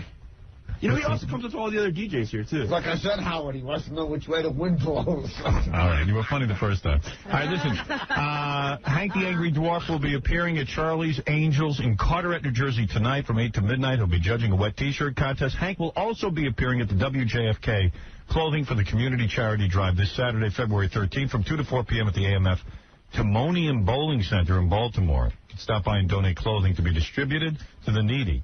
I think Hank is the needy.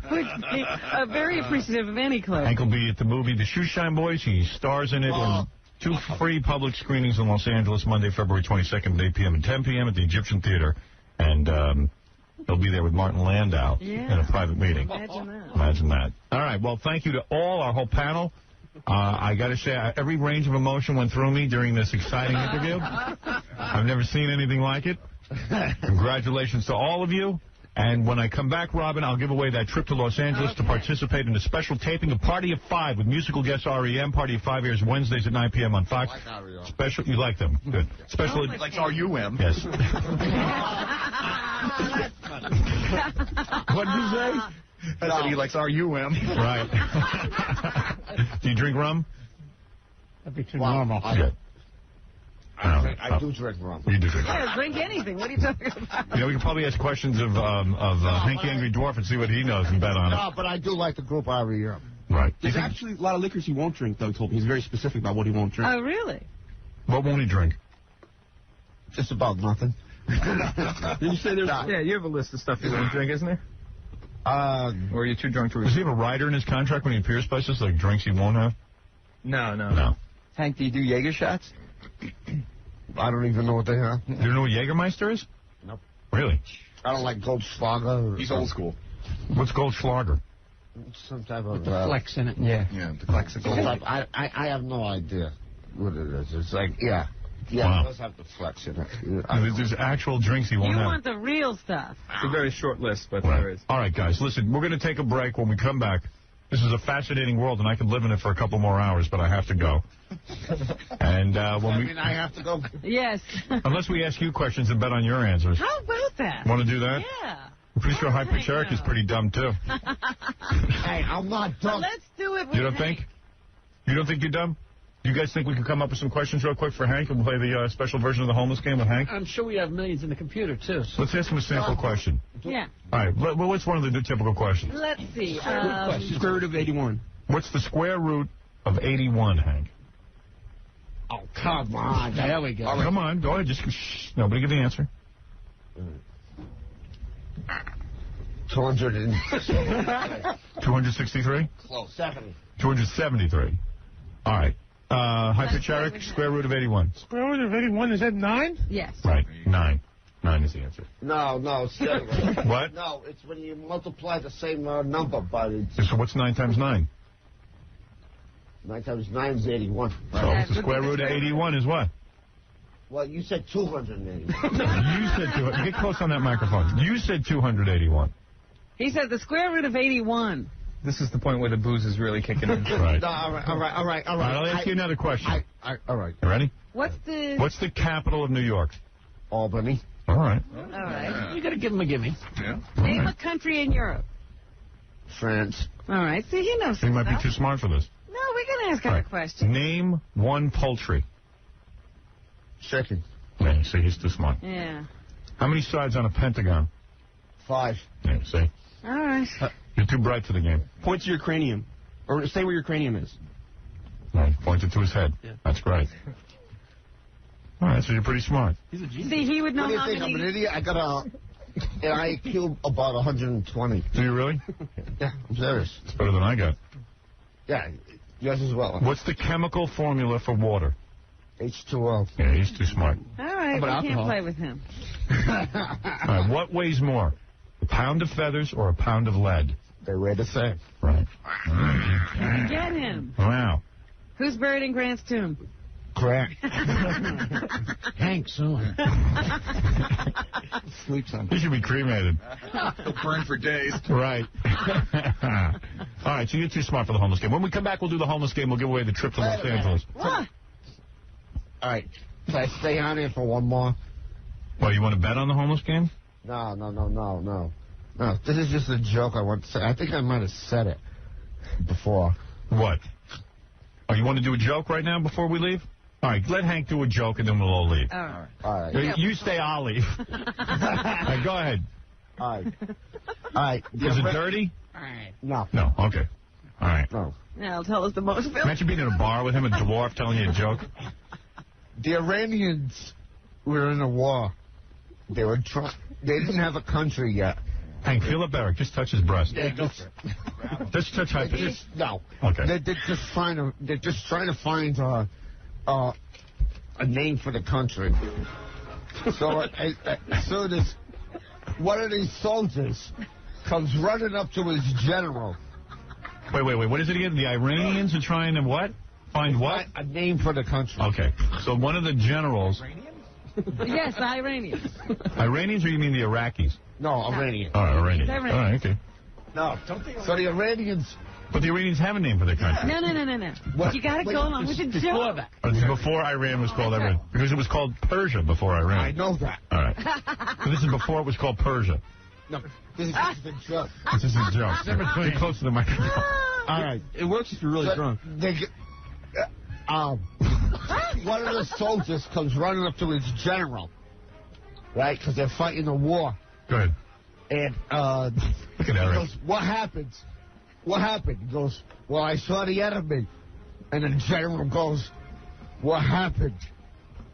Goes, "I ran." That's how they got the name. Wow. Oh, and he's cracking up. So why? You should open for Jackie, Westbury Music Fair. You should have him opening for you. You like that one, You can open my vodka. I like you. He's the mini Foster Brooks. It's so hard to get rid of him now because he's kicking now. Now he's kicking in with the alcohol. Oh, yeah, it's really kicking him now. I'm killing him. You got another joke? Yeah, more. Do you have another joke? Do I have it? Another joke. I don't think so. Yes, I do. Good. What's another joke? Fascinating. All right, then I got to take a break. I got yelled at yesterday. I don't take enough breaks. All right, Go ahead. all right, good. Now go do your joke. Quickly. No, because I got to think of it. I got too All many of them. right. You know what? We'll save it for next time. Next Okay. time he'll come on and do a set. High Pitch Shark, thank you. You're welcome. All right, and Benji, thanks for kissing High Pitch Shark. I can't believe High Pitch Shark would kiss Hank the Angry Dwarf. Wait, you're saying... I didn't want him to.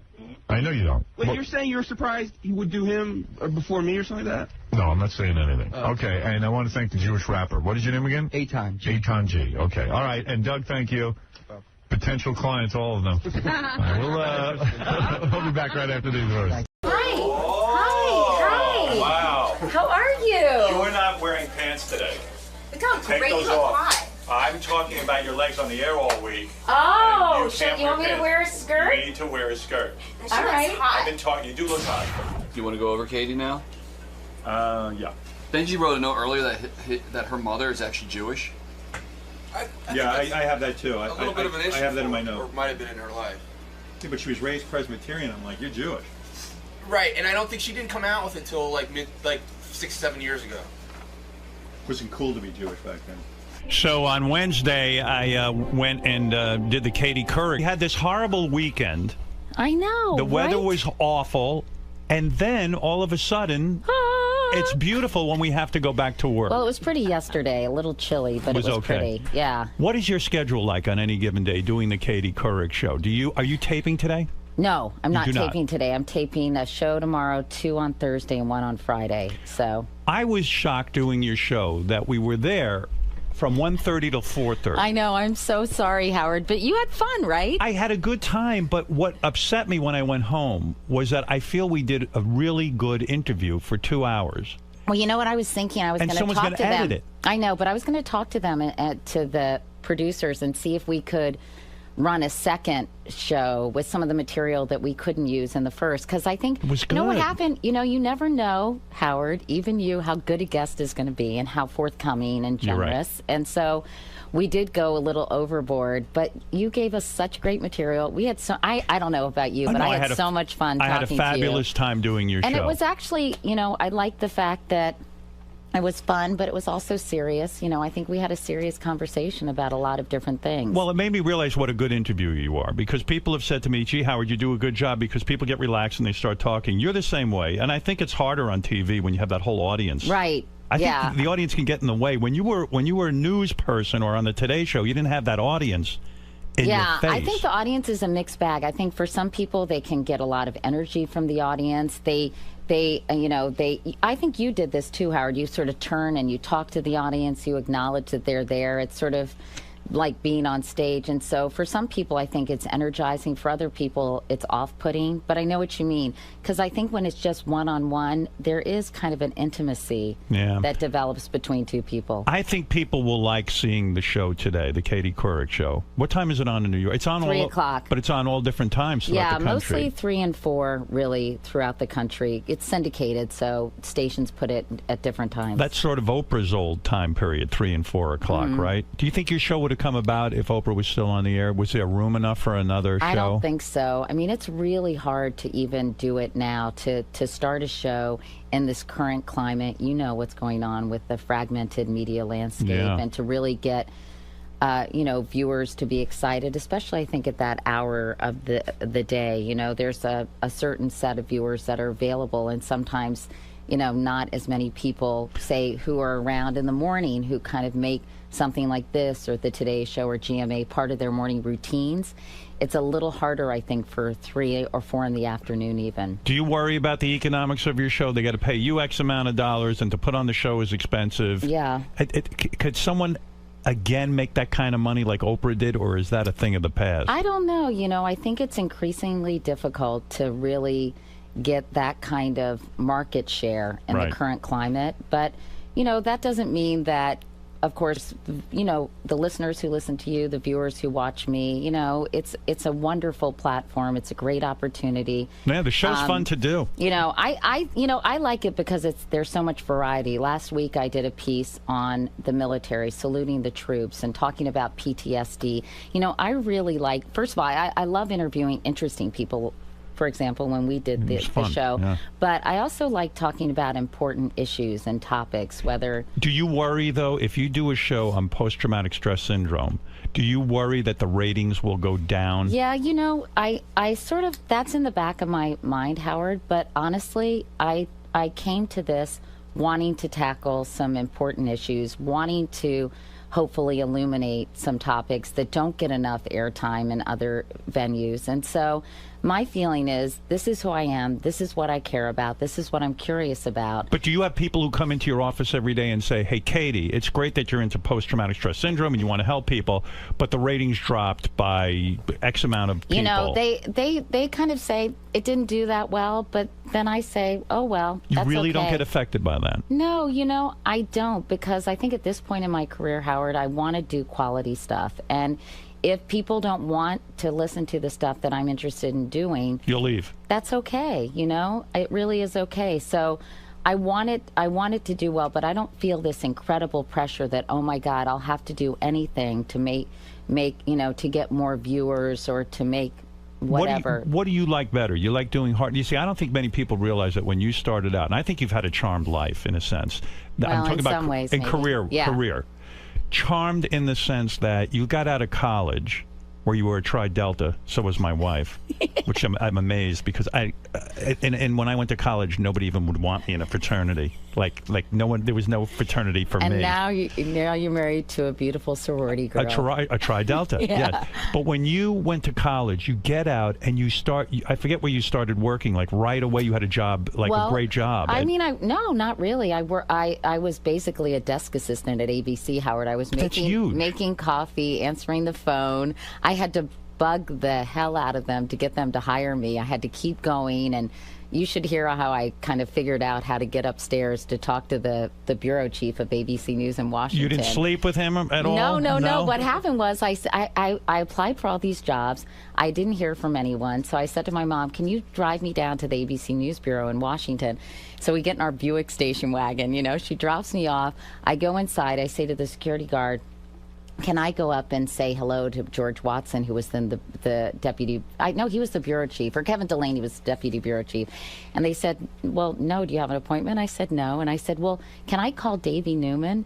And they said, okay. So I picked up the security phone, and Davey Newman was the executive producer of World News Tonight. That's ballsy. And I said, hey, Davey, you don't really know me, but my sister Kiki went to high school with your twin brothers, Steve and Eddie Newman, and I'm wondering if I can just come and say hi and introduce myself quickly. You had balls. I did. Do you think you had balls because your father was a journalist, right? Yes, yeah. So when you're around that kind of vibe, I don't even know why you would pick journalism when your father's a journalist. Maybe if you were a boy, it would have been different, but do you feel that sense of competition with your own father, right? No, not at all. Not at all. He was a print journalist. He worked for the Atlanta Constitution, United Press, and then he went into PR because I think he had a hard time supporting 4 kids as a on journalist. A reporter's salary. Yeah. But no, I don't. Not at all. In fact, he was so proud of me, and the one thing I think he encouraged me to go into journalism because the one thing that I could do decently, I could write well, right. And I wrote well under pressure, and I was very outgoing. So then I thought, well, why not try television? Because the doors were opening for women in broadcasting, right. And I thought, it's more lucrative. Yeah, but you got the job at ABC, and then you went to CNN right away, too. Yeah, but, George Watson left ABC, started CNN, so I went as an assistant assignment. I mean, I really worked my way up, I know. Howard, I don't think people realize that of you, because when you went to CBS News, guys like Dan Rather gave you such crap. Yeah, that was sort of disconcerting, actually. And, he'd been very, very kind to me throughout my career. I had met him on a number of occasions covering hearings on Capitol Hill. I think I saw him during the Clarence Thomas hearings. And he was incredibly gracious and generous. And I don't know, I think he was colored by the very bad experience he had at CBS. So I think he was pretty angry. Yeah, but it was so sexist. He said, they're bringing in Katie Couric to tart it up. Yeah, to that tart was it up. odd, A tart is a prostitute. You know what I mean? I don't know if a tart is a prostitute. Well, I think that implies that you're just some cheap... floozy. A floozy. Yeah. In other words, you're going to floozy it up on the news, and they're trying to bring sex appeal. That was awfully archaic thinking, I think. Yeah, I was surprising, actually, and disappointing, but what are you going to do, Howard? You ever run into him? No, I haven't run into him, actually. What would you say? Do you think you'd be friendly? I think I would say, I don't know. That's an interesting question. I think I would be cordial, and I guess I would have to read him to see how he would respond to me, but that was disappointing and actually kind of surprising for him. Yeah, I mean, Andy Rooney sandbagged you.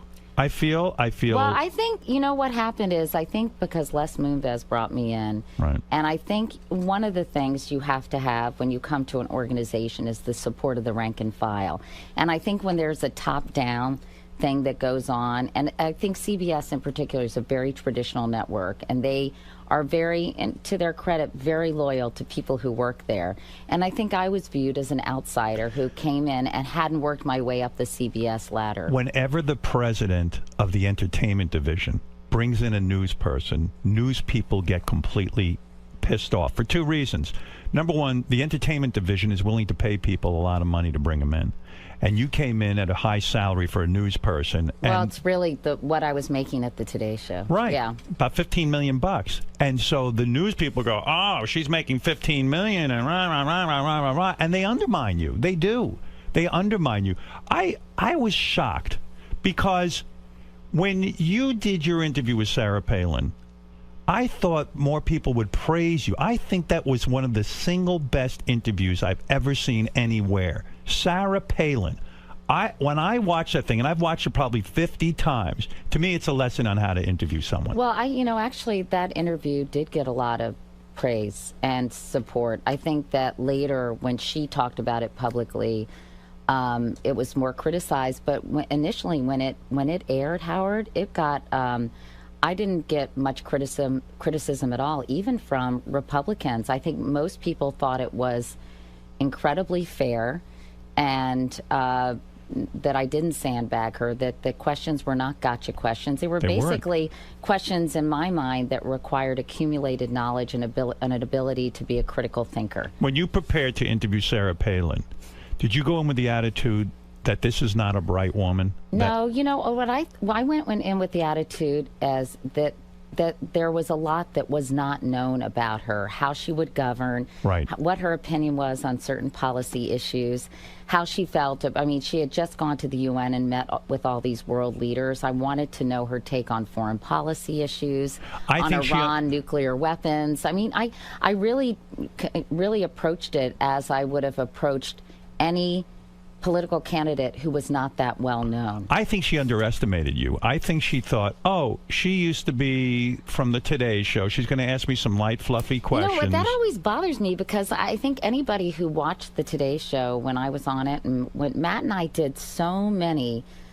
serious, hard-hitting interviews, and with a whole variety of people, whether they were CEOs like Lee Iacocca or David Duke when he was running for office. Even when Matt first came to the show, you were the one who got all the serious interviews. That's true. Robin. Yeah, Hi there. How are you? Nice to hear your voice, Robin. By the way, I do talk about Robin in my Katie Couric searing interview, the intense interview. Yes, he said the nicest things about you, Robin. My Robin, of course. But you're right. So that I think because the Today Show provides you with so much variety. So 1 minute you may be interviewing Ahmadinejad, and the next minute you may be doing a cooking segment or the hottest jeans for summer. You know, so I think as a result, people don't look at your body of work, so to speak, which always sounds so pretentious, in toto. You know, they kind of remember the fun moments when you're flying across the plaza dressed in a Peter Pan outfit, and they kind of dismiss the moments when you're doing serious interviews. So when you did the Sarah Palin interview, after you get done with something like that, do you know you have gold, or were you shocked by the reaction? I wasn't sure what the reaction was going to be because I think because the country is so polarized, I thought that people who did not like her, did not support her, would feel that even more strongly, that they would dislike her more. And I thought that people who supported her would basically blame me for the questions I asked and excuse anything that she did during the course of that interview. So I thought it would basically make people more entrenched. And is that the way it played out? No. How did anyone vote for her after that? Well, I think what happened was there was this sort of swath of undecided voters, kind of more moderate voters, who were really on the fence. And if you remember at that moment in time during the campaign, the trajectory for Obama was kind of flatlining a little bit. And Sarah Palin had given this riveting, I mean, she did an incredible job at the convention because she was like a politician, the likes of which nobody had ever seen before. It was an amazing performance. Right? Yeah. I mean, she was so accessible and funny, and, she was an incredibly appealing candidate. So do you think you were, I'm not going to say totally responsible, but somewhat responsible for Obama winning? No, I mean, would. I would say that I think for this broad swath of undecided voters, I think they saw this interview, they thought, gee, this is the person who's going to be a heartbeat away from the presidency.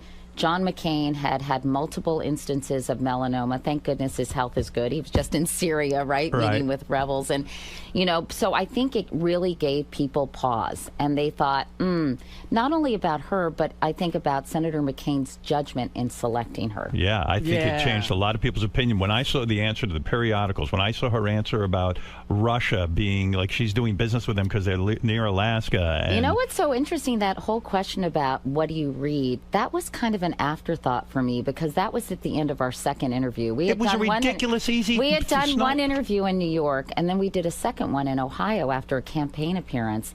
And we had to do a walk and talk, you right? Were walking we wanted down to a get road. some B-roll, right? For the interview. And I was curious because when anyone is so extreme in their political ideology, I'm always curious, like, what made them that way? What shaped them? What did they have a formative experience? Was it their parents? What do they read that kind of helps reinforce that on a daily basis? It was a softball question. If any of the questions were softball, it was a throwaway. Yeah. It was like, hey, what do you read when you wake up in the morning? It was I think she was so aggravated with me by that point that she just was very defensive about it. And she said, people in Alaska read. And I said, I thought I wasn't suggesting that. But I thought it was interesting, and I wonder if she in her own mind has gone back and thought, gee, maybe I should have said I read every newspaper in Alaska because I'm governor of that state, or I read every national newspaper, and, Katie, I Google things. I mean, I don't know. I don't think she's the type of person who goes back and thinks about what she says. I don't think she reflects. No, not at all. I think she's thought, Katie Couric tried to screw me. I don't like her. It's that simple. But have you ever run into her again? I haven't. I did invite her to come on my show. Oh, how great would that be? But, in a way, I think the purity of that interview and that experience and that exchange sort of should... part of me feels like, it would be a very different interview now because she's not running for office. And it would take away, now that you bring that up, I agree with you, that it would take away from the purity of the interview because you guys would sit there and do sort of a nicer interview and who knows, maybe even try to explain away some of it, and she'd put a spin on it, and I don't know. I think it would ruin everything. I do. I have very mixed feelings about it. Well, needless to say, I've extended the invitation, and I have not heard back from her. What are you doing about this whole Today Show controversy now? I mean, me? What am I doing? Yes, because I want to know your thoughts. Yes, she does. She has to step in and straighten it out. I'll take care of it, Howard. You had decided after the CBS News thing that you might consider going back to the Today Show after, I guess, Meredith Vieira left, that you would join Matt again at the desk, and that then the plan would be after the 2 years that you did that and Matt's contract was up, you would then do the show together, your new talk show together. I mean, I don't think it was ever quite as far down the road as you describe now, Howard. I mean, I think that Matt and I had talked about possibly teaming up and doing a show at some point. Right. And, there were some cautious overtures to me to possibly come back to the Today Show, but then they sort of evaporated. Was that something that was not an option for you? You would never go back? Part of me, for me, that was the best job because, first of all, I loved the ensemble cast. I loved working with Matt. We did have this special relationship. And you did not enjoy working with Brian Gumbel? No, I actually did. I did enjoy working with Brian. I think it's known in the industry that you had great chemistry with Brian Gumbel, and you were very professional with him on the air, but behind the scenes, you were not thrilled with him. Well, you know what's funny? I feel very close to Brian now. I just saw him the other night, and I really like... Yeah, I mean, I wouldn't say we socialized. I mean, I actually would love to have lunch with him. We've talked about that. I saw him at a movie screening, and I love his wife, Hillary. Right. I think he's incredibly happy now. I think... Biggest mistake he ever made was leaving the Today Show, yes? Well, I think to everything there is a season, Howard. Yes, but still, you must have been... At the time that you were working there, you were not thrilled. I mean, you did the job, and you were great at it, and you made chemistry happen with him. I would say that Bryant at the time was pretty prickly and sometimes quite challenging. Angry. I wouldn't say angry. I think Bryant, it was very set in his ways. You know, he was used to being the top banana. And when I took that job, Howard, I said to the president of NBC News, Michael Gartner, I said, listen, I'd love to do the Today Show, but I want it to be a 50-50 division of labor. I don't want to be relegated to doing cooking segments and the lighter fare, because I had covered the Pentagon. I'd worked really hard to be taken seriously as a journalist, and I said I don't want to be in that position. So I think that initially probably that was pretty off-putting for Bryant. Right. And I think he was sort of a little like, who does this person think she is? Ultimately, they said, well, how about 52-48? And I said, I'll take it. Right. But, you know, I just think that probably there was a little jockeying for position. And because I wanted to be taken seriously, and I think Bryant also was used to being the top banana. Don't you think Brian thought when he left the show would fall apart? Don't you think there's always that expectation? I don't know. I don't think so, because Bryant and Matt are, as you know, Howard, are really, really close friends. But when you left, don't you take some pleasure in the fact that the show now is struggling? I mean, yeah, okay, they had their run with Meredith and all that, but don't you take a little bit of pleasure? Say, you know what, it's not for everyone. Not everyone can do that job. Well, you know, I do feel like the Today Show is such an institution, and it's sort of stronger than the sum of its parts. You know, I mean, I think it's a great show. I think it has to be cared for and nurtured, and I think that's what's been going on now. Is that why Good Morning America is winning? I think Good Morning America is winning because it's more fun to watch now. I think probably because of all the Sturm and Drang that would happen on the Today Show. I think GMA, everybody seems sort of lighter and happier. They seize the moment. Yeah, and I think, I think it's usually the way things, you know this, Howard, from being in the business, it's the way things are orchestrated by people behind the scenes, that they never realize how careful they have to be when they're doing anything with the people on air, because people do feel very familial towards their morning show folks. You know, they feel like they're part of their family. They feel very close to them. So what's the right way to fire someone? If you're an executive, I know the executives in NBC get criticized, and I know a lot of these guys because I work on America's Got Talent, and they're nice guys. They don't mean harm. They don't want to do it. What is the proper way? If they feel Ann Curry isn't working out, what is the right way to quote unquote fire somebody? I mean, it's always going to be ugly, isn't it? You know what? Don't you think that people don't ever have face-to-face conversations and say, you know what? And again, I haven't worked at NBC for a while, so I don't know what everything that happened behind the scenes at all. But I feel like people have a very difficult time just being direct and honest with someone. Transparency. You know, or just saying, hey, you know, this isn't working, this is working. You know, we're a little concerned. Maybe this isn't the right spot for you, but we really value you and value what you've been able to contribute to the network. That's true. You know, Ann has done a lot of great work for NBC, and she is really I think, very successfully carved a niche for herself to cover a lot of these big international stories.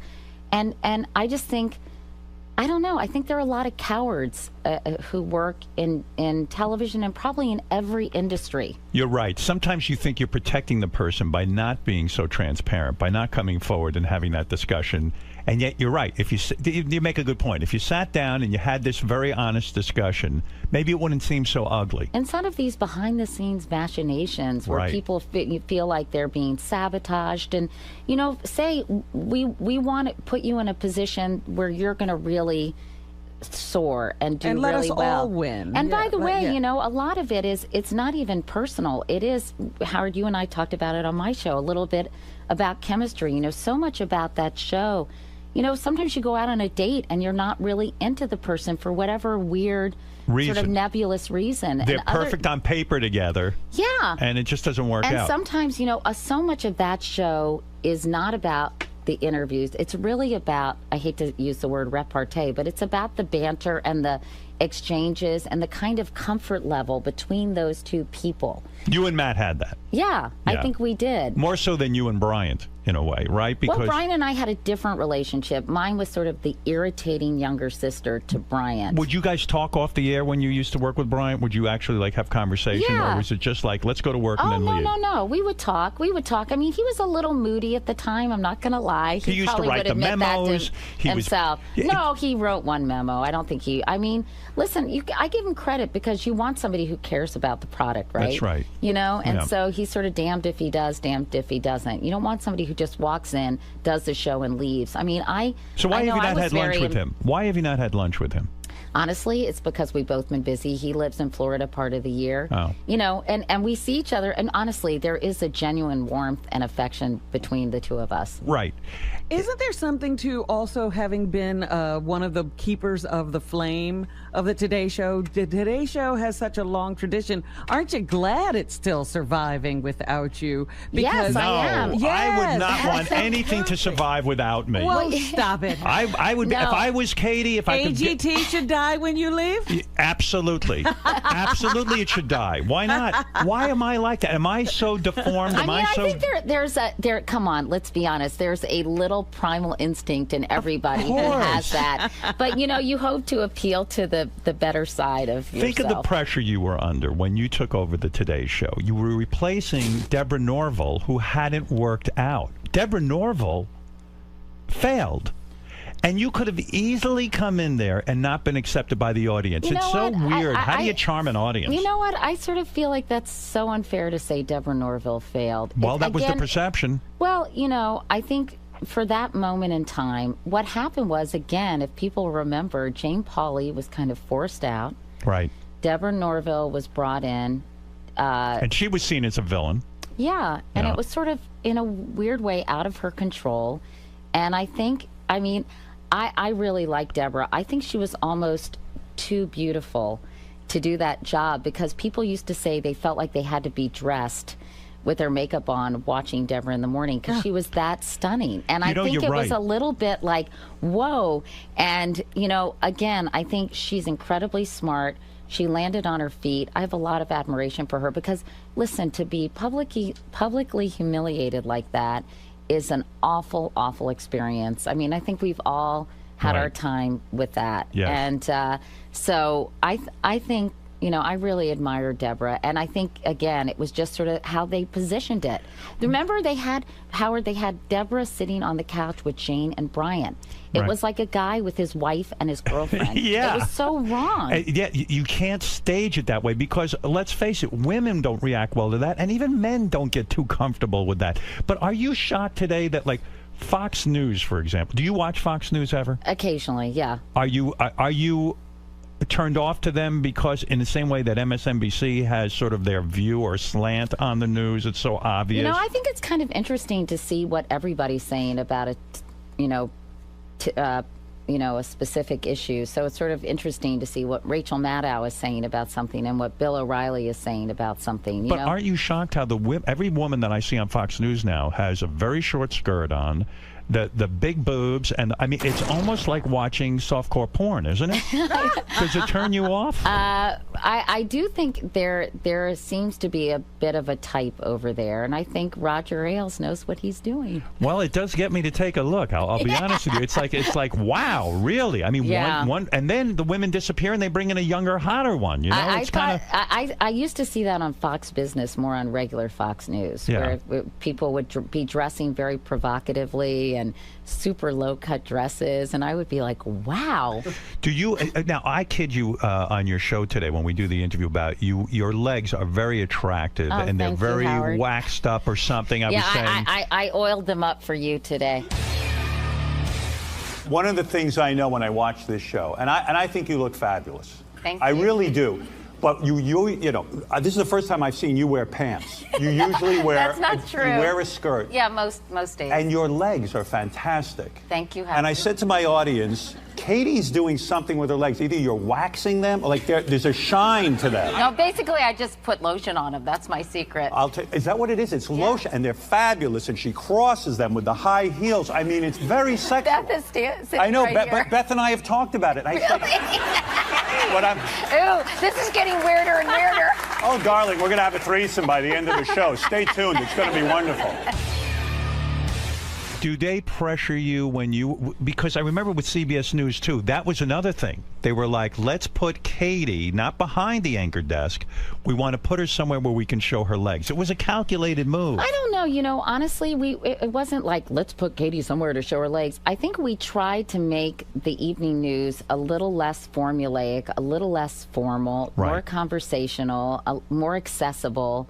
And let's face it, you're an attractive woman. You're sexy. And why can't you show... Is that what Dan Rather means by tarting it up because you were showing your legs? I don't know exactly what he meant. Yeah, we can't get into his head. We never really discussed it. But listen, I think probably in hindsight, it was too jarring for people. Evening news viewers are very traditional. They're usually an older demographic, I think like 62, which doesn't seem that old anymore. Right, no, it seems young. But, you know, so I think that they've been watching the evening news a certain way for a number of years. And I think probably even the most traditional viewers are at CBS. So in hindsight, I think we probably should have made these changes incrementally. Yeah. And I should have been probably less willing to try and experiment and been more formal things and the way perhaps they more were. formulaic, and then change things slowly. Yeah, but to be honest with you, probably even though I felt very honored and privileged, I was thinking about on my way over here how I had dinner with Walter Cronkite, you know, before I took that job, right, and talked to him, and you know, he was very supportive of me, which was really a wonderful thing. Yeah, and I felt very privileged to sit in a chair that he had, you know, presided over so beautifully for so long. But you know, I think, you know, I like conversations. I like talking to people. You're I like happier a little now? more spontaneous. Yes, I think this is a much better fit for me. You know, I was just was thinking... that a difficult period of time? Because you still kept that job.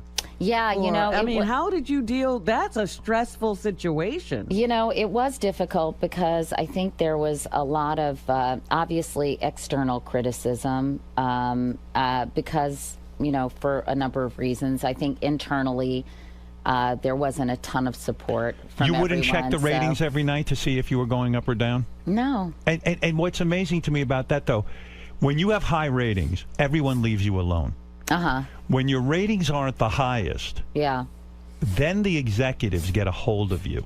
And I think that's the worst part of being on-air talent. If your ratings aren't stellar, and this is what I hate about the ratings world, then they start in with you. They come over. Suggest. Katie, maybe you need to do this. Maybe you need to do that. You know what I'm saying? Yes, I do know but what it's you're also saying. that environment Did you where get you that? know that people aren't behind you. Yeah, you know, I think that what happened is when I went there was a big spike in the ratings. I think, frankly, mostly a curiosity factor. Yeah. And then it settled down to basically what it had been before I came.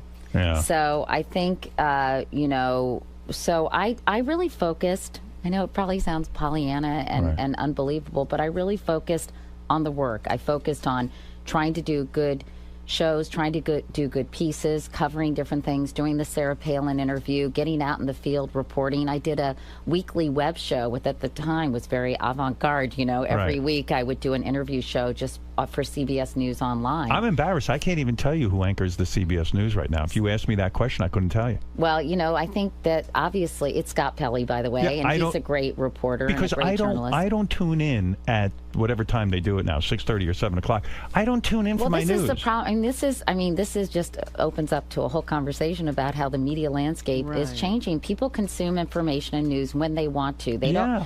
They have so many choices, and they don't have to tune in at a certain time of day. I think one of the reasons the morning shows still thrive is because people have to get up in the morning, right? Yes. They have to check the weather. They want to know what's going on in the world. But I think in the evening news, if you're looking at the internet all day long or you have it on your cell phone, you know, I think, by the way, the evening newscasts do a great job of, in 22 minutes, really doing great pieces. Capturing the whole Yeah, exactly. vibe, yeah. And I think they're incredibly worthwhile, but they don't necessarily jibe with the way people are living now. No, I can't sit and wait for the news anymore. That's why I don't know the name of the anchor person. So, but do you feel also that, you know, because then they announced that Diane Sawyer was going to take over the evening news for Right. ABC. And you sort of made it easier for her. I don't to know. come- I don't know about that, Robin. I just think sort of the time had come where it was not such a novelty, you know, and that Diane had an incredibly illustrious career prior to taking that on. So I don't know. I think also for whatever reason, maybe because I'm a little more of an open book, I've always been a little bit more of a lightning rod, possibly. I don't know. I've got to compliment you because I meant to tell you this the other day. The colonoscopy thing, in all seriousness, I remember the only thing that I knew about colonoscopies, because you had your on-air colonoscopy, which, by the way, I mean, weren't you nervous your ass was going to be on TV? I mean, I would Yes. just kill myself. Believe me, I gave the camera crew very strict instructions. This was and very brave. I had the final say in the editing process as well, Howard. When you saw when you saw the raw tape, so to speak, is your ass being shown all over the place, and were you mortified? No, not at all. Right. They were It was the draping. colonoscopist was the endoscopist was very discreet. A guy named Ken Ford, and the listen, the camera guys know I had a mammogram on the Today Show, and they weren't taking shots of my breasts. How do they do that? How do they not photograph your breasts? Because you're in one of those gowns, and they get behind you, and The colonoscopy thing was great because I remember my father told me when I was a young man, he had turned 50, and he said to me, I just went for this thing, colonoscopy, and there was no, they didn't knock him out. There was this huge pipe involved. And he said to me, he turned to me and said, he had a colonoscopy or a sigmoidoscopy. I don't know the difference at that point, but I remember it was a huge pipe, and he said to me, my dad's pretty stoic, and he said, I don't care about cancer or anything else compared to what they did to me today. He goes, I could never go through that kind of pain. And I never heard my father say that. So my feeling on colonoscopies was that sort of archaic view that this horrible thing happens to you, and I'm never going to do one. So when you did it, it really made me realize, wow, they're not painful. The process has changed. And then my doctor said to me, I'd rather get a colonoscopy than, he says, you should see the operation they have to do on you if you get colon cancer. It's way painful. It's like the worst pain ever. So just go through it. And it really is a big nothing. Yeah. But you did, that was incredible how you changed people's perception. Well, and I do applaud you for that. Thank you, Howard. Yeah. Because I think that they had something at the University of Michigan called the Couric effect, and the number of colonoscopies went up 20%. 20%. All I wanted to do is sort of demystify the whole process. That's so interesting. Your dad, back in the day when your dad was 50, I think they didn't have the kind of drugs that they give you now. No. And I cannot imagine, honestly, that procedure without the My dad still will not get one. Really? Because of that experience. He still thinks it's that thing. And I go, Dad, well, it's your nothing. mom needs to get one too, Howard, because women are diagnosed as often as men with colorectal cancer. Yeah. And it's the second leading cancer killer of men and women in this country. And that's what your husband died of. Yes. Yeah. When he was just 42 years old. Yeah. I can't believe 42 years old. Was there a history in his family? No, his mom, at the time Jay was diagnosed, his mom had ovarian cancer.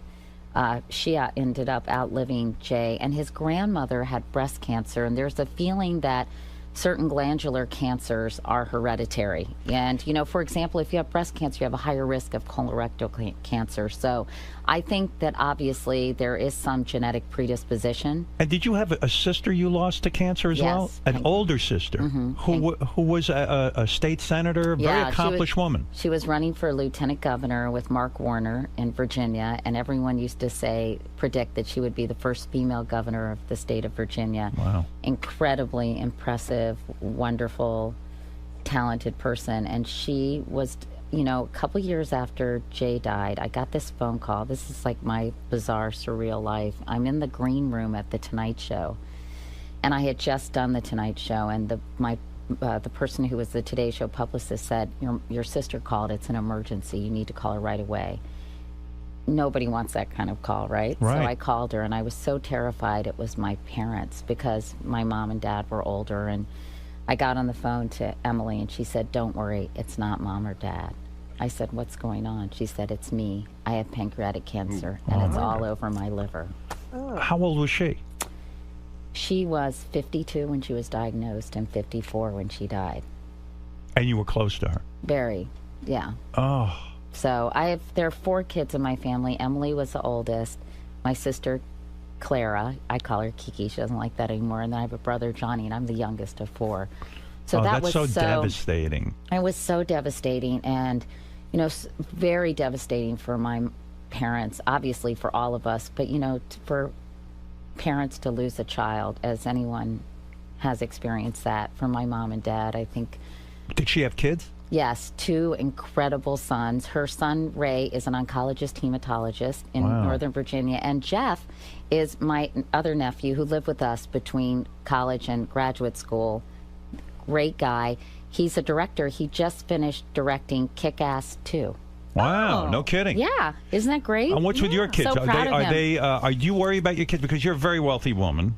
And, sometimes it's hard. Well, you are. You are very wealthy, aren't you? I think I've done well. You've done well. Happy to say. Which is a nice thing to not... the one thing about doing well, it makes life easier, and it's one less thing to worry about. And I feel very blessed to not have to worry about that. Well, you've worked really hard. That's why when you started dating, by the way, that's a whole weird thing, too.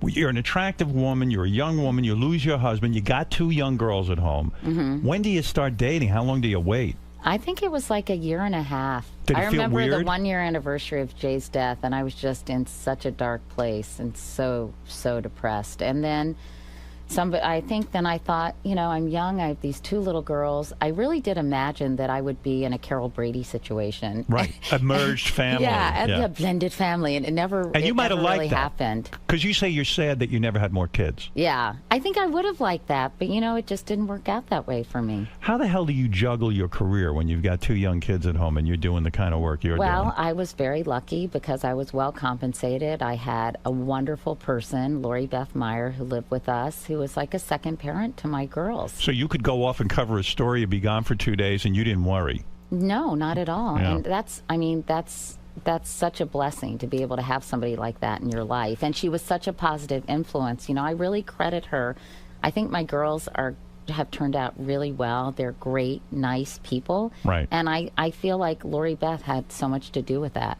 And are you still in touch with her? Yeah. She lives in Boston. She got married and is living her own life, which is as it should be. What would you call her, a nanny? Yeah, but to me, she was so much more than a nanny. I used to call her my wife. Right.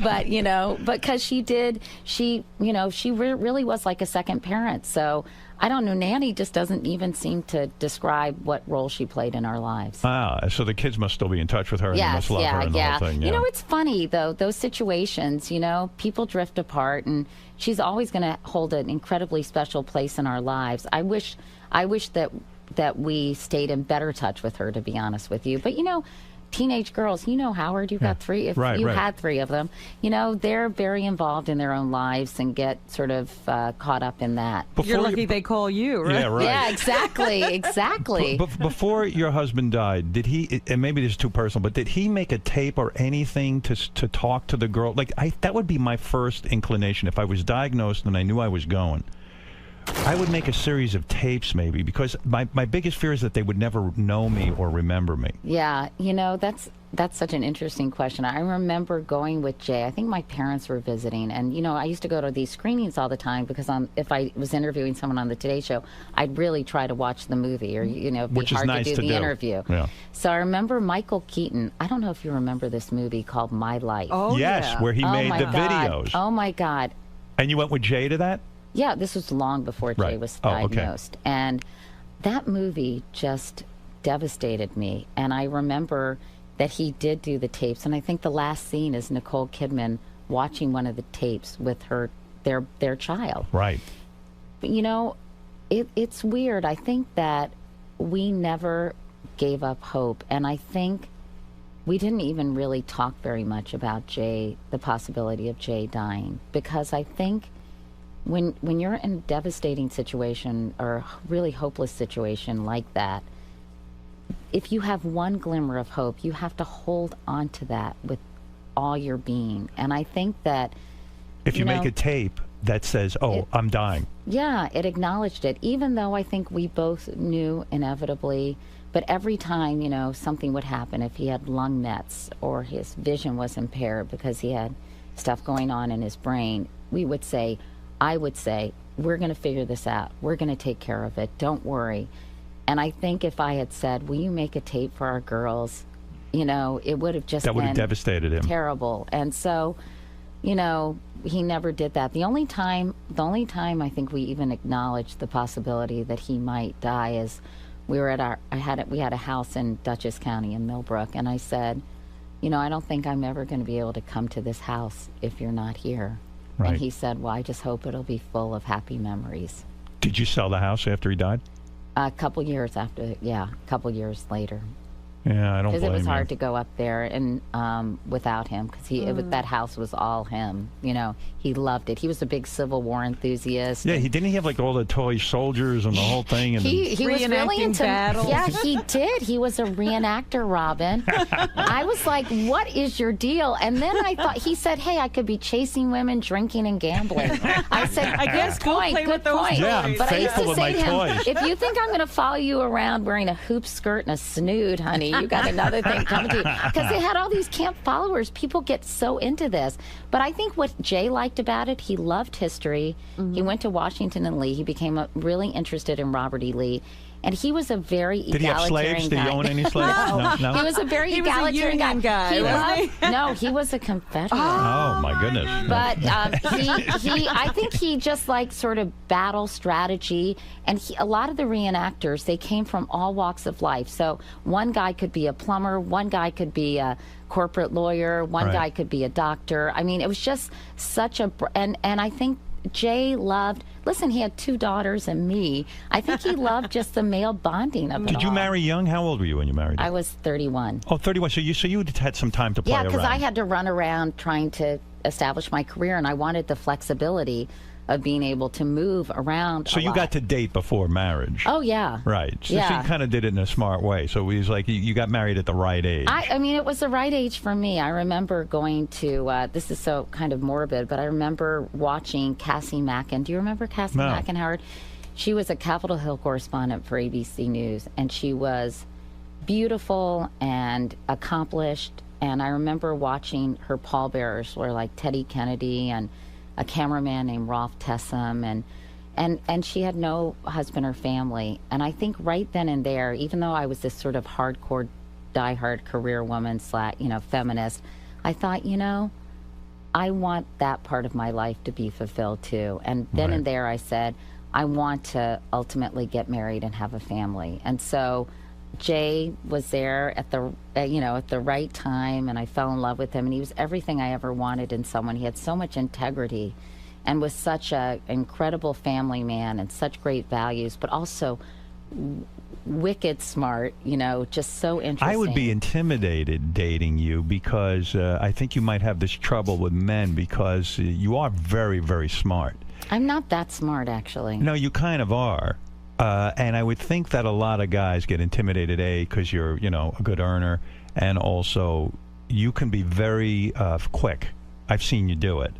And you can really turn. Once in a while. No, I've seen you turn on people. You can really do it. Now that's why I never, when I used to read about your dating after your husband was gone, and came a time you started dating. The Larry King thing, okay. Mrs. Larry King. It was, no. That story has gotten so blown out of proportion. You know what? I think as I told Jimmy Kimmel, because I told that story on his show, because after a while, you run out of things to talk about on these shows. I'm not very interesting, Howard. I think you're interesting. I basically said to him, I don't know how it came up, but I was in this period of my life, I think I was in my late 20s, early 30s, where I thought, I'm going to go out with anyone who asked me, because everyone is sort of interesting in their own way, right? And you can learn from every experience. So Larry King asked me out to dinner, and it was just so comical and so funny. Of course, his recollection of the evening is completely different. Well, than mine. knowing what I know of Larry King, he had to be hitting on you, like constantly sort of trying to seduce you. Yeah, am I accurate there? Well, I don't know if that's what you call it, Howard. Because he's pretty direct. Like when he wants to go to bed with a woman, he's pretty direct.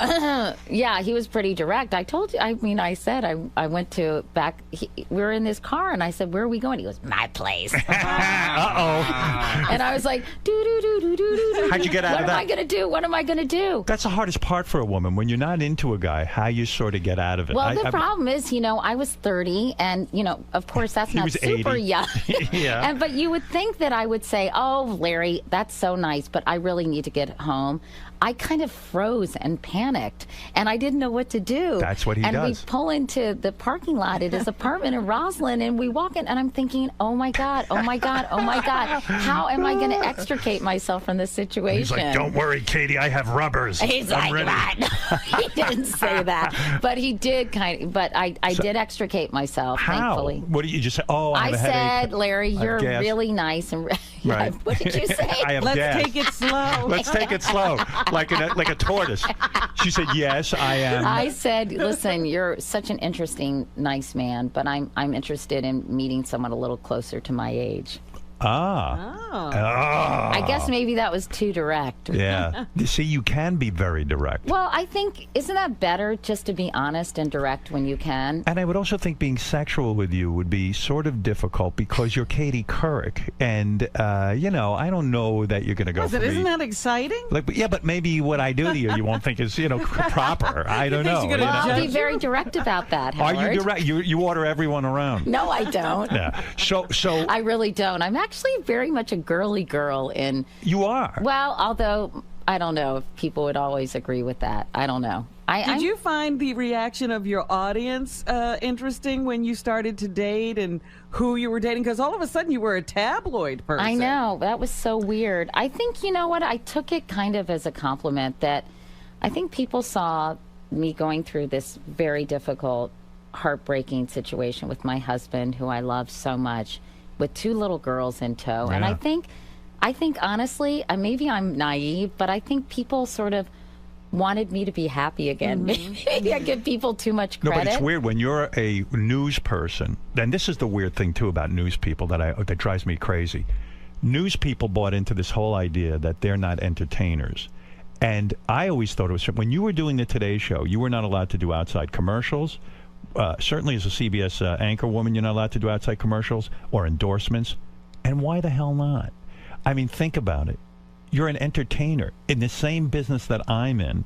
Didn't it drive you crazy that you couldn't endorse a product or do any kind of make any outside income? I mean, I was so busy doing my job that it didn't really drive me crazy. And I think you can see from a journalistic point of view, Howard, like you endorse something and maybe you have a news story that's covering said product, and there is an inherent conflict. So I think it's okay to have certain standards like that.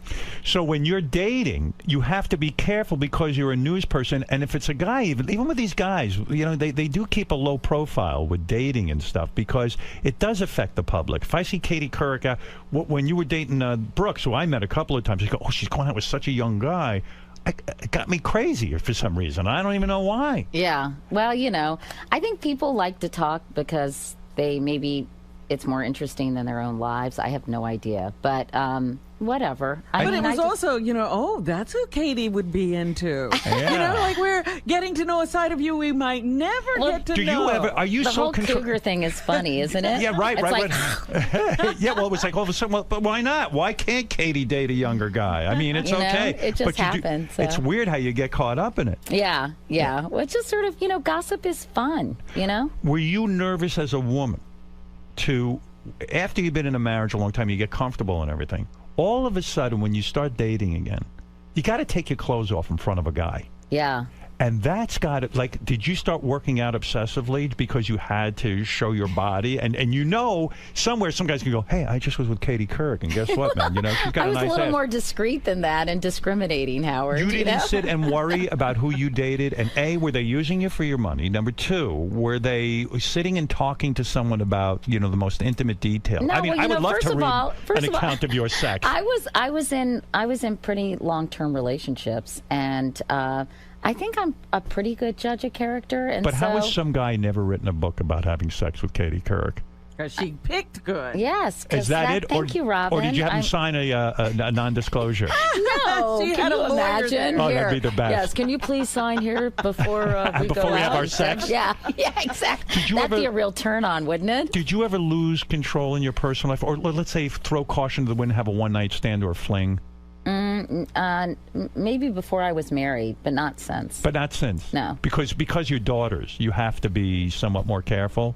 Yeah, well, first of all, for a whole myriad of reasons, I think you have to be careful these days doing that. And I think for some of the things that you just talked about, I think that I require a certain level of trust in someone. So you would never have an F buddy, someone who you read about what women are doing, that kind of thing. So. You think you'll ever get married again? Part of me would like to, because I'm a very traditional person. Right. But with my daughters almost all grown up, Ellie just graduated from college. Wow. Carrie's a junior in high school.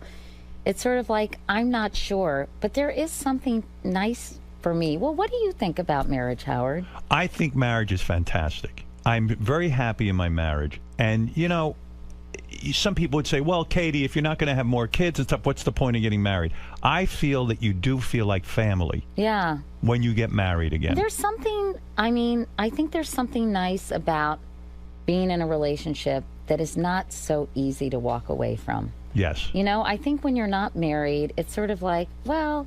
Could always break up. Yeah, if this isn't working out, it's not working out. I do think there's something about the institution that makes you try harder. And relationships are challenging. Are you in love with the guy you're with now? Yes. You're in love? Yeah. It was obvious to me. I kidded you about... Today I'm on Katie's show. You'll see the whole interview. I kidded you, but it was some public display of affection at the Knick game. Well, you were there's at a PDA basketball and there's game. PDA. He held my hand, Robin. No, is that there was PDA? more than PDA. It was a whole... It was a coming out party. He did not kiss me on the lips or anything. It looked I don't know very what the intimate. deal is. It looked like the two of you were really connecting. That's good. Well, that's no one was fine. watching the game. You were watching each other. Really? I looked at these pictures. I said, Katie's going to get pregnant just from what's going on at the game. You know what I'm saying? That train has left the station, Howard. Is that? But I know. But is that has it left? That's it. No more. No more. Period. That's it. I'm 56, Howard. It's amazing how good you look. Now you're not doing any plastic surgery. No. You've never done the Botox. No. I have actually done a little bit of Botox. I've dabbled in Botox. Because after I taped your show, too much of that makes you look very waxy and you don't have an expression. Right. Yeah. After I taped your show, my wife and I went home. I go, Katie looks too fucking good. Honestly, it's the lighting, Howard. Is it the lighting? Yes, that's Howard was affected by the honestly, well, I got to tell you, I was on magic lighting. It's not the lighting. I'll tell you why. I saw some clips of me on Katie, and she looks great. They didn't do your lighting and the same way? my lighting, it ain't working for me. That's whatever that light true. is. You look great. They only give Katie that lighting. You didn't. I look so bad. No, you didn't. That's why I hate doing these so hard interviews. on No, I'm a honestly, mess. you are so hard on yourself. Oh, if I just could have been a little bit good looking, a You know little what? bit. And Howard got mad, Robin, because I said I thought he was interesting looking, but I said that really as a compliment. I saw you vomit. Because I think, huh? I saw you turn your head and vomit after. No, I said, honestly. Yeah. And when you get to know somebody, I mean, everyone has known someone who they thought was beautiful. Right. They get to know them and they become less and less attractive. That is true. And really, Howard, you're a very attractive man. No, but I see the kind of guys you can go grow, for. Howard. You got the chance of being No, more I don't. attractive. I see the kind of that guy Brooks, who I met a couple of times because we were at dinners and stuff. He was a very attractive, physically attractive guy. He was. Yeah. I mean, he still is. He's the He looks opposite good of still. me. Yeah. No, you stop it. You're Stop into with pretty this self. boys. The opposite of I'm not into pretty boys. You're not? I mean, listen, I've dated a lot of different kinds of guys. She and- dated Larry King. That's true. That's true. That says show you're open-minded. I do like attractive men, but I find attractive comes in all sorts of different packages. Yes, well, we'll leave it at that. Listen, Katie, you are Howard. something else. Katie Couric, America's sweetheart. I think that train's left the station. I think there's a statute of limitations on that title. Well, I but- said that to Matt when I see him. I go, Matt, isn't it great? I'm so despised. And now you're going through the same thing. Look at Katie. She's not America's sweetheart. It's perfect. Who would have predicted? You kind of are, though. You really on the are. outs. And your new show is really good. I do you. watch. I've been Thanks, watching Howard. it. Really? Yeah, Beth turned me on to it. And I started watching it. It's a very kind of fun, relaxed show. And I think it really shows off your talents really and she well. does delve into Yeah. different kinds of topics. That's one of the things that I do love about the show. Yes. Because, she'll spend a lot of time with something, you only know on the surface or something you need to know, but you've never ever had any time to spend with. And by the way, Katie, I don't want to forget to say, you're Jewish. My mom is. Yes, that means you're Jewish. I know. My boyfriend is, and he always says, "Come on." You really are Jewish. I mean, if Hitler came today, no one knew that. Yes, he would my say, mom is Jewish. If the mother is Jewish, the child is I know. Jewish. I am a member of the tribe, according to never Hebrew. That's why Jewish men love but- me, because I look like a shiksa. Yeah. But they can tell their mother I'm a Jew. But you were raised a Presbyterian. I was. My Isn't dad that- was Presbyterian. And he was what? He said to your mother, "I will not have this." I think, my mom, I think my mom was not super religious. Right. I grew up in She didn't Virginia. care. And I think, there were no temples.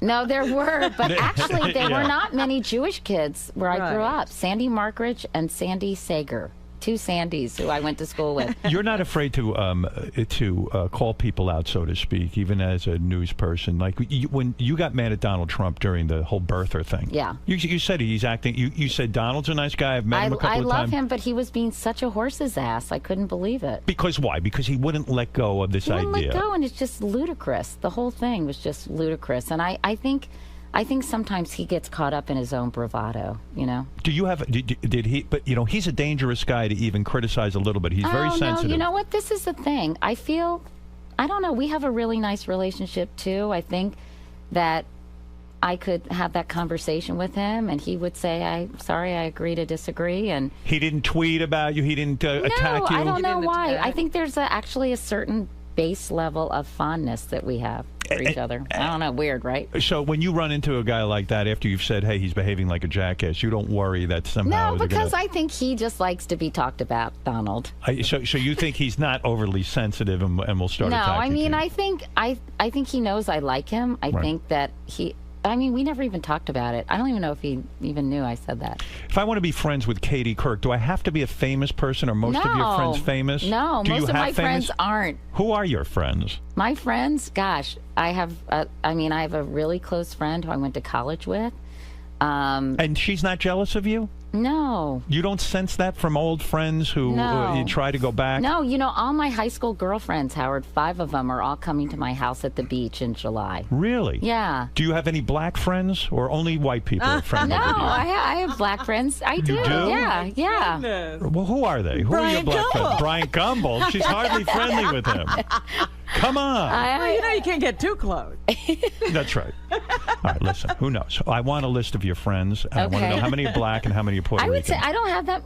Famous people kind of make me nervous, Howard. They do. I'm a little intimidated by famous people. I'm uncomfortable with them as well. Like when I went to that dinner party at the Scottos, I wanted to talk to Howard a little more, but I was a little afraid. And I thought you were standoffish. Really? Yeah. I wanted to talk to you, but I don't know. I was just nervous. Katie and I get were a little nervous. We were at a dinner party, and I remember thinking, gee, I'd love to have a conversation with Katie, but you're very bubbly at these parties. You are the life. You are a Tri-Delta. There's no doubt.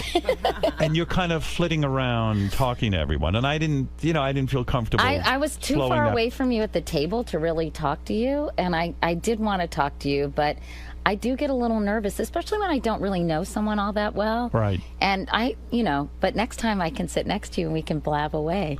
When you date a guy, you would never have sex on the first date, would you? Mm-mm. Never. That's never happened. I would try to. No, that doesn't happen really. When Michael Jackson asked you I don't know. out, I'm very old-fashioned, you guys. I know that about you. I like that. It turns me on. When Michael Jackson asked you out. Yeah. That was actually through Rabbi Shmuley. Shmuley Boteach. He became very close to Michael for a period of time. And I remember I got a producer on the Today Show said, Rabbi Shmuley wants to talk to you. I said, okay. Yeah. So he called me in my office at the Today Show, and I said, Rabbi Shmuley, how are you? And he said, Katie, I have a question for you. Are you seeing anyone? And I thought, this is so beyond creepy that Rabbi Shmuley is hitting on me. Yeah, I'm like, he Rabbi wants you. Shmuley, you have like 9 kids. What's going on here? He goes, I said, actually, I am, because I had a boyfriend at the time. Right. He said, oh, that's a shame, because when you left, I had actually said hello to Michael Jackson, who was in New York, because I was trying to get an interview with him. Michael said to me, that's the kind of girl I would like to go out with. And I said, what an insult. I said, oh, Rabbi Shmuley, that's very flattering, but I'm seeing someone. But will you tell him how flattered I am? What a nice compliment How that is. strange is that? Right? Oh, can you imagine? I mean, And just what as does a that journalist. mean? You're the kind of girl. I think, honestly. You're like, what do I look like, a guy? Not to be too psychoanalytical about it, but I think he was probably looking for a little normalcy, possibly, and maybe he saw me as kind of a normal person. Yeah, maybe that's it. I mean, Larry But King got further with you than Michael Jackson. I do regret, though, I thought it was not that long after Jay had died. It was, probably a year and a half or 2 years, because I was dating someone at the time, and I do regret not having dinner with him. But I thought, can you imagine that scene? Yeah, that would have been insane. Bringing him home to the girls? No, but even just going out, having, as a journalist, breaking bread with Michael Jackson. As someone who wants to be interesting on talk shows, you should have had that as your main story. The date. But now I feel like it would be grossly exploited. Oh, it would be. But who cares? I still want to hear about it. So sad, right? So sad. Yeah. Fame is a dangerous thing, isn't it, Howard? Well, you can get carried away. And I look at people like Amanda Bynes and Lindsay Lohan, and it's hard enough to deal with it when you're fairly mature and you've had a pretty stable background. For all your neuroses, you have very loving parents, Howard. Yes, and also I think you're right. If you grow up without fame, and you're just a normal person who goes through the struggles of life, it's a lot different. You sort of get to know a little bit of who you are, Right. at least. But can you imagine how rattling and unnerving and unsettling it is for these young women and young men too, right? But particularly for these young women, because I think it's very confusing. What are they valued for? Are they valued for their sex appeal totally? Are they valued for their talent? They're not valued because they're good people, right? Right. Yeah, it's a weird. It's a whole weird thing. Was it weird for you bringing guys home to meet your daughters? I mean, that's a whole. Other thing. I have very mixed feelings about it. I wanted them to know that because we're such a female-centric household, I wanted them to see that I had relationships with men. Right. Obviously I wasn't bringing men home all the time and having them stay. I would only, once I was in a serious relationship that I thought could be potentially long-lasting. Were the kids critical of the guys you brought home? They were, my first boyfriend, not so much. It depended. I think Were they critical of Brooks because he was so young? I think my older daughter, no. My younger daughter, I think, felt threatened by that. And I think they saw men as taking time away from them, from my time with them, Yeah. And so it was very hard to balance because I wanted to have a social life. I wanted to have relationships. But I also wanted to be a good mom. I think it's fairly typical for single parents to deal with this. Have that And if you say to your daughters, well, I'm going to go spend the weekend, come on, I'm having one special vacation with this guy, and they're like, well, what do you mean? You're leaving us? You weren't with us all week? And I can imagine. But I always tried to calibrate and recalibrate, where my time was going to make sure that. But it's tough. It's a balancing act. Yeah. It is, because the guy can come on too strong and sort of try to be daddy. Right. And you've got to set him straight too. Right. That's tough. And my current beau, what do you call someone when you're boyfriend. 56? My boyfriend. Yes. Look at you, you're blushing. Is very good about that. He has his own kids. He doesn't really, pressure my kids. He's very I'll let them come to me. I mean, he's very loving and warm to them. This is the guy. But he didn't I think. rush it. Maybe this is the guy. Who knows, Howard? I don't know. He seems to know. He seems to know just what to do. Hits all the right buttons. Look at her giggling. Look at sorry, you. You're like a teenager. No, that's because you're looking at me in that weird way. And what do you Howard. do? How can you have him sleep over if your daughters are around and stuff? You can't. Oh, I guess you could. Well, I don't know. Well, Carrie's 17. I think they know this. They know the drill. Yeah. Just get a real thick door so you don't moan too loud. Try not to make so much noise, Katie. try. Everyone knows about you. I'll really try, You're Howard. a screamer. There's so much more to talk about, but all right, I'll let you off the hook here. It was fun being here. You liked it. Really fun. You liked it. The one thing I did. know about Katie that maybe other people don't know is she's incredibly philanthropic. Oh, yeah? As well. How much dough are you giving him? Oh, no, she's not. No. I learned when you watch the show, I don't know what they left in and what, because it was a 2-hour taping. But Katie, she had this talent competition. This is so embarrassing. Howard was so funny. And she turns to the crowd and she says, and by the way, the winner of the talent competition will get $500 for their charity. And I'm going like, Katie. I know. It was so embarrassing. $500 whole dollars? You That's billionaire? all they could scrape together. She's so cheap and not philanthropic at all. Wait a That's minute. not true. No, Wait a minute. I just don't I've talk actually about it. seen her in action. You've seen the dough she gives? Yeah, I didn't see anything. It was not necessarily about dough, but she gives up her time. I give dough too. She gives up Matt used to say that herself. moss used to fly out of my wallet. But that's not true. I actually am. I'm very low key about it. We Howard. didn't even talk about you dated Bob Saget. I never got to No, that. one date. One date. I can't yeah. see you, but well, maybe I could. I He don't know. was fun. He was really fun. Why only one date? I don't know. He's a womanizer. He goes out with a lot of different women. Really? I mean, I had fun. He's not a womanizer. I don't though. think He's a good guy. I don't think I did it for him. Oh, you think he never called again? Mm-mm. Oh, But that's we'll all have right. to find out from Bob what do you went ever on. do you ever call a guy and say, "Hey, listen, I know we went out once. I never heard from you." I went out with Jeff Probst once too. Did you? A Yeah. good-looking guy. I think he had puka shells on though. That was kind of a weird Well, thing. he's on Survivor.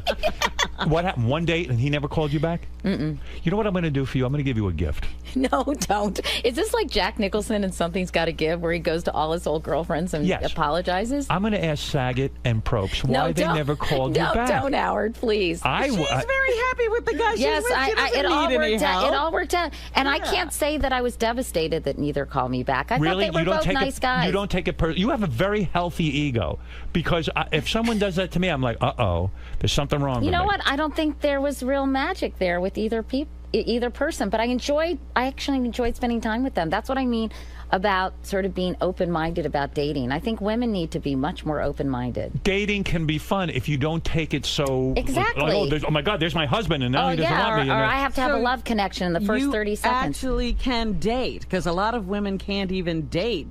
Every guy they go out with has to be the husband. Yeah, you know what? That's such a bad attitude, I think. You know, you know? your attitude is healthy, and you're right. It would almost be like, wouldn't you love to call up Jeff Probst and go, or Saget, and go, guys, we went out, we had a nice time. I don't necessarily have to be sexual with you, but you don't have to feel like you could have called me and said, hey, maybe there wasn't something there, but I just want you to know I had a good time. But honestly, you know what? Yeah, I guess, but no hard feelings. Why would you do that? I don't really know. need more friends, honestly, and they're both nice guys. Do you have guy friends? Oh, yeah. You do? Uh-huh. Yeah, totally. I have guy friends. Guys who are married, because I would get jealous. I imagine the women would get jealous if I was... No, you know what? I mean, I am not threatening, Howard. You know that. Oh, yes, you are. What does she mean? Bullshit. She means she's going, oh, I'm not like sexual, and I'm not somebody's good. I can have very healthy friendships with men, I think. I mean, this is all the whole Harry met Sally thing, but yes, I have friends who are married. Matt Lauer good friends? Yeah, you know, I haven't really spent much time with Matt lately, and Katie I wish I could. swears And that I she love never him. had anything going with Matt, ever. There Like, was not even an nothing. attraction or anything. You know what? I actually had a little crush on Matt when he was the local news anchor at WNBC. on Because I thought 24. he was so funny and so quick. And then when he came to the Today Show, I think it just developed into a mutual respect and camaraderie. And I wasn't into him that way, nor If he put the me. moves to you, you might have considered it. No, I don't know. No? I don't think so. I don't think so. First of all, I think that's a recipe for disaster. Absolutely. So I have Oh, always... wouldn't that have been fun to watch, though? Oh, when I have sex A with lot of Robin, it people- gets confusing. Believe me. A lot Believe of me. people thought that there was something going on Right, between the two of us Yeah. when Well, we I worked could see together. that. Yeah. But no, and even socializing too much. When I was at the Today Show, I would, you know, obviously I was close to the people, but I didn't want to go out and party with them and go out and socialize because I thought that's dangerous because what if something happened and somebody got mad at somebody and it just can bleed into your work relationship. Isn't it funny, ironic, maybe? No, not ironic. It's just funny that you gave Larry King a chance, but not Matt. Isn't that something? No, Matt wasn't Well, interested. you can say that about anybody. What do you think Jeff Jarvis wants? I was just going to say goodbye, but Jeff's on the phone. He's a TV Oh, I critic. know Then I'll let Jeff. you out of here. Oh, you know Jeff? Okay. Let me Yeah. hear what he has to say. Go ahead, Jeff. Hey there. So this has been a great interview. And Katie, you're a wonderful interviewer, and you have your own career, your own show now. I wanted to get your career advice for Howard. What do you mean? Howard lately has been he's always been great. We love him. But most unbelievable interviews, spending an hour and a half with celebrities, getting things out of them nobody else will get out of them. My theory is that he's bucking to do an on-air TV solid 1 hour. You think these are auditions? Jeff, I had that opportunity. ABC came to me years ago and was going to give me the Barbara Walters franchise. I could have done 4 interviews an hour at prime time. A year or something. I told them that I wanted to be made part of the ABC News department, and the guy at the time who was in ABC News said, "Over my dead body." Because I thought it'd be funny if I wore the jacket and it went, dan, dan, dan, dan. It would have been just so great. It would have been my triumph. So, Jeff, that's something I think I could. I'm not bucking for any job. I know you could do it, but when Satellite ends, it's going to end. You've proven to the country that you're beloved on America's Got Talent. You're not scary to people anymore. Could you be America's sweetheart? What is next? Is this a master plan? No, too many people don't like me. I am very polarizing. Oh, not anymore. No, Matt. I mean, he Matt. has no idea what it's like to be you. Huh? You have Matt on the brain. I do have Matt. Where is Matt? Jeff, believe me, I'm very polarizing. Oh, I know. Trust me. Yeah. Do you ever look at something like Q rating, Katie? You know Not what I mean really. by that? Honestly, I don't know. I guess I'm sort of the school of thought. What you don't know. But Q rating is your likability factor. Yeah. Yours has to be through the roof. I don't know. I don't think so. I mean, I think everyone's polarizing to a certain degree. I mean, I think some people like me, some people don't. Just go on Twitter if you want to see the people who don't like you, right, Howard? If you and I had ended up dating, it would have been the end of your career, right? That would have ruined your reputation I don't completely. know. Probably would have made me more interesting. A lot of edge there. Yeah. But Jeff, listen, I think the reason why Howard's such a successful interviewer is radio does provide this certain environment. Like if I had a camera on me and I thought everyone was looking at everything I was doing, I think it would make me much less relaxed. And I think plus Howard is just fun to talk to and he's interested. What makes Howard so good? I think because he's genuinely interested in other people. It's not about me. He also likes to talk about things that, that his questions are good. Sometimes questions that I get from people interviewing me, I don't know if you feel like this, Howard or Jeff, because you get interviewed a lot. They're so uninteresting and uncreative, and it's obvious that no thought went into them. That's why I feel late predictable. night. That's why I feel late night television fails. If I had a late night television show, you are thinking about it. No, I'm not. If I had one, Jeff's onto something. I would not do pre-interviews because I'd rather just sort of go into it. In fact, when I did your show, I didn't do a pre-interview, right? And I like that aspect. Right. I think you came prepared. You had your sort of agenda, and I loved it. I loved going along with whatever. Yeah, you had. I think that's true. I think Well, I think that sometimes in late night, not in all late night interviews, but they are quite orchestrated, right? And planned. And I think that does take a lot of the spontaneity because I think oftentimes they're used as a platform for the host's humor. That's right. And so sometimes. Because let's face it, people want to be entertained, they want to laugh, and I think it's not all that easy to be instantaneously funny if you haven't kind of thought about Well, things. that's true. It's harder in late night television because you've got 10 minutes with somebody. And you're always supposed to be but-um-bump, Right, and it almost demands that. It has to be funny. You're right. But I thought that was interesting when you told me that because I do think pre-interviews take some of the spontaneity. On the other hand, you do kind of want to know what areas you're going to mine because not everyone is as interesting as you are. Oh, thank you. Well, you did a great interview with Jane Fonda. I saw that. That was really good. She was really great. Good. All right, Jeff, I got to go. Bye, Jeff. Katie, Bye, today I'm looking forward to seeing the show that I'm on with you. To see, And the reason I'm looking forward to it is because we taped over 2 hours. Yeah. And I don't know how they're going to edit it. Do me a favor, if you don't use the full 2-hour show, let me have it to put it on Howard TV because it was so much fun. I really would love to. I would love for people to see it. I want to I want to do a second hour, Howard. Yeah, or put it up on the internet somewhere. Yeah, we'll make use of it because it was really fun to do, and hopefully it'll be fun to watch. What are you eating these days? Because you're looking good. What are you, a vegetarian? No, I'm a real carnivore. You are. Yeah. And what are you, working out or something? I try to work out. Do I look like healthy? I'm trying to be. Will I ever see you in a bikini picture? Do you ever go to the beach? I do go to the beach, and bikinis are a little scary on me. What do you wear? One piece? Yeah, usually. Once in a while, if I know that nobody's around, I'll wear a two-piece. You will? Yeah. Well, I hope the paparazzi catch you. I'd like to see what's doing. Oh, God, no. No, you don't, Howard. Don't set them on that task. No, please. Yeah, please, Howard. Come when on, you make love, like do you me. turn the lights out? Yeah. You do? Oh, yeah. You like mystery? Maybe a soft light in the back? I like candles. You do? Mm-hmm. I use the I have a Crestron and I just put the screen on because I don't want Beth seeing too much of me. I hear you, but you don't want it to be totally pitch dark, right? No, not because I'm a visual guy. I like to see what's doing. I'd like to blindfold her and then let me see what's doing. All right, listen. All right, thanks, Howard. These are Howard Stern's fantasy. Yes. Oh, I have many. Listen, Katie. Yeah. Keep up the good work. Thank you, Howard. This was fun. Robin, so nice to talk to you. Same here. Thank you for coming in. No, it was really, really fun. And if you guys ever, you would never need anything from me, but no, I have a need from you. Okay, see me on. Why do you have such a dirty mind? See me on Katie today. And by the way, can I just say how adorable and wonderful your wife is? She is wonderful. Really? I'm very lucky. I really am. You are lucky. Yes. I hope you realize that every day. I do. Every single day. And she's lucky too. Well, absolutely. I pray every day she'll lose her sight so she can be more in love with me. Stop it, Howard. See me on Katie Talk to your today. therapist about this. Oh, please. Look, that poor man. My poor therapist is. When is he going to take an exit? Hey, you should have your therapist on the show, Howard. Oh, that's okay. Oh my God. That would be so interesting. He would never do it. Oh, that's right. He wouldn't. No, he's actually ethical, which is something new to me. I think that, the only time that he's seeing a patient is when he sees Howard. He must be in therapy the rest of the time. Yeah, he goes to therapy after he sees me. See me on Katie today. Check your local listings for channel and airtime. I think you'll be into it. It's a lot of fun.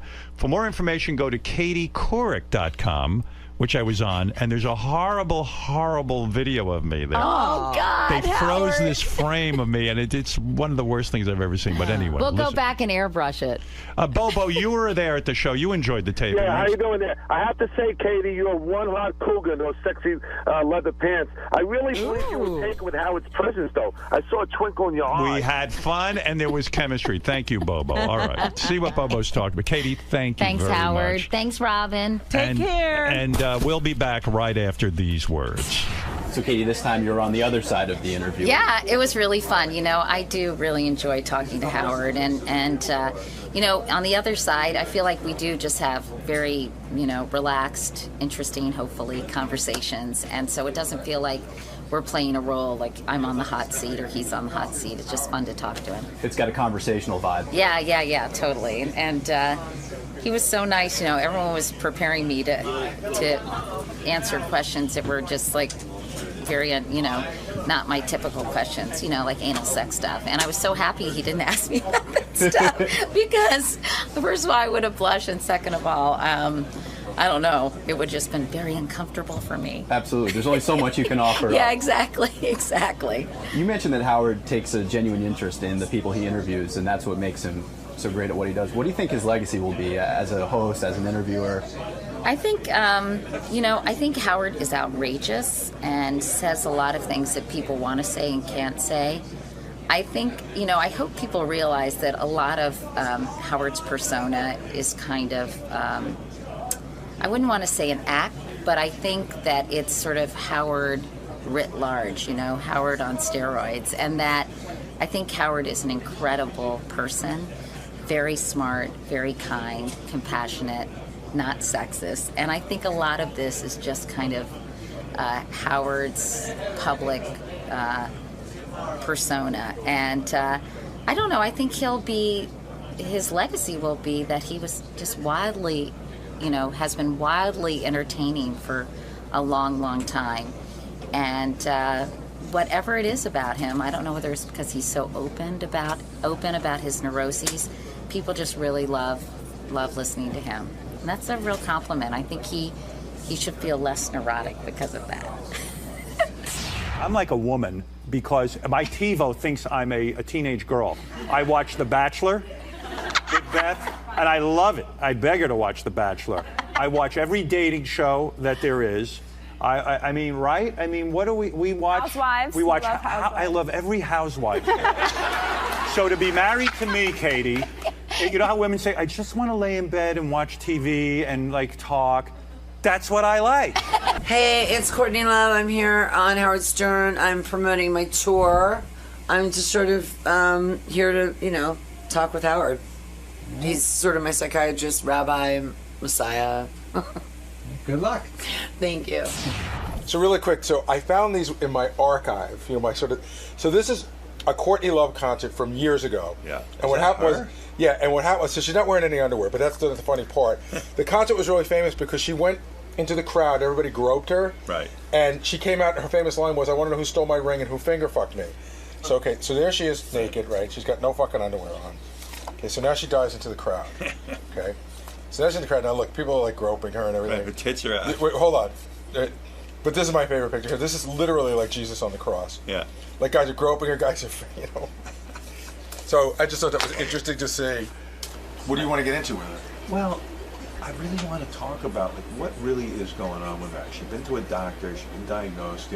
She thinks she's normal, but things aren't going well. Is she still like in lawsuits and all that stuff? Well, there is something going on where her daughter now runs the Nirvana estate, but she sold off. Courtney had to sell off a quarter of her share of the. I didn't quite understand who owns it at this point. Francis owns it, or she owns it? That part I don't understand, but I do understand that when Courtney had it, she sold off a quarter of her ownership in the Nirvana catalog for about $50 million. $50 million or Coming up! I know that that Grohl has always been like, oh my god, it was such a... They finally got to a place where they could sort of beat Nirvana again. Well, she went ahead and wrote a terrible thing where she said that Grohl is trying to fuck Courtney Bean and whatever. Francis. You got it, Howard! And then like... And Francis was even like, can you please ban my mother from Twitter? Yeah. Do you see she sent the tweet out to Amanda Bynes that Amanda needs to get her shit together? And she told her she was ugly. All right, Courtney Love is here. I haven't talked to her in I don't know how many years, a long time. Her legendary band Hole. Of course, she is the person in charge of the Nirvana thing. Let me see she's you. A member. Hey, baby, what do you say? Looking good. Thin and trim. Looking hot. How you doing, baby? Boy, it's been a long time. No, it's been 3 years. Is that right? That's a long time. Yeah, for you and me and Robin, it's a long time. What am I now? I'm like... You look good. 14th. This is my 4th, not including the crazy call-ins. Yeah, right. It's been but why have you taken a 3-year hiatus from us? Be honest. Why? Because that record flopped. Yeah, but so what? I mean, you I can always come on here and bitch, I know. Yeah, you always love to voice your opinion. In fact, I can't decide if the invention of Twitter has been good for you or bad for you. Bad in the sense that, well, I learned my lesson. I do my Twitter now, and I'm very, super happy, cake, friendly, nice. But initially, I didn't know what it was for, so I just called everyone a whore. And then I got two defamation suits that cost me more than $780,000. You're not kidding around. One of those suits was against a fashion designer. You kind of like to spew. It's almost like writing music. It was my first day. I didn't even know what it was. I was just like, you fucking, excuse my language. Can I say that? Yes, yeah, you're good. Oh, right. We're not on 92.3 anymore. That's right. Right. You fucking whore. Right. So I didn't know what it was. And you were critical of the fashion designer's clothing. Is that what it was? I felt like she'd stolen from me. I have to say, I felt like, and allegedly. Right. Which is just as bad as the FEC, or what is it, FEC, FEA? FCC? FCC, yeah, up your ass. It's like allegedly. Allegedly. Right. She allegedly stole from me? Right. I have it on CCTV. Okay, she allegedly stole from me. Right. So she sued you, and it cost you $500,000 to settle the thing out. Yeah. So Twitter got you in trouble that way. Yeah, and then I got another one that was just like a pile-on that was $600,000. What was that for? What did you do there? It's so minor and it's ongoing, so I can't talk about it. Wow. I mean, it's like the most. It's like. You know what it is with you? You love to speak out. You love to talk, and this is unfiltered. But the second was a pile-on, man. It was just like taking advantage. I don't even know what the case was. Well, I am legal free. Right now. Yes, it's like being drug free. Who sued you in the second case? A lawyer. A lawyer. So when a lawyer sees you, you're kind of screwed. Had were you talking about him directly? And you were saying bad, disparaging things about her? Was that the case? No, I actually believed what I said, which I felt like she had been somehow gotten to, or she'd abandoned me and been possibly compromised in her thing because she was coming to save me. You know, I remember. And so you get on Twitter. What happens? You're there late at night and you're looking. I was actually answering somebody's question if I thought that she'd been corrupted, and I said yes. I see. And it cost you a lot of money. You know, the thing with you is you are honest. You're unfiltered. And an invention like Twitter is dangerous. I should have your job. Well, in a sense, yes, because the invention. But you could get sued here too. That's right. The invention of Twitter is. But dangerous. do you say allegedly? Well, of course, I don't go around disparaging someone unless I'm completely sure of my facts. You disparage people sometimes. I wouldn't say something unless I knew that it to be 100% true and that I could back it up and prove it. Right. So I will say things that might be disparaging, but I'm sort of thought out about it. You like to lash out sometimes. Well, the fact that in one case someone had told me they'd engaged in prostitution, you know. See, that's what I'm saying. You throw things out there, like someone, prostitution, and a name. They told me that maybe they were lying, but you know. That's my point. You can't just blurt things out. And Twitter. Well, I've learned my lesson. It's $1 million lesson, Howard. Why not close down your Twitter account? Because now it's all happy cake pie. Well, how did that happen now? Do you have someone that reads your tweets before you put them out? No, I do it myself. I'm actually very responsible about it. But isn't that a problem? Because sometimes you think you're being responsible, but I haven't gotten in Twitter trouble in over 2.5-3 years. All right. Why is it so important to you to be on Twitter? Oh, you know why? Because I make a lot of money sometimes. Really? Like I was smoking these e-cigarettes, which I didn't bring, which sucks. Which is the cigarette that you can smoke anywhere, and it's just steam. And I tweeted about them, and then all of a sudden I made a ton of money doing like some viral thing for them. Do you need money? I mean, I sold... Not really. Yeah, exactly. You sold 25% of the Nirvana catalog for $50 million. Something like that. Yeah, and you are... But I didn't spend it on shoes. And you're worth about $100 million. And that's according to CelebrityNetWorth.com. Yes. Is that off? It's wrong? Off. It's a little low. It's a little low. So if you're worth, let's say, $150 million, why do you care I know that sounds so hubristic. Oh, my God. I should be more Jewish. I'm sorry. It's so high. Well, no. I need food stamps. I need FEMA housing. I like your honesty. I like that you say, listen, I'm worth over $150 million. Well, I just had an ex-boyfriend that was on there, and he was higher than me, and I was like, oh, no. So your ex-boyfriend is the one that dates Chelsea Handler now? No. Andre? No. He's a friend of mine. You never dated him? No. Oh, okay. I didn't know that. Oh, you did date him? No, I didn't. Why are you allegedly... So did you date him or not? No. Why are you making a face? Because I made a face at you. Yeah, but what does that mean? It doesn't mean anything. It means you're really implying you did make love to him. I did not date him. You didn't? I didn't. You once... why are you saying... Why are you acting like you didn't? Because I didn't. Are you still dating him? No. Are you here to say you're seeing him behind Chelsea's back or something? No. No. So what are you saying when you make that face to me? I'm just making a cross-eyed face at you, Howard. Don't be a fakata, for God's sake. But what does that mean? Nothing. I was just making a face at you. So you never dated the guy? Rule of never. And now you're going to make that face.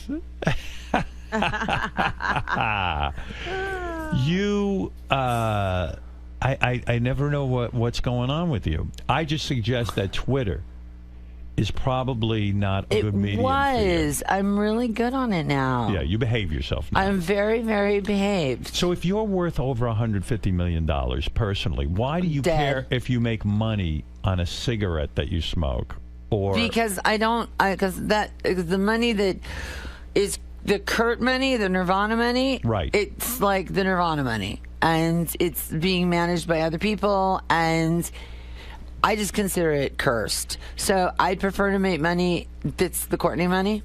You've said that running the Nirvana business is cursed money. You've said it many times. I've said it to you probably first. Right, you did, and the reason it's cursed is that it's brought you tremendous wealth, but you think also aggravation. And I can't even figure out what's going on with this Nirvana money now. Yeah, I know. Let me ask you a couple of questions so I understand it. Okay. All right. You and those other two guys, Dave Grohl and that other guy. Yeah. The three of you own the Nirvana. They own one half. They own the Nirvana LLC, which is T-shirts. But they don't. Publishing was all Kurt's. He wrote everything. Right. So you own that, but then you gave over all of that to Frances Bean, your daughter. No. That's a lie. Frances has what Frances has, which What is does about she have? 40% of the Nirvana money. Of the publishing everything. money. Of the publishing money. But then I sold 25%. Right. And I had a really, really lousy lawyer. I don't have to say his name, so I don't have to say alleged. He Okay. was a fuck, okay? Why? Because lawyers tend to be fucks, especially in L.A. You mean you're accusing him of not being good about getting the right price for He your 25%? did not have no, he got a good price, and then he sort of took the money and ran, if you know what I mean. But how does that happen to you all the time? It happens to everybody all the time. It's just the music business. I have some. I have a great agent now. His name's Jeff Franklin. He's 7 years old. He invented rock, right? Right. He's 70. He might be. I'd like to say he's 55, but he's older and he's hot. He's kind of sexy. Right. And I met him. Told him the worst thing I ever did is I go to Bellevue, on a stretcher for crack, whatever. He goes, "Did you have fun?" Which made me love him immediately, right? Right. And he said, "Listen, so and so, lady, poo poo, whatever, la la, whatever, some artist has 400 million. Right. She has 100 million. The guys take 300 million. That's just the business. Deal with it." Madonna too. I mean, Madonna. No, she Why? watches her pennies. Well, shouldn't she? She's careful. Well, that's the smart way to be. Yeah, but it's a real like Jay-Z. He's got a guy named John Manili. They don't give awards out for honesty in the business. They really don't. Well, but They should. If you know Jay-Z's guy is honest, why not use him? Because he works with Jay-Z. Oh, he doesn't work with anybody else. No. It's just a Jay-Z guy. Jay-Z is a full-time job. But Jay-Z sits there and looks over the bottom line, right? He's a businessman. Yeah. You've got to become a businesswoman a little bit. Well, I was thinking about going to community college classes like Duff McKagan did that. Right. He's an MBA now. Right. That's right. He's an MBA. Duff McKagan is an MBA now? I'm sorry. He's 2 credits shy of an MBA. I didn't know that. He woke up with a exploded pancreas and an abscess, after years of excess, and said, "I'm done. I'm getting sober." Right. Thought he could, because he was in Guns N' Roses, get into a really fancy business school. Couldn't. Right. Started going to this community college. Was able to apply things immediately. Got sober. Right?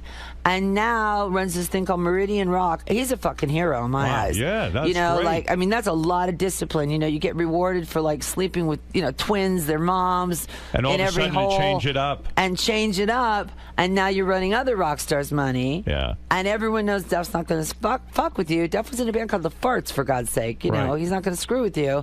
And why is he not going to screw with you? Because he's been in a band called The Farts.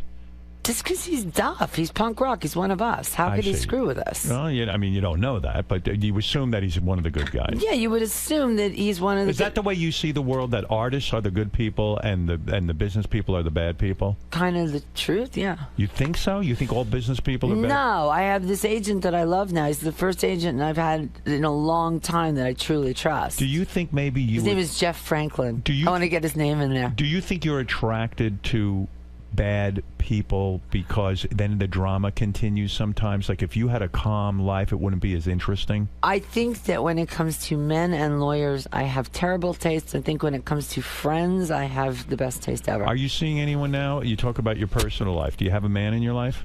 I don't talk about my personal life. No, I'm saying when you say men, it's been a disaster. Well, not lovers.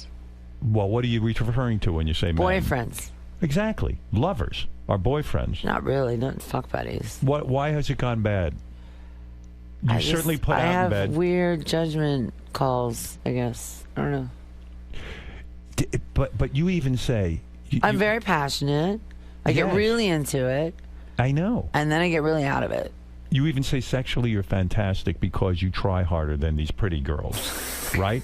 I think there was a quote somewhere. Yeah, you said that. So that was... You said you'll blow a guy, you'll let him do anal, you'll let him do it all.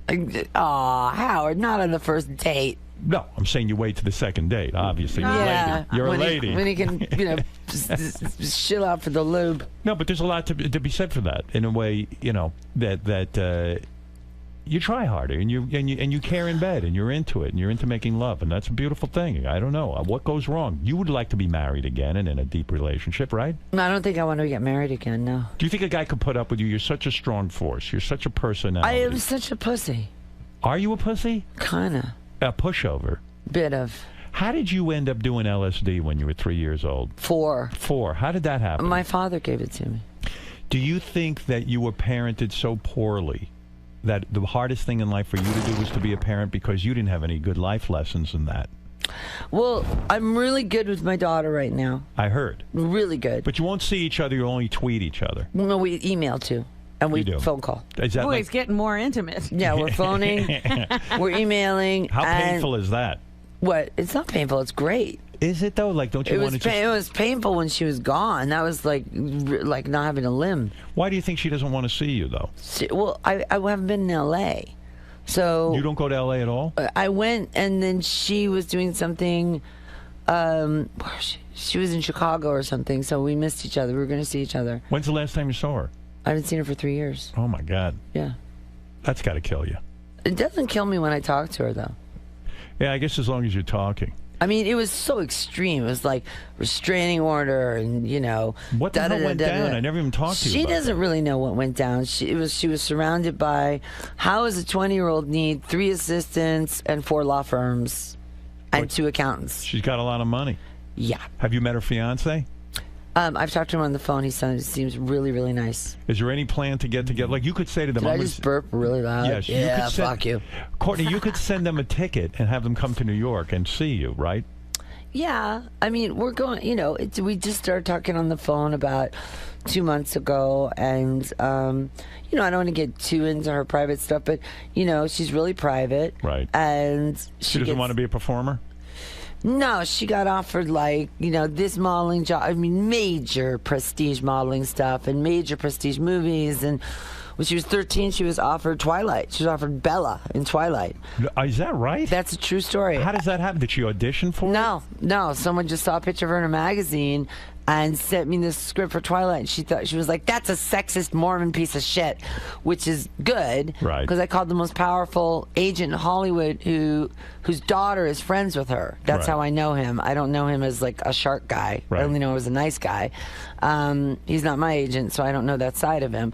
I saw a little of it at a party one time, but he's a good father. Right. And he goes, what are you calling me for? He goes, you know what? Have her call me when she's educated. Right. And she's 18. He said the same thing happened to Gwyneth Paltrow, and he named a few other people. But Twilight would have been such... I guess she just doesn't have the acting bug. She was 13. Yeah, but still Twilight. I mean, it doesn't... But it would have destroyed her life. You think so? Oh, my God. I mean, look at these cast off. What's her life now, though? I mean, is she... she's an artist. Right. She's living a happy life. What's an artist? Painter? She's drawing, mostly. Drawing.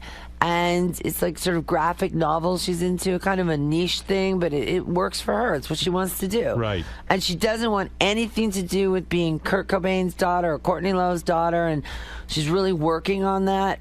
And what does she do when she meets other kids her age? And does she hide the fact that she's Kurt Cobain's daughter? She's and really, really picky about who she lets into her life. Yeah, it's got to be difficult, right? And she's But got I to worry. still don't think she needs 4 law firms, 3 assistants, and 2 accountants. Do you tell her that? Yeah, I've told her that. See, Twitter got you in trouble with your daughter, too, recently. You tweeted out that Dave Grohl was trying to have sex with your daughter. Tried to seduce her, yeah. Yeah, and she got upset because there was no truth to it. And then you had to tweet an apology. It's such a, you know what I'm saying? You've got to... It's an affair. It was a roommate, and what I think happened is that she was curious about...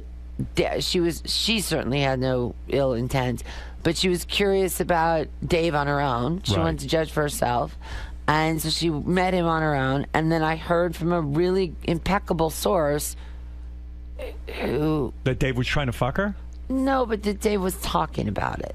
About fucking. I don't want to use that Not word. with Francis. He was apparent allegedly, right, from my impeccable source, who I'm not going to give away, but he's impeccable. Right. Dave was making dirty, just saying things that were inappropriate. See, because I could fucking kill him for that. I got to, but it turned out it was all false, and you had to apologize to your daughter and say I had to apologize because it was all public. But the reality is, did Dave say these kind of dirty things? Did you ask Dave before you tweeted it?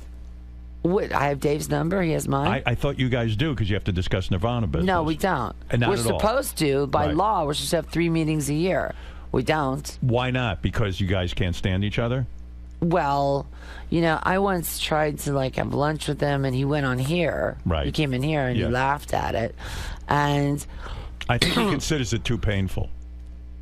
that's what I was talking to Pat Smear about this, and Pat was my friend first, right? And Pat was in Nirvana, and then Pat is in the Foo Fighters, right? And Pat said, Courtney, it could all be the lawyers. It could all be the lawyers, because it's not about Yoko stuff. It's about money stuff. Well, to be clear, though, Dave's point was your daughter even said, Dave said nothing inappropriate. He never hit on me. And Dave even said, look, it's too ridiculous to even comment on. I would never hit on Francis. There was nothing lewd or lurid about the meeting. And so to me, I think you should have called up Francis and said, gee, did anything go on between you and Dave? Was anything inappropriate? We weren't talking then, so that would have been, that was kind of stupid. I admit that was kind of stupid. Right. But if I do find out that it's true, I'm going to smack him. But you wouldn't want your daughter with Dave? No, she's not going off with Dave. She's got a fiance that she loves. Aren't you impressed that Dave was able to make a music career outside of Nirvana and have this big band, Foo Fighters? Or you? Yeah, I didn't know how big they were. I was in Guitar Center. I was buying a Telecaster for my guitar player. I looked up. I thought I was watching the Super Bowl. Man, it was fucking Foo Fighters. They're huge. Huge. How do you not know that? I didn't know. They're huge. I mean, they're one of the few rock bands out there that are making a living. Yeah. I think he was always an ambitious boy. But you were critical. You didn't like when Nirvana supposedly had their reunion with Paul McCartney. That really bummed you out. So I was given the incorrect information. Chris and Dave can sing a song with Paul McCartney all they want. I don't give a shit. Right. But I thought they were doing a Nirvana song with Paul McCartney, which I thought was kind of cheeseball. Did you? Why? You said if it was John Lennon, it would have been fine. I mean, that's sort of a cliche thing to say, but it just, I don't know, I just didn't see it. It rubbed you the wrong way. Yeah, and I love, Wings and,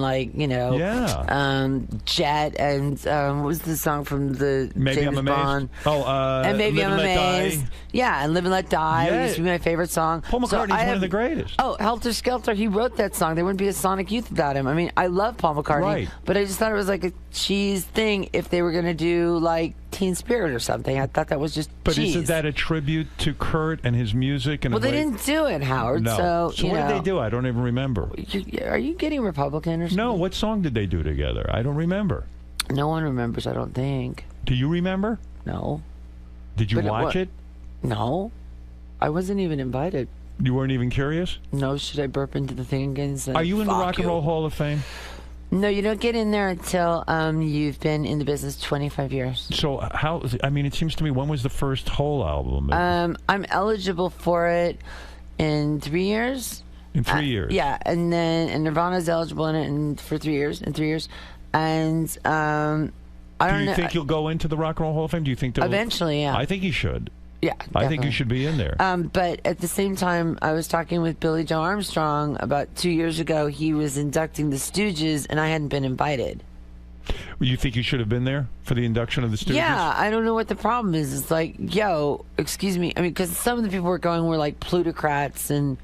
In other words, my friend that owns hotels and people like that who don't know really about rock and roll. Would you like to have performed some Stooges music with your band? No, I would just like to be there for the Stooges induction. I mean, the Stooges are a huge thing for me. So why do you think they didn't invite you? I don't know. Maybe I'm on Jan's shit list or something. Are you on Jan's shit list? I don't know. He sent me this thing to sign about 3 weeks ago. It's like an old Rolling Stone cover, and I'm doing a Rolling Stone piece.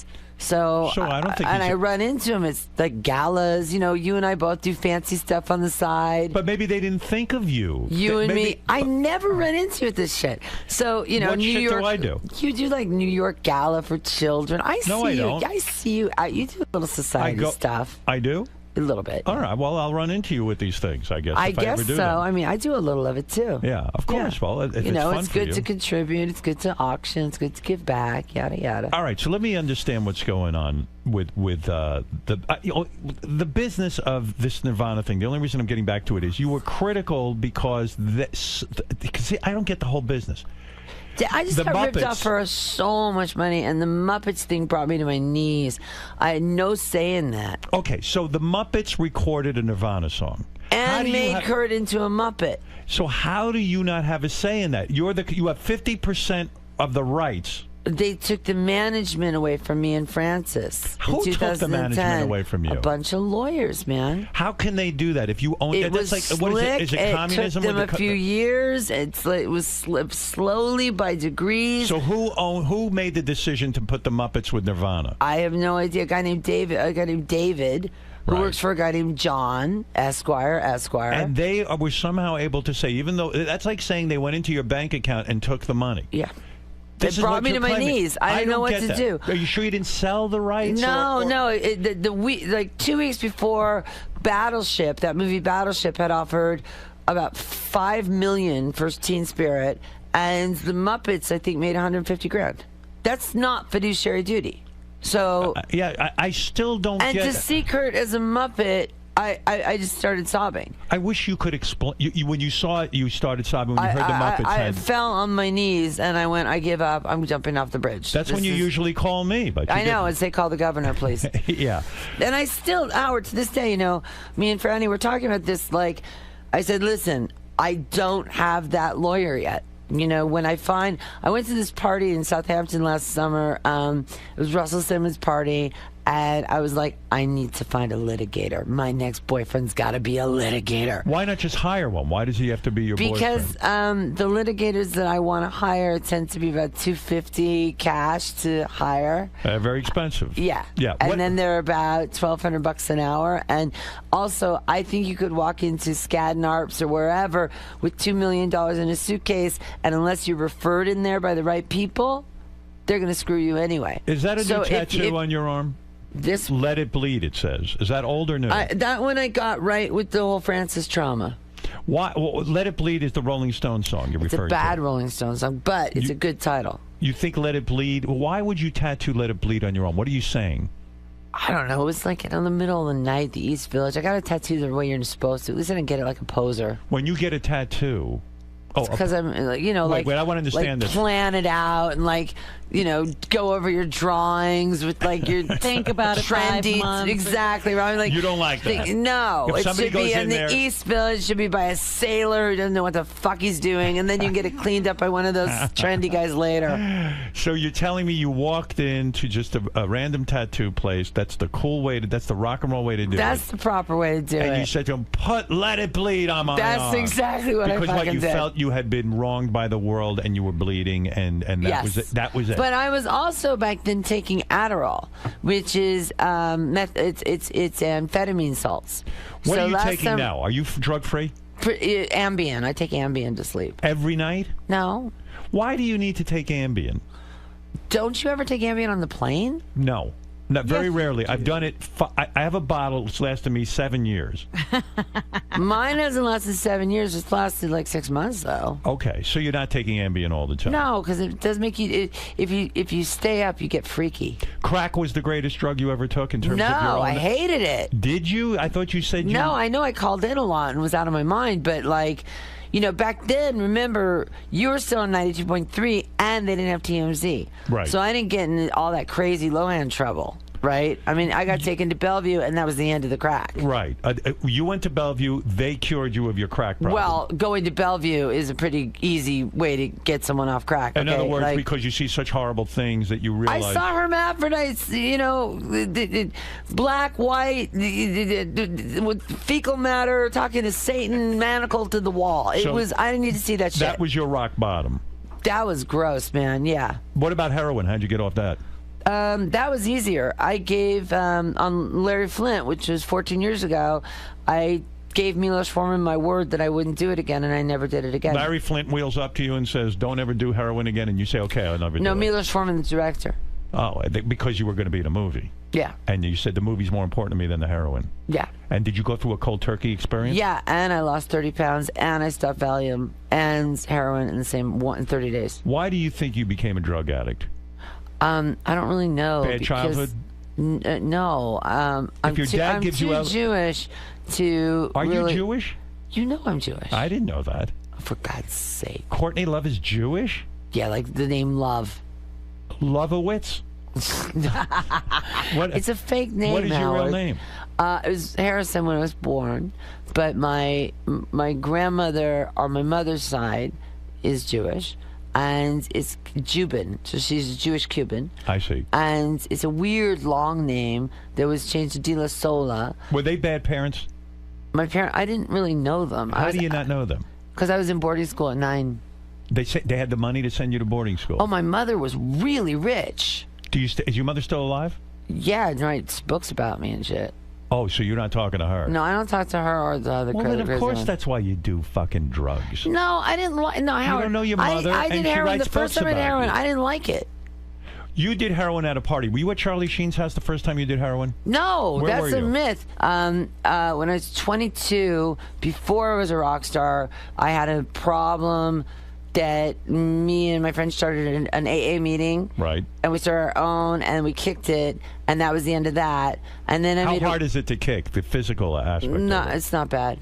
It's, Really? I mean, why it's do we bad. see movies where guys are shaking? And, I know, it's so lame. You know what's way harder to kick? Xanax and Valium. And those are so-called legal prescription drugs. Yeah, and booze. Wow. Robin, you know this, booze. You don't drink at all now? No, I never did drink. No kidding, not at all. Never. I would think you found would a picture of me with a whiskey bottle, and I'm like, what? I look like Tommy Lee. But I swear to God, I was never a drinker. Just not. If I do drink once in a while, I have a tequila shot. Do you love rock and roll? I live for it. So, are you disappointed with what's going on with rock? Rock is dead in a sense, isn't it? Dead, isn't it's it? dead. It's died. Dead. I'm touring. I'm starting touring on June 20th. I Now, tour. is that a good idea for you to be touring? Yeah. Do you think your health could be compromised? I'm talking about your mental health and also No, drugs it makes me feel better. when you tour. Yeah. I can't the picture- stand the whole socialite. The series of pictures that I look at to this day, and not in a pervy way, but in almost like I'm amazed. You were on stage, you had no panties on.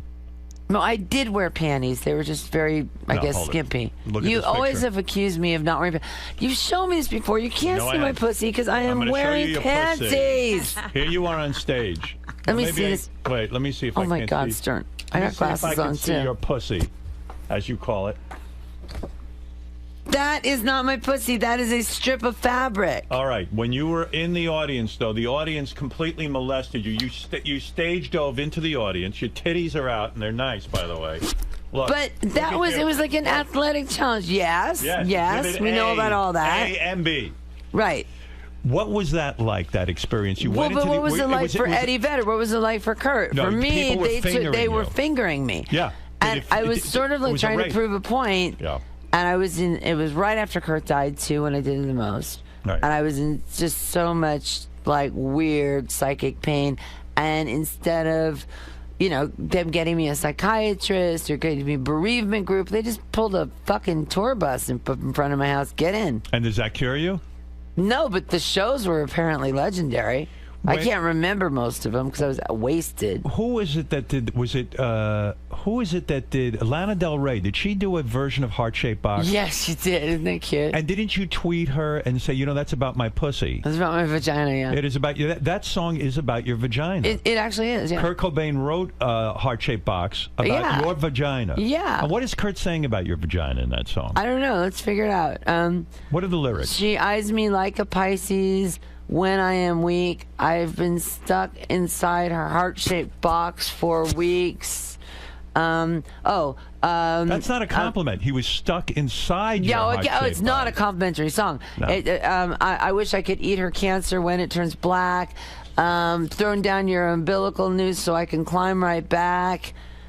Hey, wait, I've got a new complaint, Forever in Debt to Your Priceless Advice, which isn't about me. It's about this chick that managed Soundgarden. So was Kurt angry about your pussy? No, but you know how Dylan wrote, like, like, all right, Miss Lonely, we better get used to it. You know, I write love-hate songs. Kurt wrote love-hate songs. Right. So I mean, my best love songs are like, I fucking hate you. Toward the end, were you and Kurt making love at all, or were you just kind of not? The last few weeks, no. No. Why? Were you fighting over his No, heroin he use? was weak. He was too depressed. He was weak. Yeah.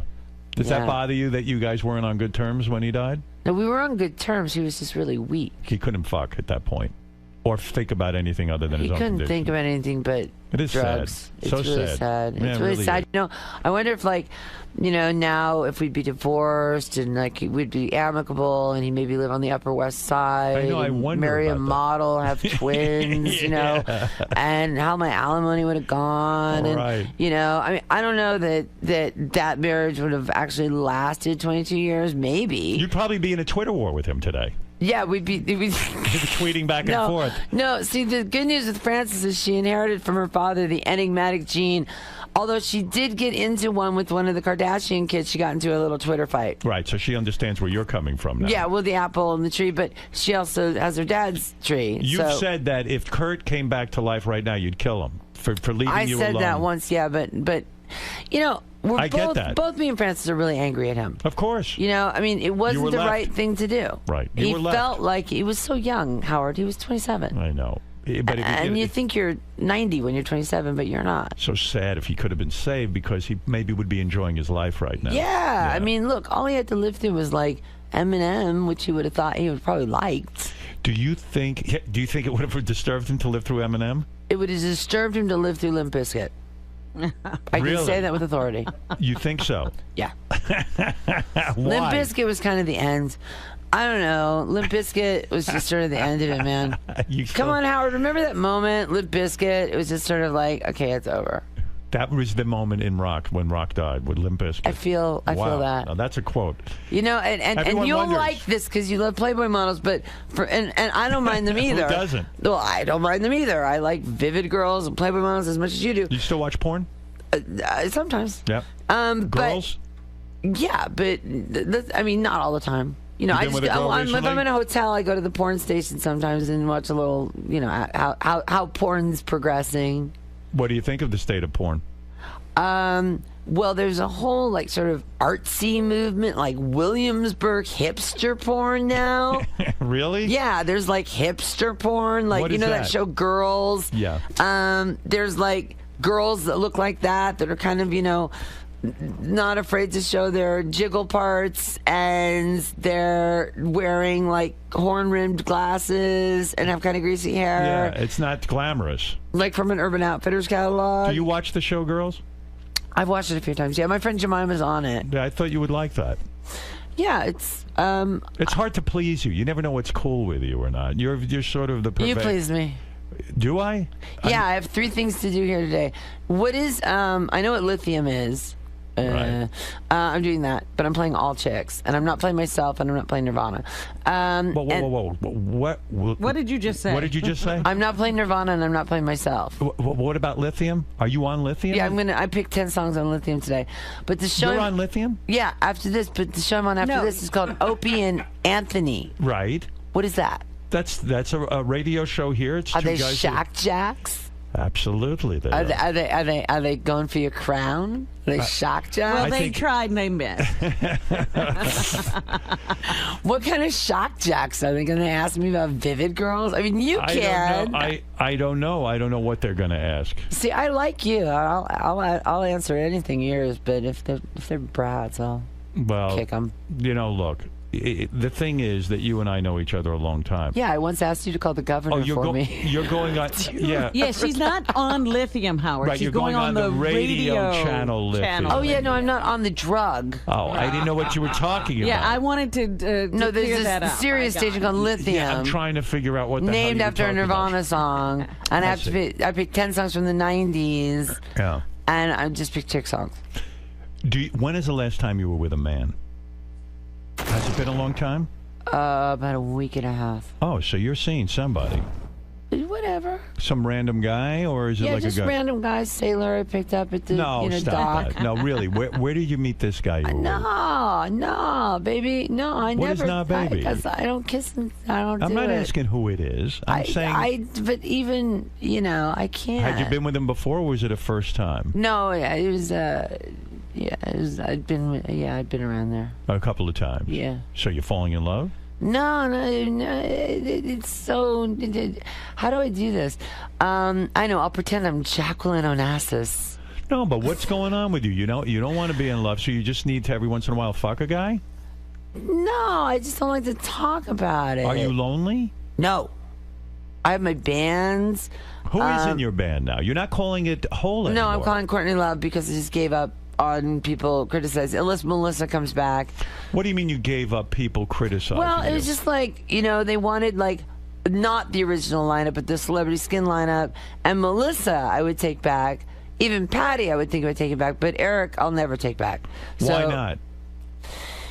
He stole 74 guitars from me and Francis. Let's say that's alleged. No, it's not alleged. It's a factual thing. I have the cartage. It's actually with a lawyer right now. Well, maybe he feels that he didn't take them, but they were his. Maybe he feels that way. 18 of them are left-handed and were Kurt's and have serial numbers that match Kurt's. And he took a bunch of crates and then he's put them in storage and he won't give them back. And then he wants to do a reunion tour. And I have a friend who's in a bad company. He was in bad company. Did you ask him for the guitars back? Yeah. And he said that they're his, right? I went and he stole them.